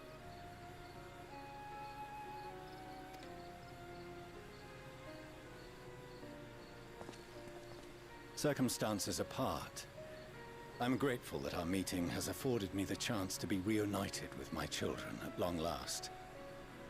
And I believe I also owe you thanks for the hospitality you showed my father, Louisois, during his sojourn in Eorzea.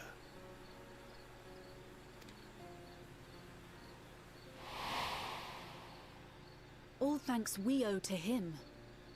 In the days prior to the 7th Umbral Calamity, it was your father's tireless efforts which granted us a means to vanquish the Primals. Were it not for him, our strength would have been quite spent by the time the Empire arrived. That Gridania still stands is in large part his achievement. He was a great man.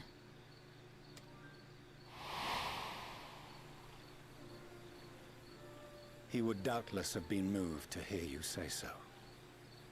I must confess, however, that I opposed his decision to intervene. And my position remains unchanged.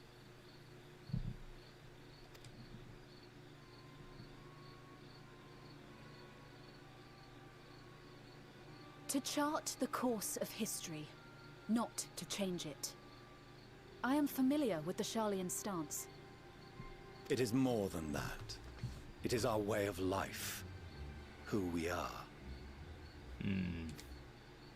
But I came here not to deliver a lecture, but the Forum's answer to your request. Sharlayan will under no circumstances intervene in the conflict between Eorzea and the Garlean Empire.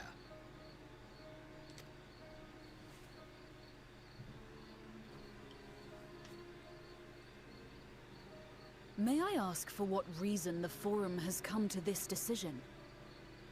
The final days spell the end not only for Eorzea, but the entire world. The final days? Pray spare me your hyperbole.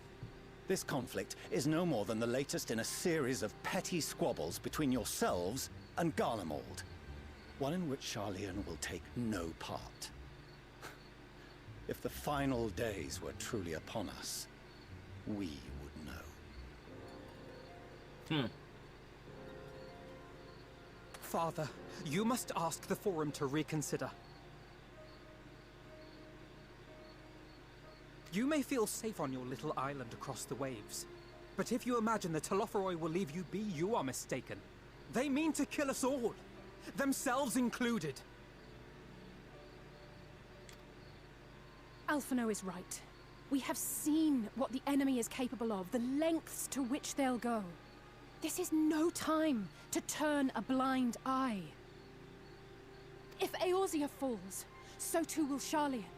So if you truly love our homeland, you will join us. Now, before it's too late.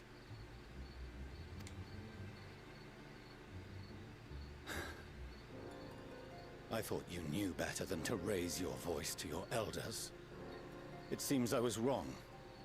Wrong to ever let you leave, Sharlayan. I consoled myself that your time abroad would instill in you some hint of restraint, of discipline. But I see now that Eorzea has made fools of you both. Have you forgotten why it was that I so vehemently opposed your grandfather's departure?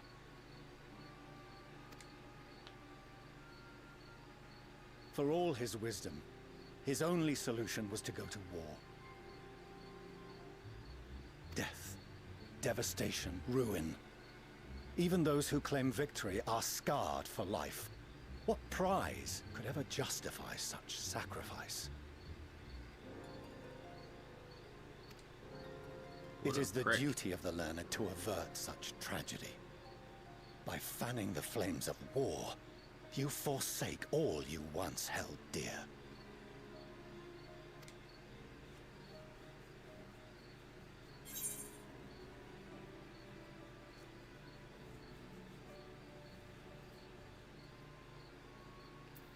To ignore the plight of those who might conceivably save. One might conceivably save is not wisdom, it is indolence.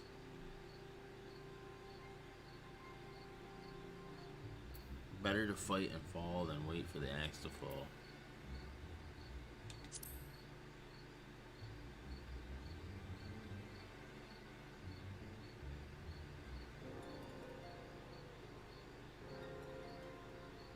I see your friend shares your misguided ideals.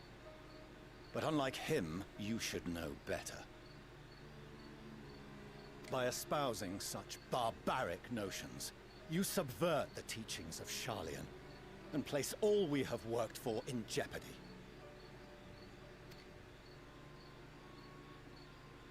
Alphino, Alizé, as of this moment, you shall no longer bear the name of Leveilleur. What? Father. How you choose to live your lives is no longer my concern. If you wish to walk the path of ruin, I will not stand in your way. Wow, what a dick. Master Fourcheneau, while Sharlayan may have no intention of intervening in this conflict, we can still part as friends. Will you not stay and speak with us, that we might learn of Sharlayan's hopes for the morrow? I have said what I came here to say. Any further discussion would be meaningless.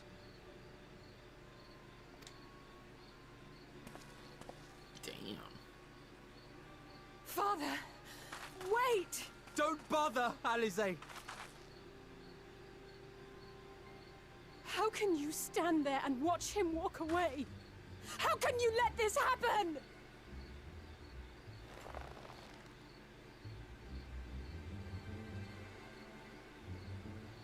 Damn.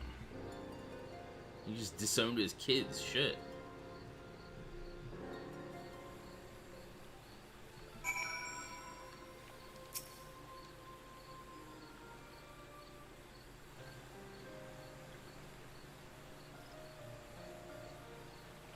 So that's what he came here to say? That we're all fools for having the temerity to defend ourselves against the Theropathy? And as for the rest, like it or not, this was the Forum's decision to watch from afar while Eorzea burns. Father was but the messenger. As he handed down their judgment, I could think of nothing to say that could possibly sway him. I still can't.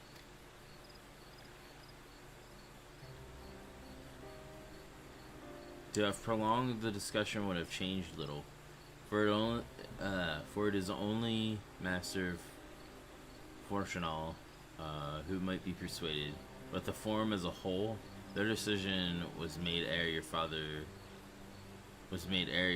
crossed the sea.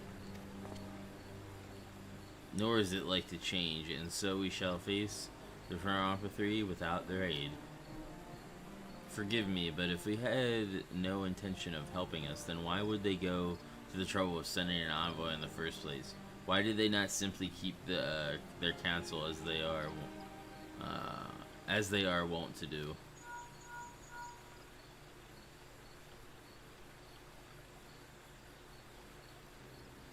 Angelus, has Master Fourcheneau arrived yet? Then it is as I feared. My efforts were in vain.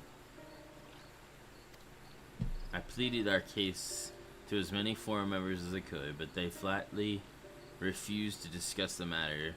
No, that's not exactly true. I should rather say that they ignored every word I said on the subject without exception. It was almost unnerving. Could it be that they are hiding something from us? That might go some way to explain Master Fortunal's performance.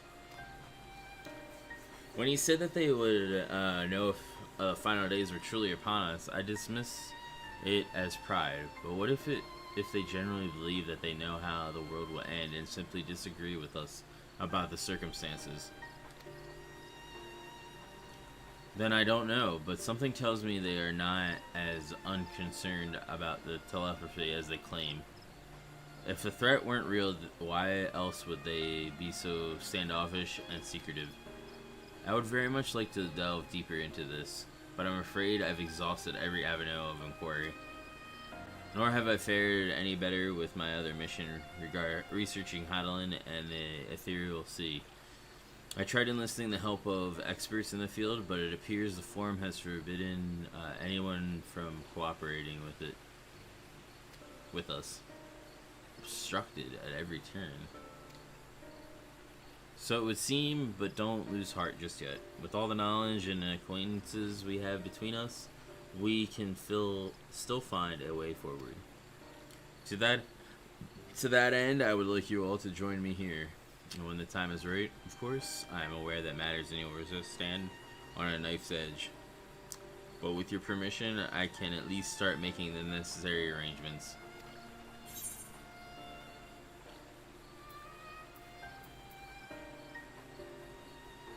Well, I was wanted to visit Charlene, which is where we're going in Endwalker, and so you shall, albeit under less than happy circumstances.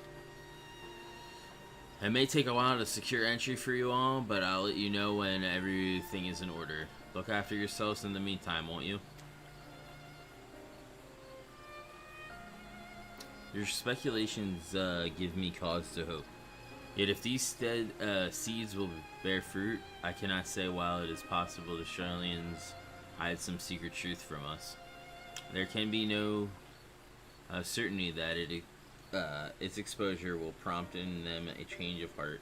And so for the present, we must need comforts in the plight in which we find ourselves. The Forum has refused our request for aid, and it falls to us alone to contend with the telepathy. Even with all of yours are standing united, there is no guarantee that we will prevail. What does Charlian intend to do if we fail?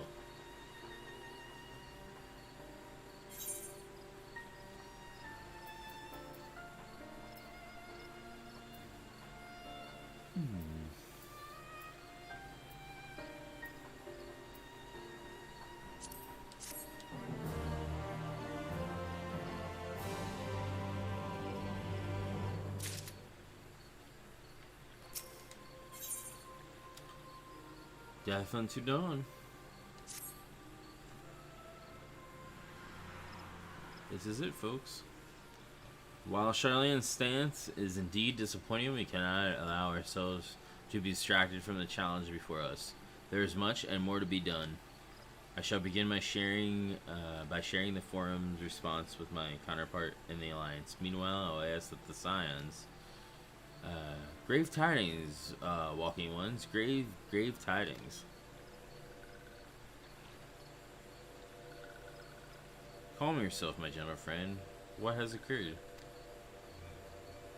These ones who want the sea feathered ones send terrible news. Destroying ones have appeared in Zilfato.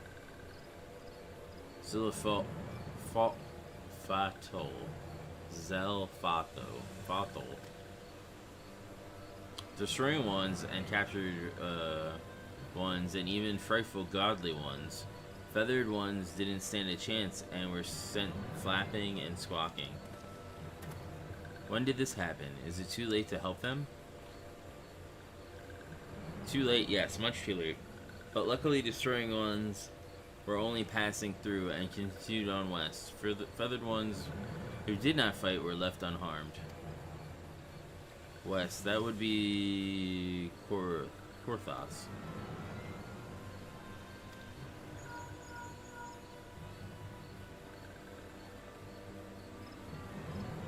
My lady, the Ishgardens report that the Telephory have emerged from the eastern highlands of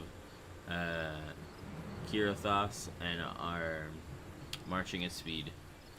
Though their purpose is yet to be determined, the Cartinio Flats would seem their most likely destination. Lord Imric has already dispatched his forces and requested our immediate support. Tell him he shall have it, and this time, or the time it comes for the Grand Company of Eorza to prove its worth.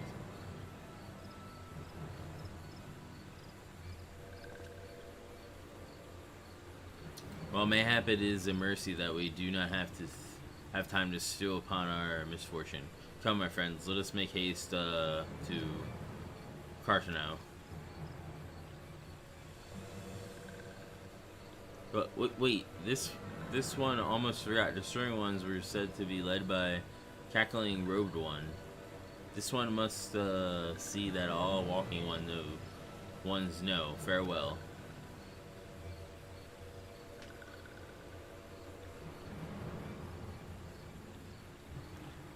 Fan Daniel? Who else? It was only a matter of time before that grinning maniac showed himself again.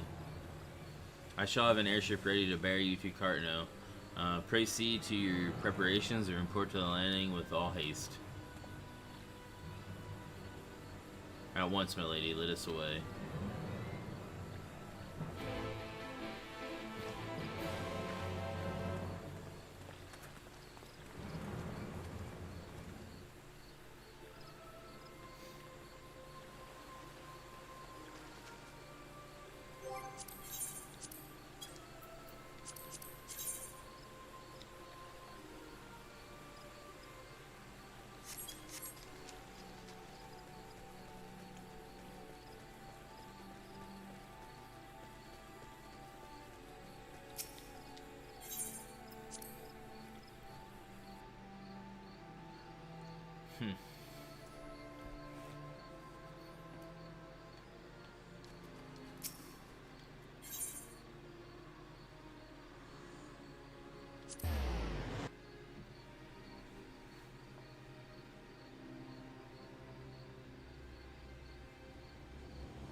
Angela, so it would seem Fardola here has come all the way to Gardenia to find us.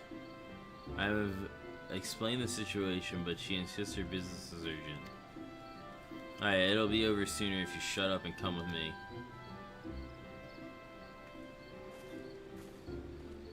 Okay.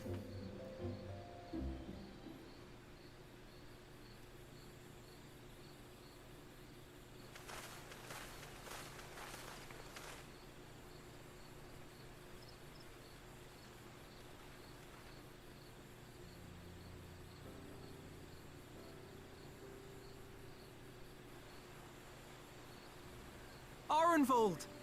I can't tell you how good it is to see you.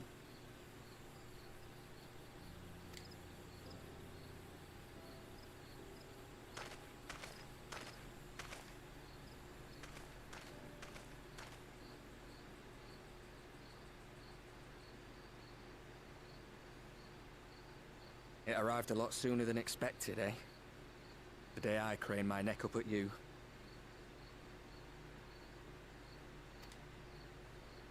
Only because you're sitting down. Unless...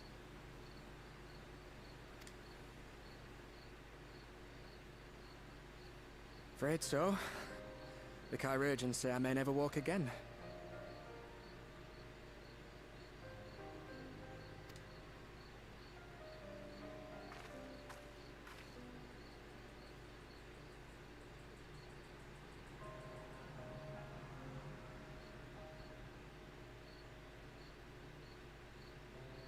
Come on, Alfino, it could be worse. Besides, I didn't come here to dampen the mood. Quite the opposite. All I've ever wanted was to fight for a cause I believe in. But my fighting days are over. So I want you to fight in my stead. Be the hero I can't.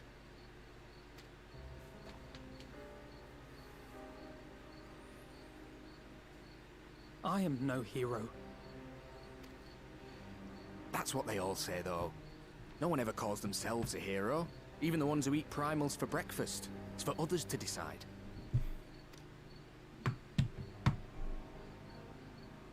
Look, Alfino. You already are a hero. To me and countless others. We see you doing your damnedest to protect us all. And you're not alone, are you? There are people who believe in you, just as you believe in them. We carry the dreams of many. We'll carry yours too. We'll be sure to give you your regards with Laffery. Some things that may have changed, but the adventure isn't over yet. We carry the dreams of many. We'll carry yours too.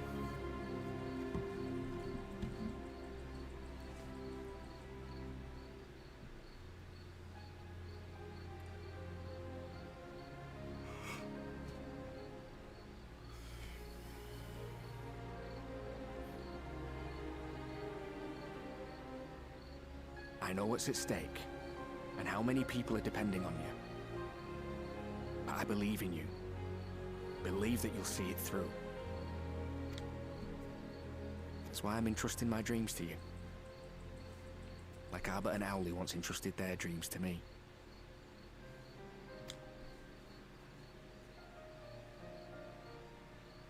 There was a time when I would have borne the weight of such expectations without a second thought. But now, I know just how heavy that burden can be. To tell the truth, I'm beginning to wonder if I chose the right path. Sacrifices will inevitably be made for the sake of the ideals I uphold. Maybe I am not the person I thought I was. The person you think I am.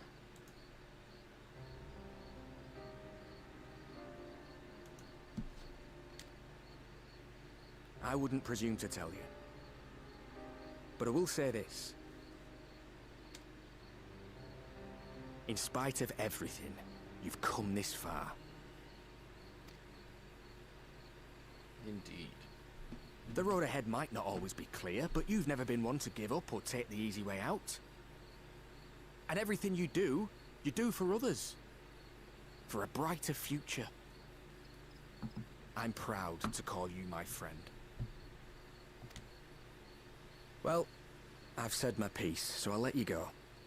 I know you've got more important things to be doing. Just give what I've said some thought, all right?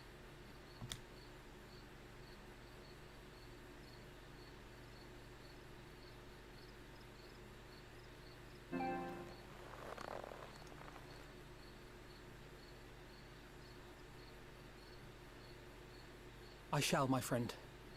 And we will meet again soon, I promise.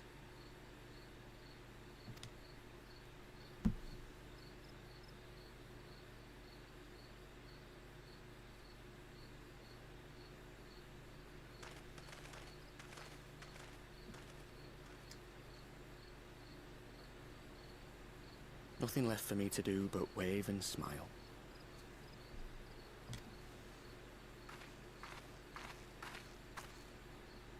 You've got a pretty narrow view of what it means to be a hero. Do you know that?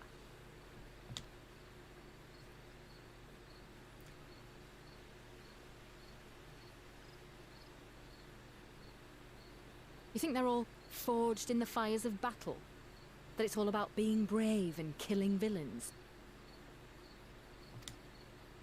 Alphino and the others will carry on their fight. But theirs isn't the only one. There are other ways you can make a difference. If you stop feeling sorry for yourself and put your bloody mind to it.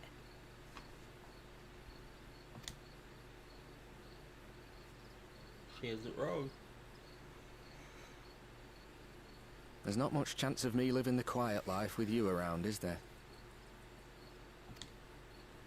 If you're content to twiddle your thumbs thinking of what might have been, that's your lookout. But I reckon you've got some fight left in you. And I reckon you might be right. If there's a way I can still help my friends, I'll bloody well find it.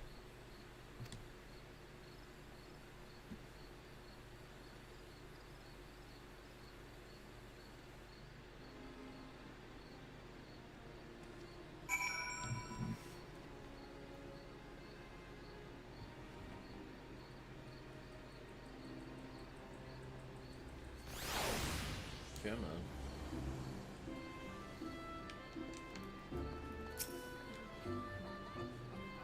You can tell me. You can tell me later what that was all about. But judging by the set of Alphinaud's jaw, it appears to have done him some good. Thancred and the others have already left the Rising Sun. According to the communication officers, Amal Jah and Kobold forces are also bound for Cartano as we speak. They mean to keep the promises they made in Alamigo, and we must do the same by saving as many of their tempered kin as possible. Anyway, the airship is ready to depart. We should get going. Upon joining the battle card, several cutscenes will play in sequence. It is recommended that you set up sufficient time to participate in the battle and view these scenes in their entirety. Your progress through the battle will be saved at certain points. In the event that you are defeated, you'll be able to try again from the most recent of these. Please note, if you enter battles associated with other quests or log out from the game, this progress will be lost. Alright, let's go.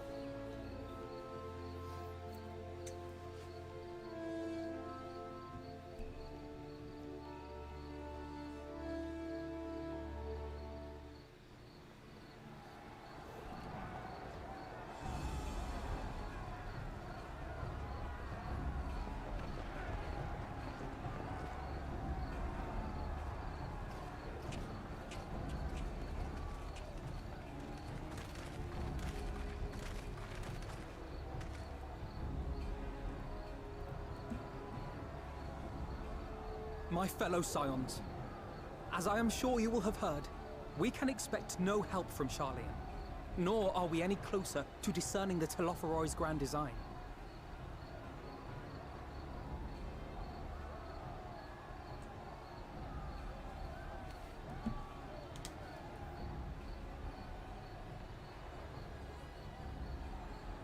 And now, our adversary moves against us in unprecedented numbers, compelling us to answer in kind. The outlook, in short, is bleak. Yet though our foes are many, and we but few, we may still tip the balance in Eorzea's favor. Of course. We will do what we always do. Deal with the ones our allies can't. A less than daunting prospect, judging by your expression. Could it be that you've dispelled your lingering doubts, Alphinaud?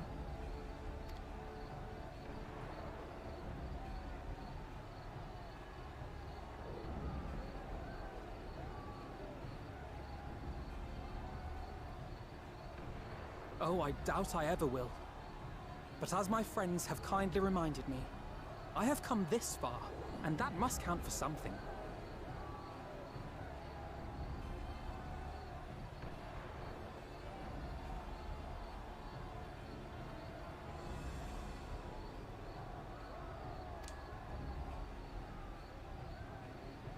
Gods be good, Alphinaud. That's what we've been trying to tell you all along. For one so bright, you can be remarkably dim at times. There is such a thing as overthinking, you know.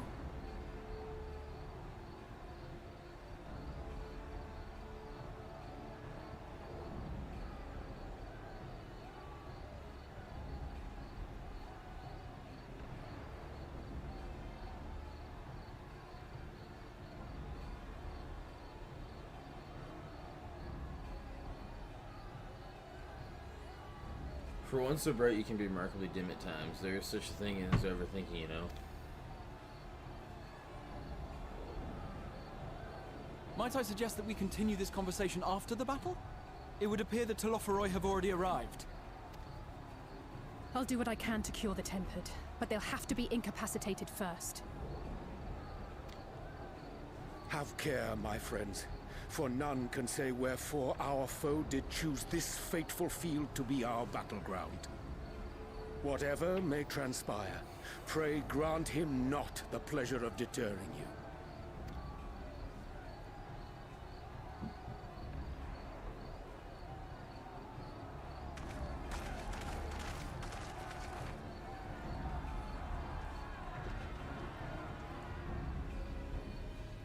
I'm starting to get tired.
Prepare yourself! Let's give it our all! Hold fast.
What the hell?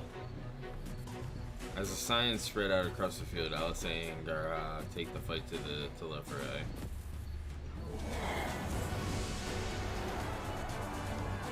Oh, do I get to play as her? Shit, I do. Oh, maybe.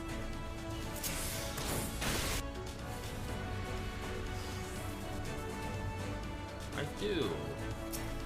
Nice.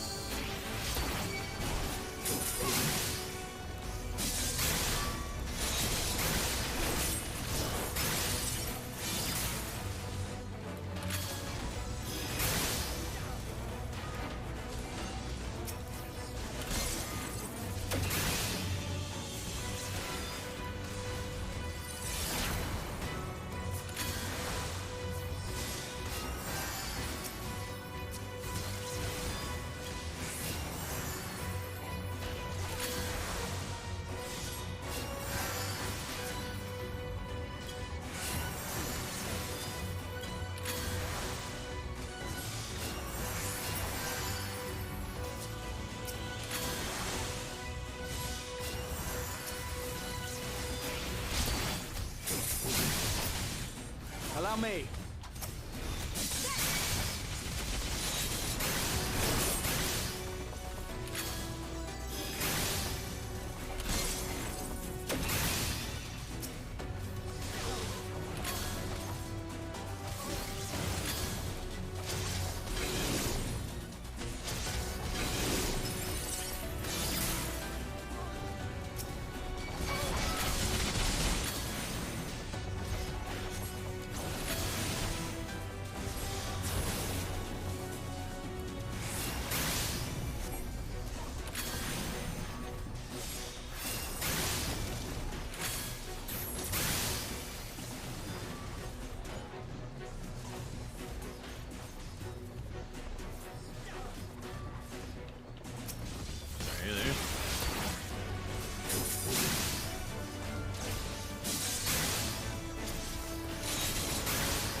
Just the beginning.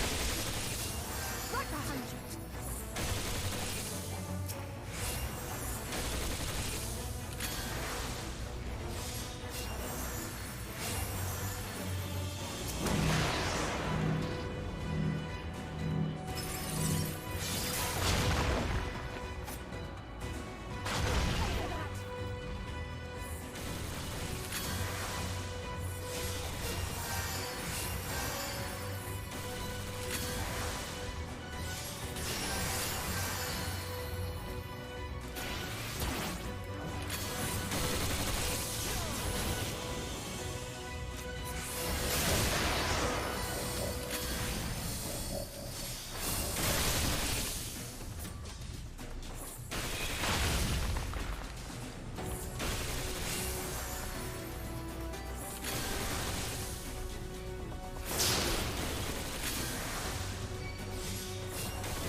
Where the fuck am I going now?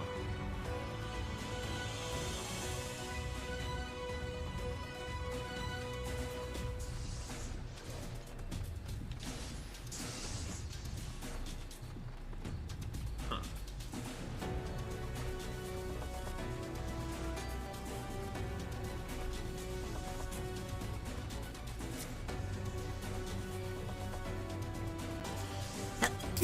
Excuse me.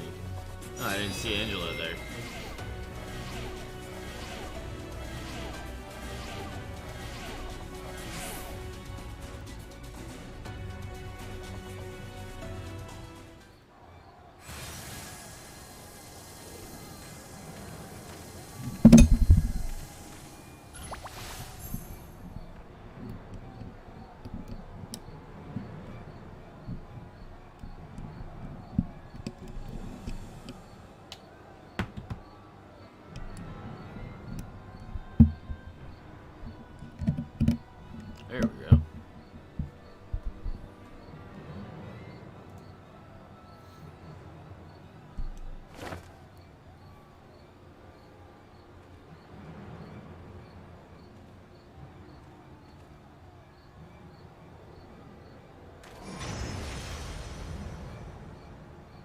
This fucker. Do you see that? The glyph? Yes. How worried should we be?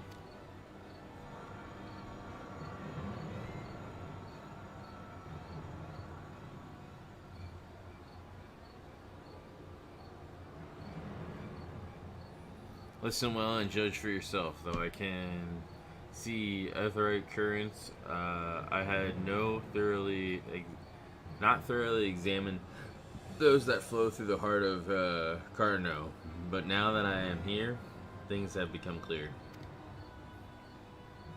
The flats conceal an aetheric confluence, like to the pillars of Azim Steep, but greater in scale, far greater.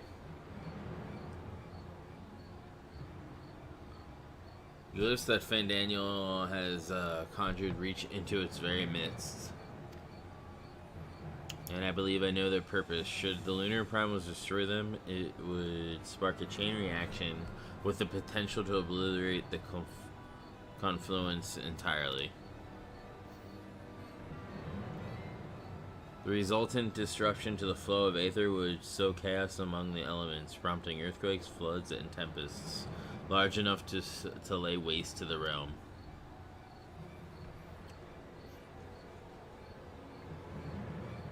That he would go so far cometh a little surprise. We must needs protect the confluence at all costs.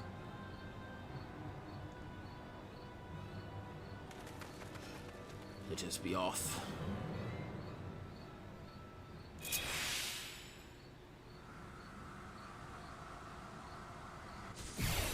Oh shit, I'm your OJ.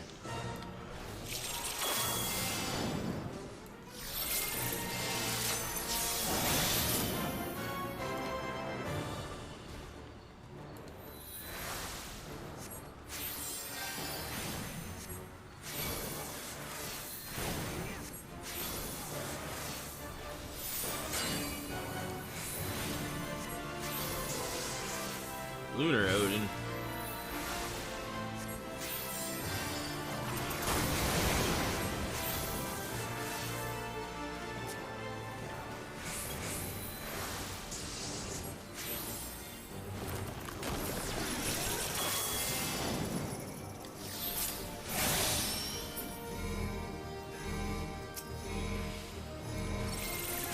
I shall protect you.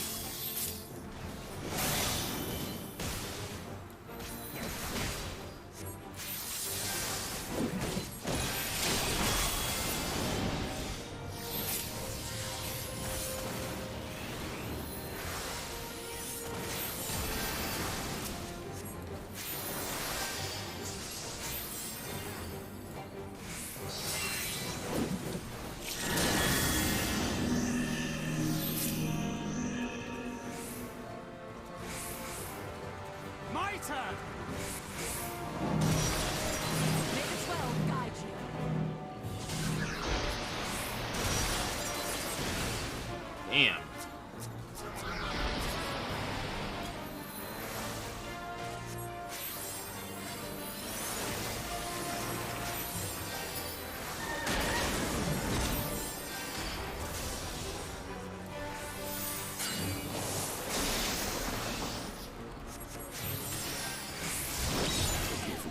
Dude, what the fuck? I was over there. Alright, this is gonna be a bitch. I'm telling you right now.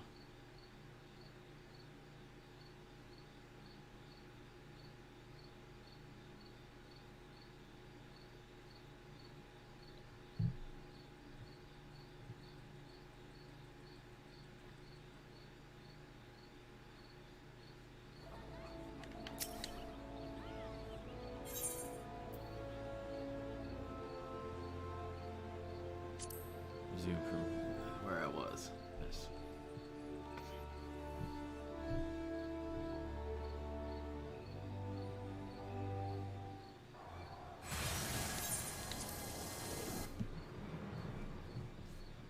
All right.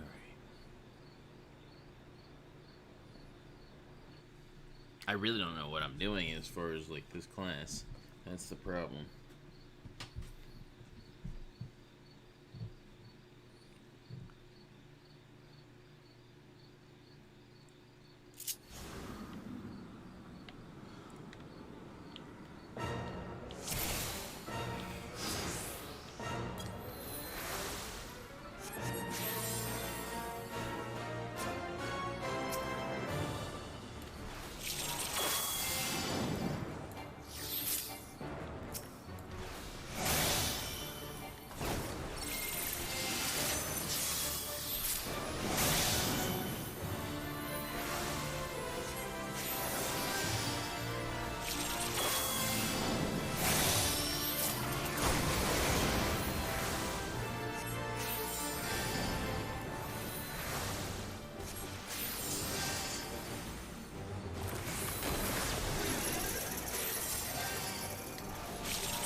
Turn. May the 12 guide you.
That was kind of a bitch.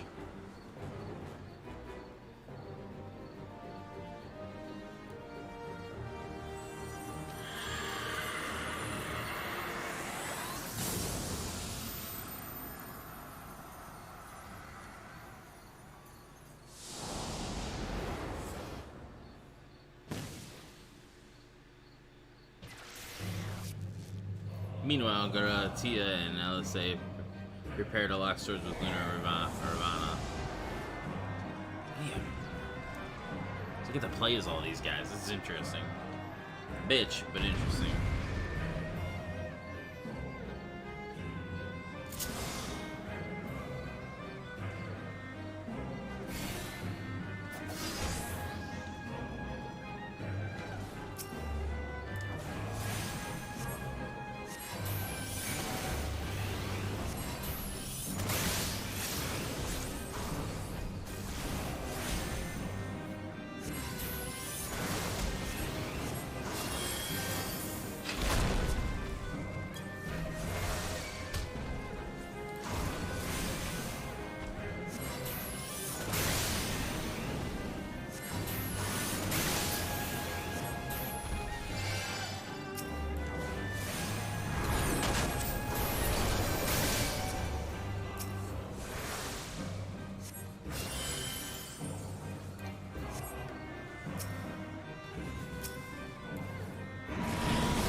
Shit. Fuck. I don't know the class to fucking do this shit.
Dude, I can't fucking heal it and do damage to this shit at the same fucking time.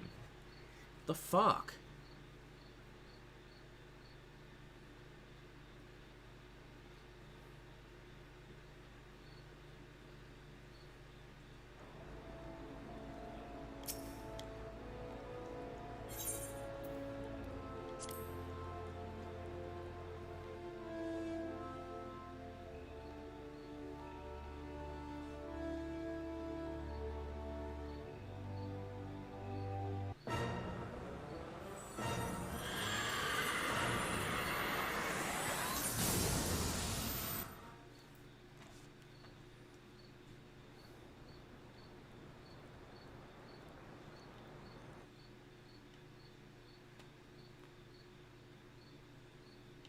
And I don't know what each ability does for this guy.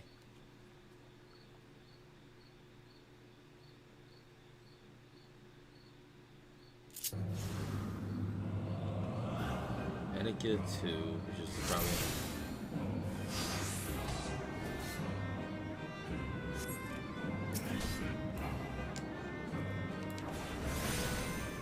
See how this works.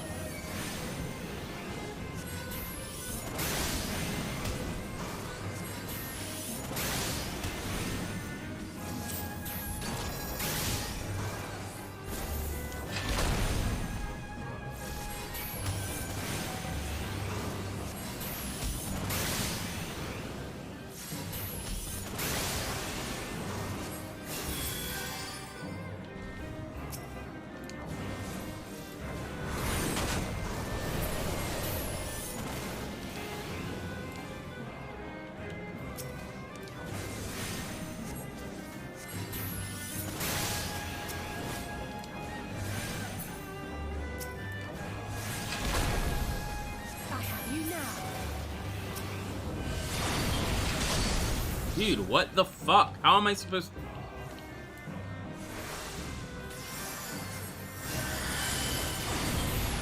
How am I supposed to heal this shit and do all this stuff? I can't.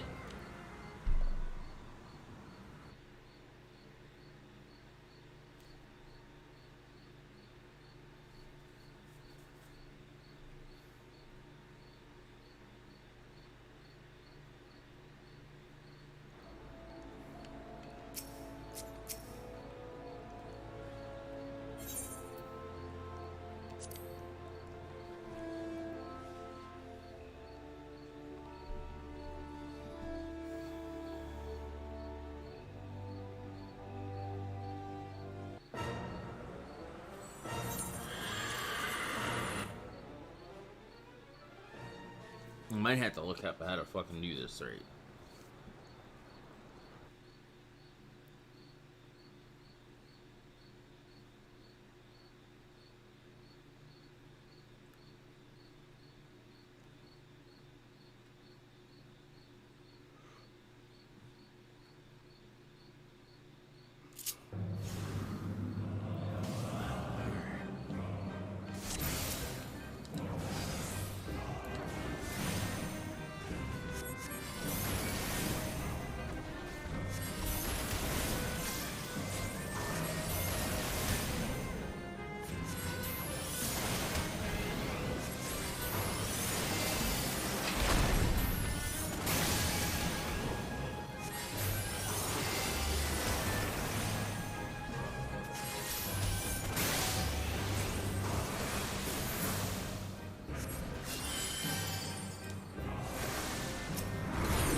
Dude, what the fuck?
Damn, that was a bitch.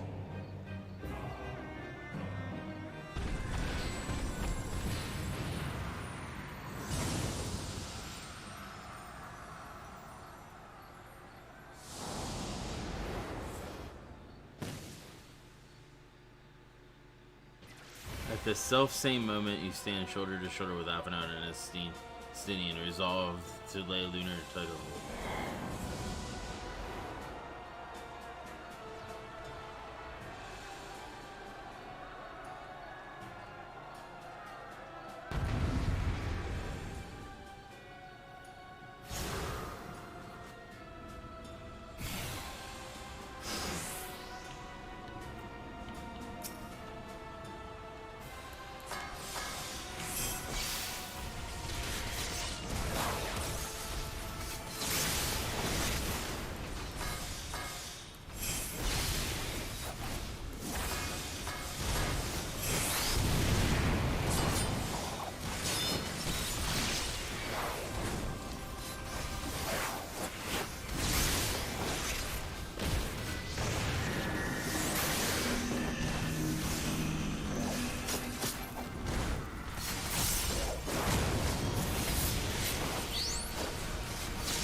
Good job, Alphino.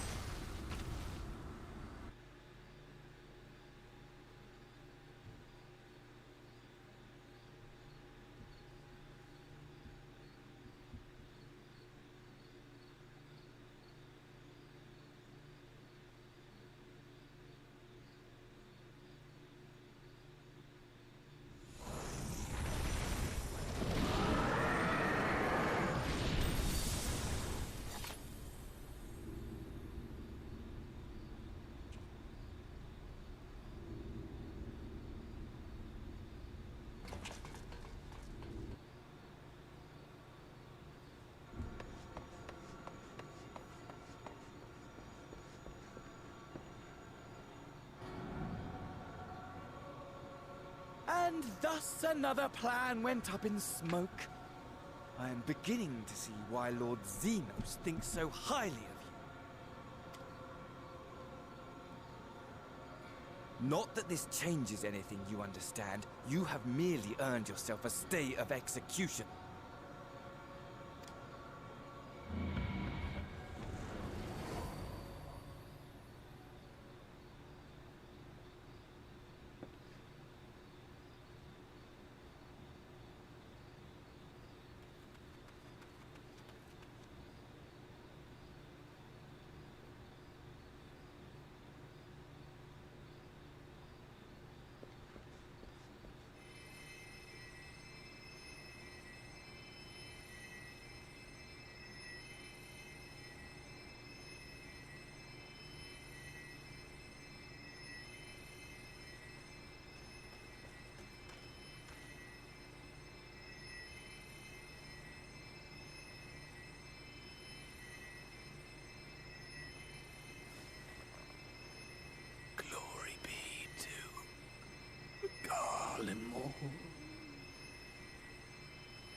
How fare the tempered? We've treated as many as we can, but some were beyond help.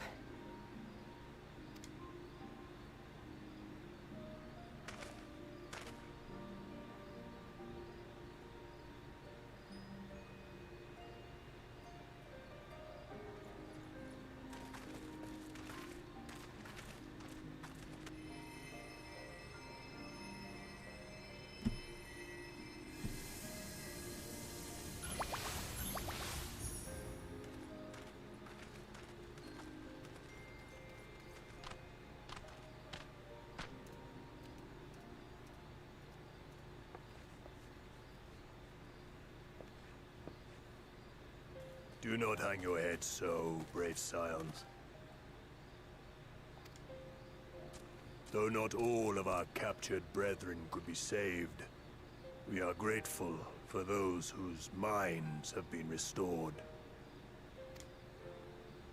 You could do no more, and that is enough. So please hold your heads high.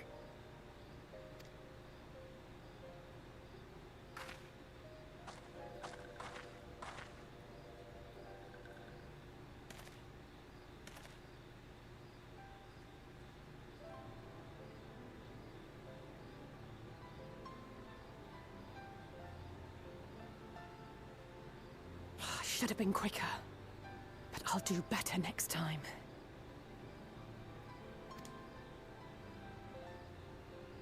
Thank you for your kind words. They mean a lot.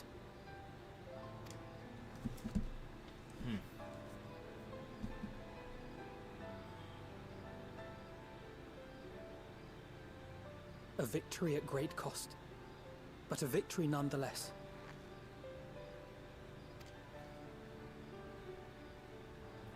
We must stay strong and press on. Isn't that right?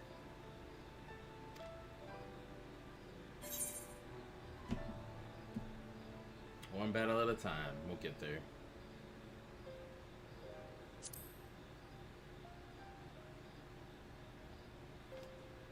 That we will.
Endwalker, here we come.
Yeah.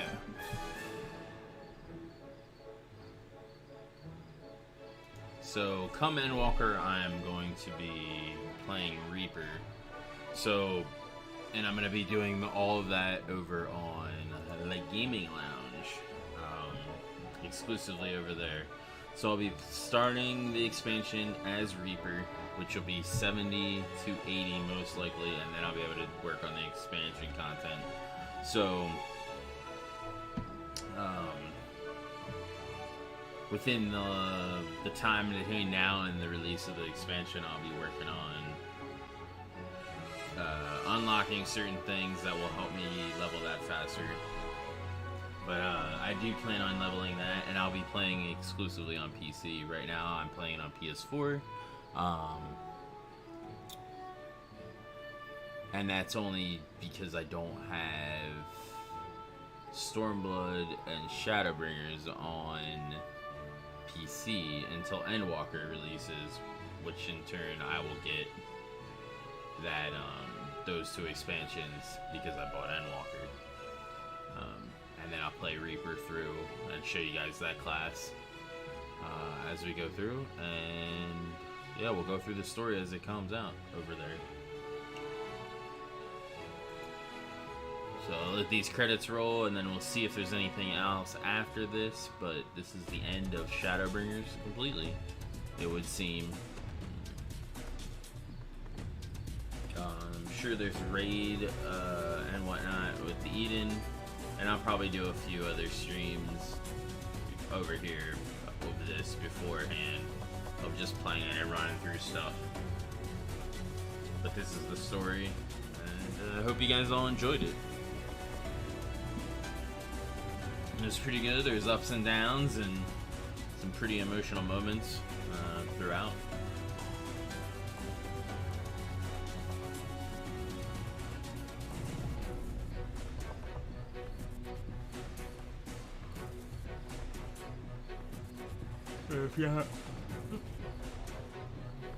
If you haven't caught the rest of it, I have it all in a playlist that you can most definitely go back and watch through. They're in long format, so it can be a lot to get through. But I read out all the non-vocal voice acted parts. I will talk. I recite what is happening. So be sure to go back and check those out.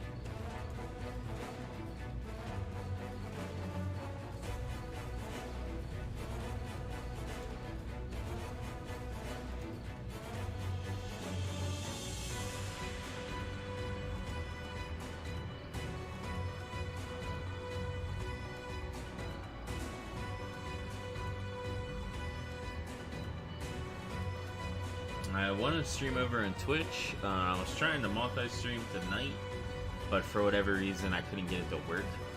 I'll look into that some more and see about doing that, because I want to multi-stream to this from YouTube to Twitch and Facebook probably.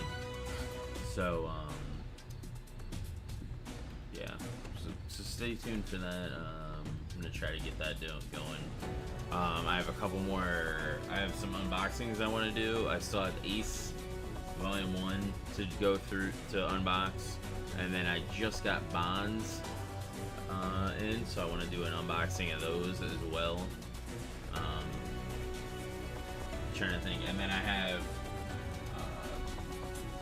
the D&D Adventures in the Forgotten Realms. I have a fat pack of that. I want to open that up on the channel, and I also have a Zendikar Rising fat pack as well, along with 2 Battle for Zendikar packs that I will open up on the channel at some point. This coming weekend I won't really be around much, just because I'll be in Cincinnati for Horror Hound with ETEP from the Place to Be reviews, World Class Bullshitters, and so on. But I'm sure I will be streaming with ETEP or something at some point during that, potentially. So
That's some long ass credits.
Looks like it's almost over.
My cat is a weirdo. I'm gonna tell you that right now.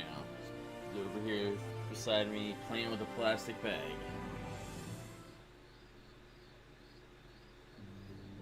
Alright.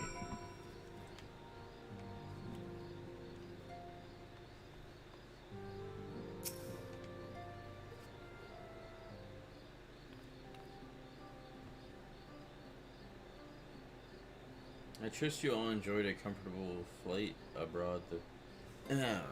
aboard the Pride of the Ishgardian fleet. Lest you worry, the Bonanza has been towed to a nearby location to be retrieved at your convenience. You have thought of everything, Lord Emmerich, and may I say how much I appreciate the hospitality you afforded us on the way home. Think nothing of it. Our destination lay in the same direction, and it afforded me the perfect opportunity to learn how my errant friend has been since last he took his leave. It would seem you have finally found a place to settle down. I merely grew weary of wandering the Far East.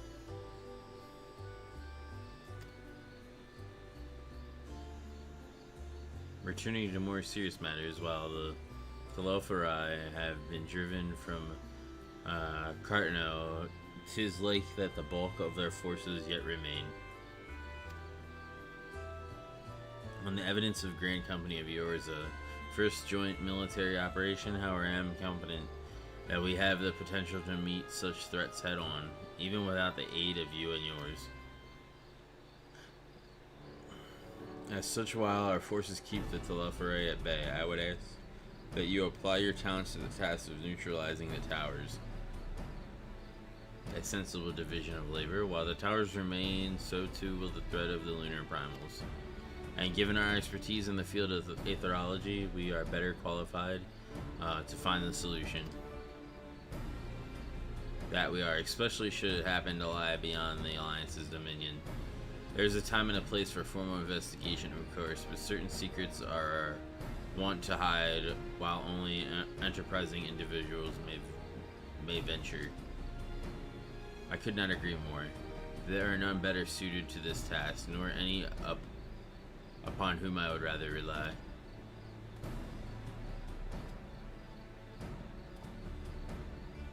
On behalf of the Alliance, I thank you.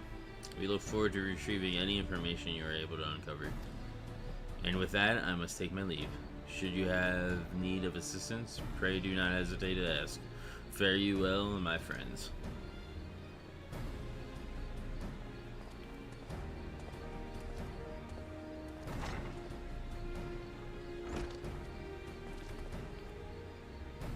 I confess, I had hoped to be able to study the towers more closely.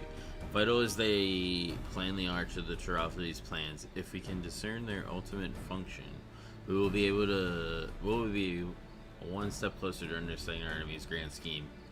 Should we succeed in neutralizing them, of course, it is all but certain that the Telophori will mount an all-out invasion. And then it will begin. The one who awaits at the heart of the chaos will come for us, for you. Yet in the end, our true nemesis may be the calamity to end all calamities, the final days themselves. Yes, alright, Alphino. We need a plan, not importance. As Thancred so eloquently pointed out, we are in a position to seek information from all manner of places, not least. Charlian.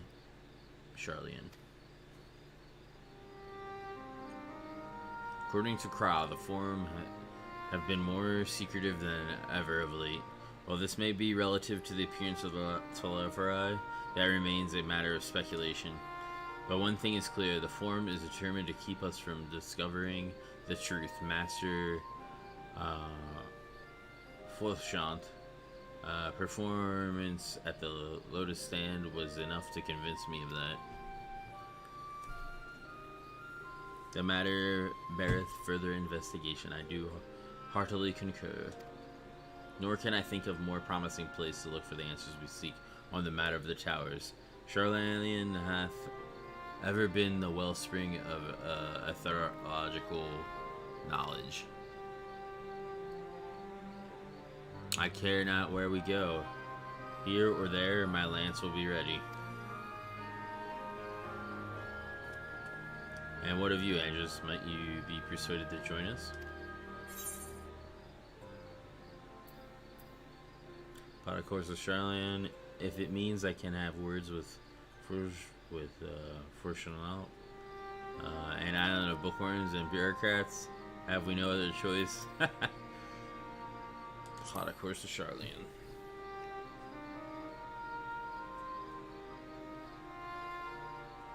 Here, here, it is time we laid bare the Teleferi's dark designs. It appears we are in agreement. We have but to wait for Cryo to secure the necessary permissions. In the meantime, there is a matter I would investigate. Does it involve tall structures?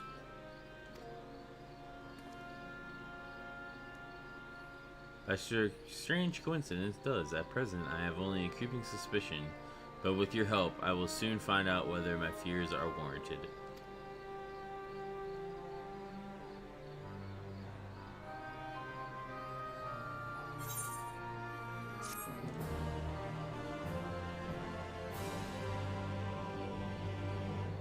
You have learned the emote shush.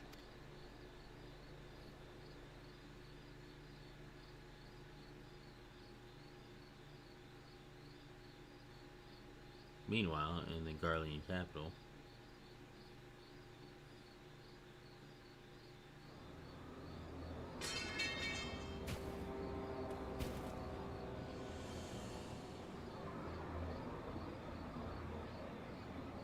and there is his new weapon.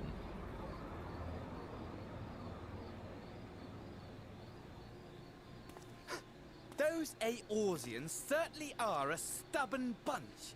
Though I suppose you knew that already. My plan to redirect the ether from Cartano came to a rather less than satisfactory conclusion. It was, in many respects, an abject failure. Which does, of course, raise the question of where we are going to procure the requisite amount. The obvious solution would be to draw on resources a little closer to home, though that would require our dreamer to dream a trifle more deeply. So be it. The dreamer will not complain. Then let us begin the preparations at once. With the gateway of the gods complete, all that remains is to gather the necessary ether, and our prize shall be within reach.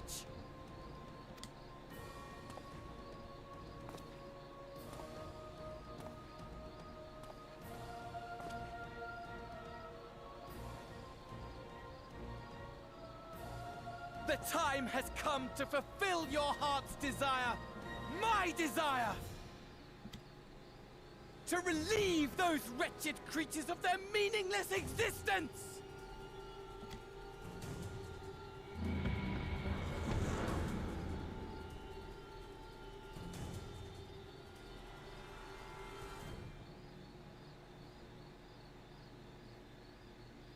While I await you, I shall drink a sea of souls and gorge myself upon the darkened moon.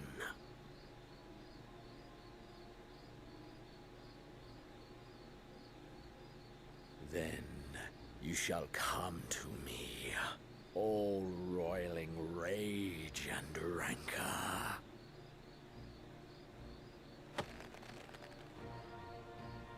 And the stars shall bear witness to our final contest.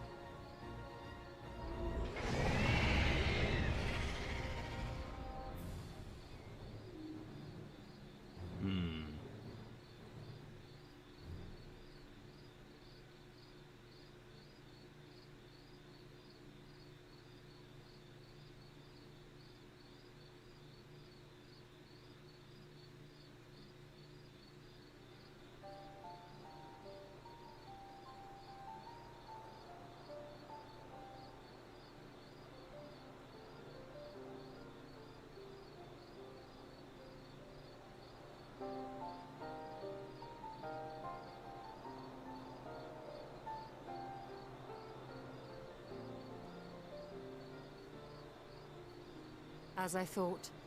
The ethereal currents have been disturbed here too.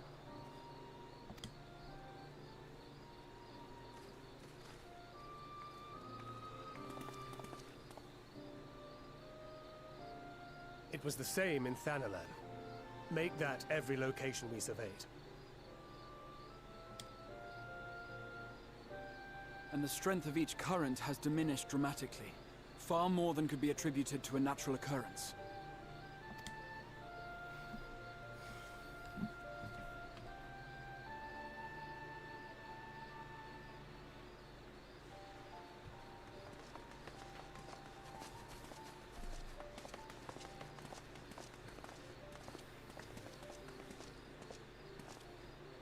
What tidings bringest thou from Dravania? We took a number of readings, and noticed that the closer we were to the tower, the lower the etheric density became. In short, The towers are drawing upon the land's ether, which would explain how they were able to carry out the summonings.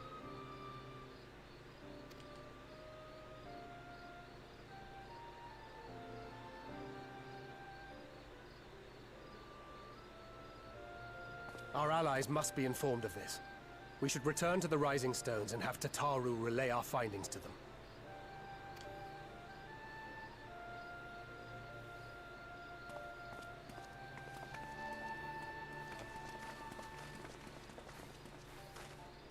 Hear me. Hear me. Hear me. Hear me. Darkness comes. And with it, the end. Idling. The fate I think. of the star is in your hands.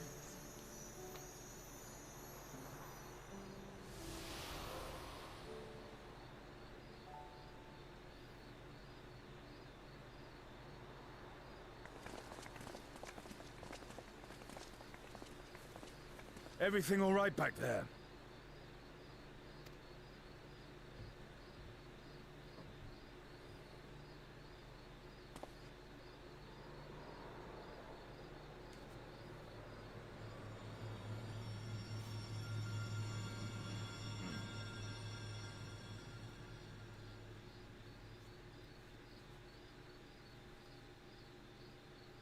At solemn dawn, grim propose shines and gaze cast towards the moonlit sky. Thus does our final curtain rise, your step to guide what end.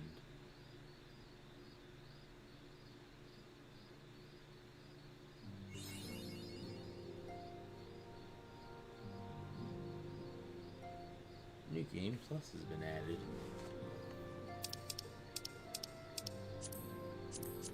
To be continued. Alright.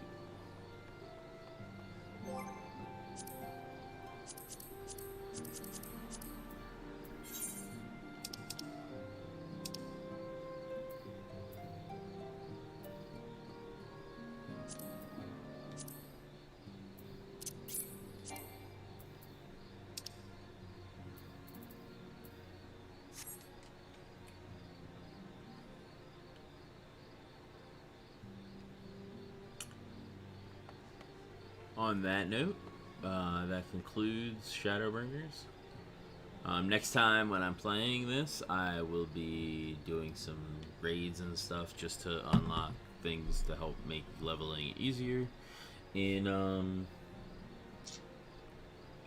Endwalker for Reaper, because that's what I'm going to main in the new expansion. And I'll be on PC. I want to thank you guys for being here. Much appreciated. Thursday, catch me over on the gaming lounge. As always, thank you guys for being here. Thanks for your support. Apollo Patriot, as always, thank you for being here.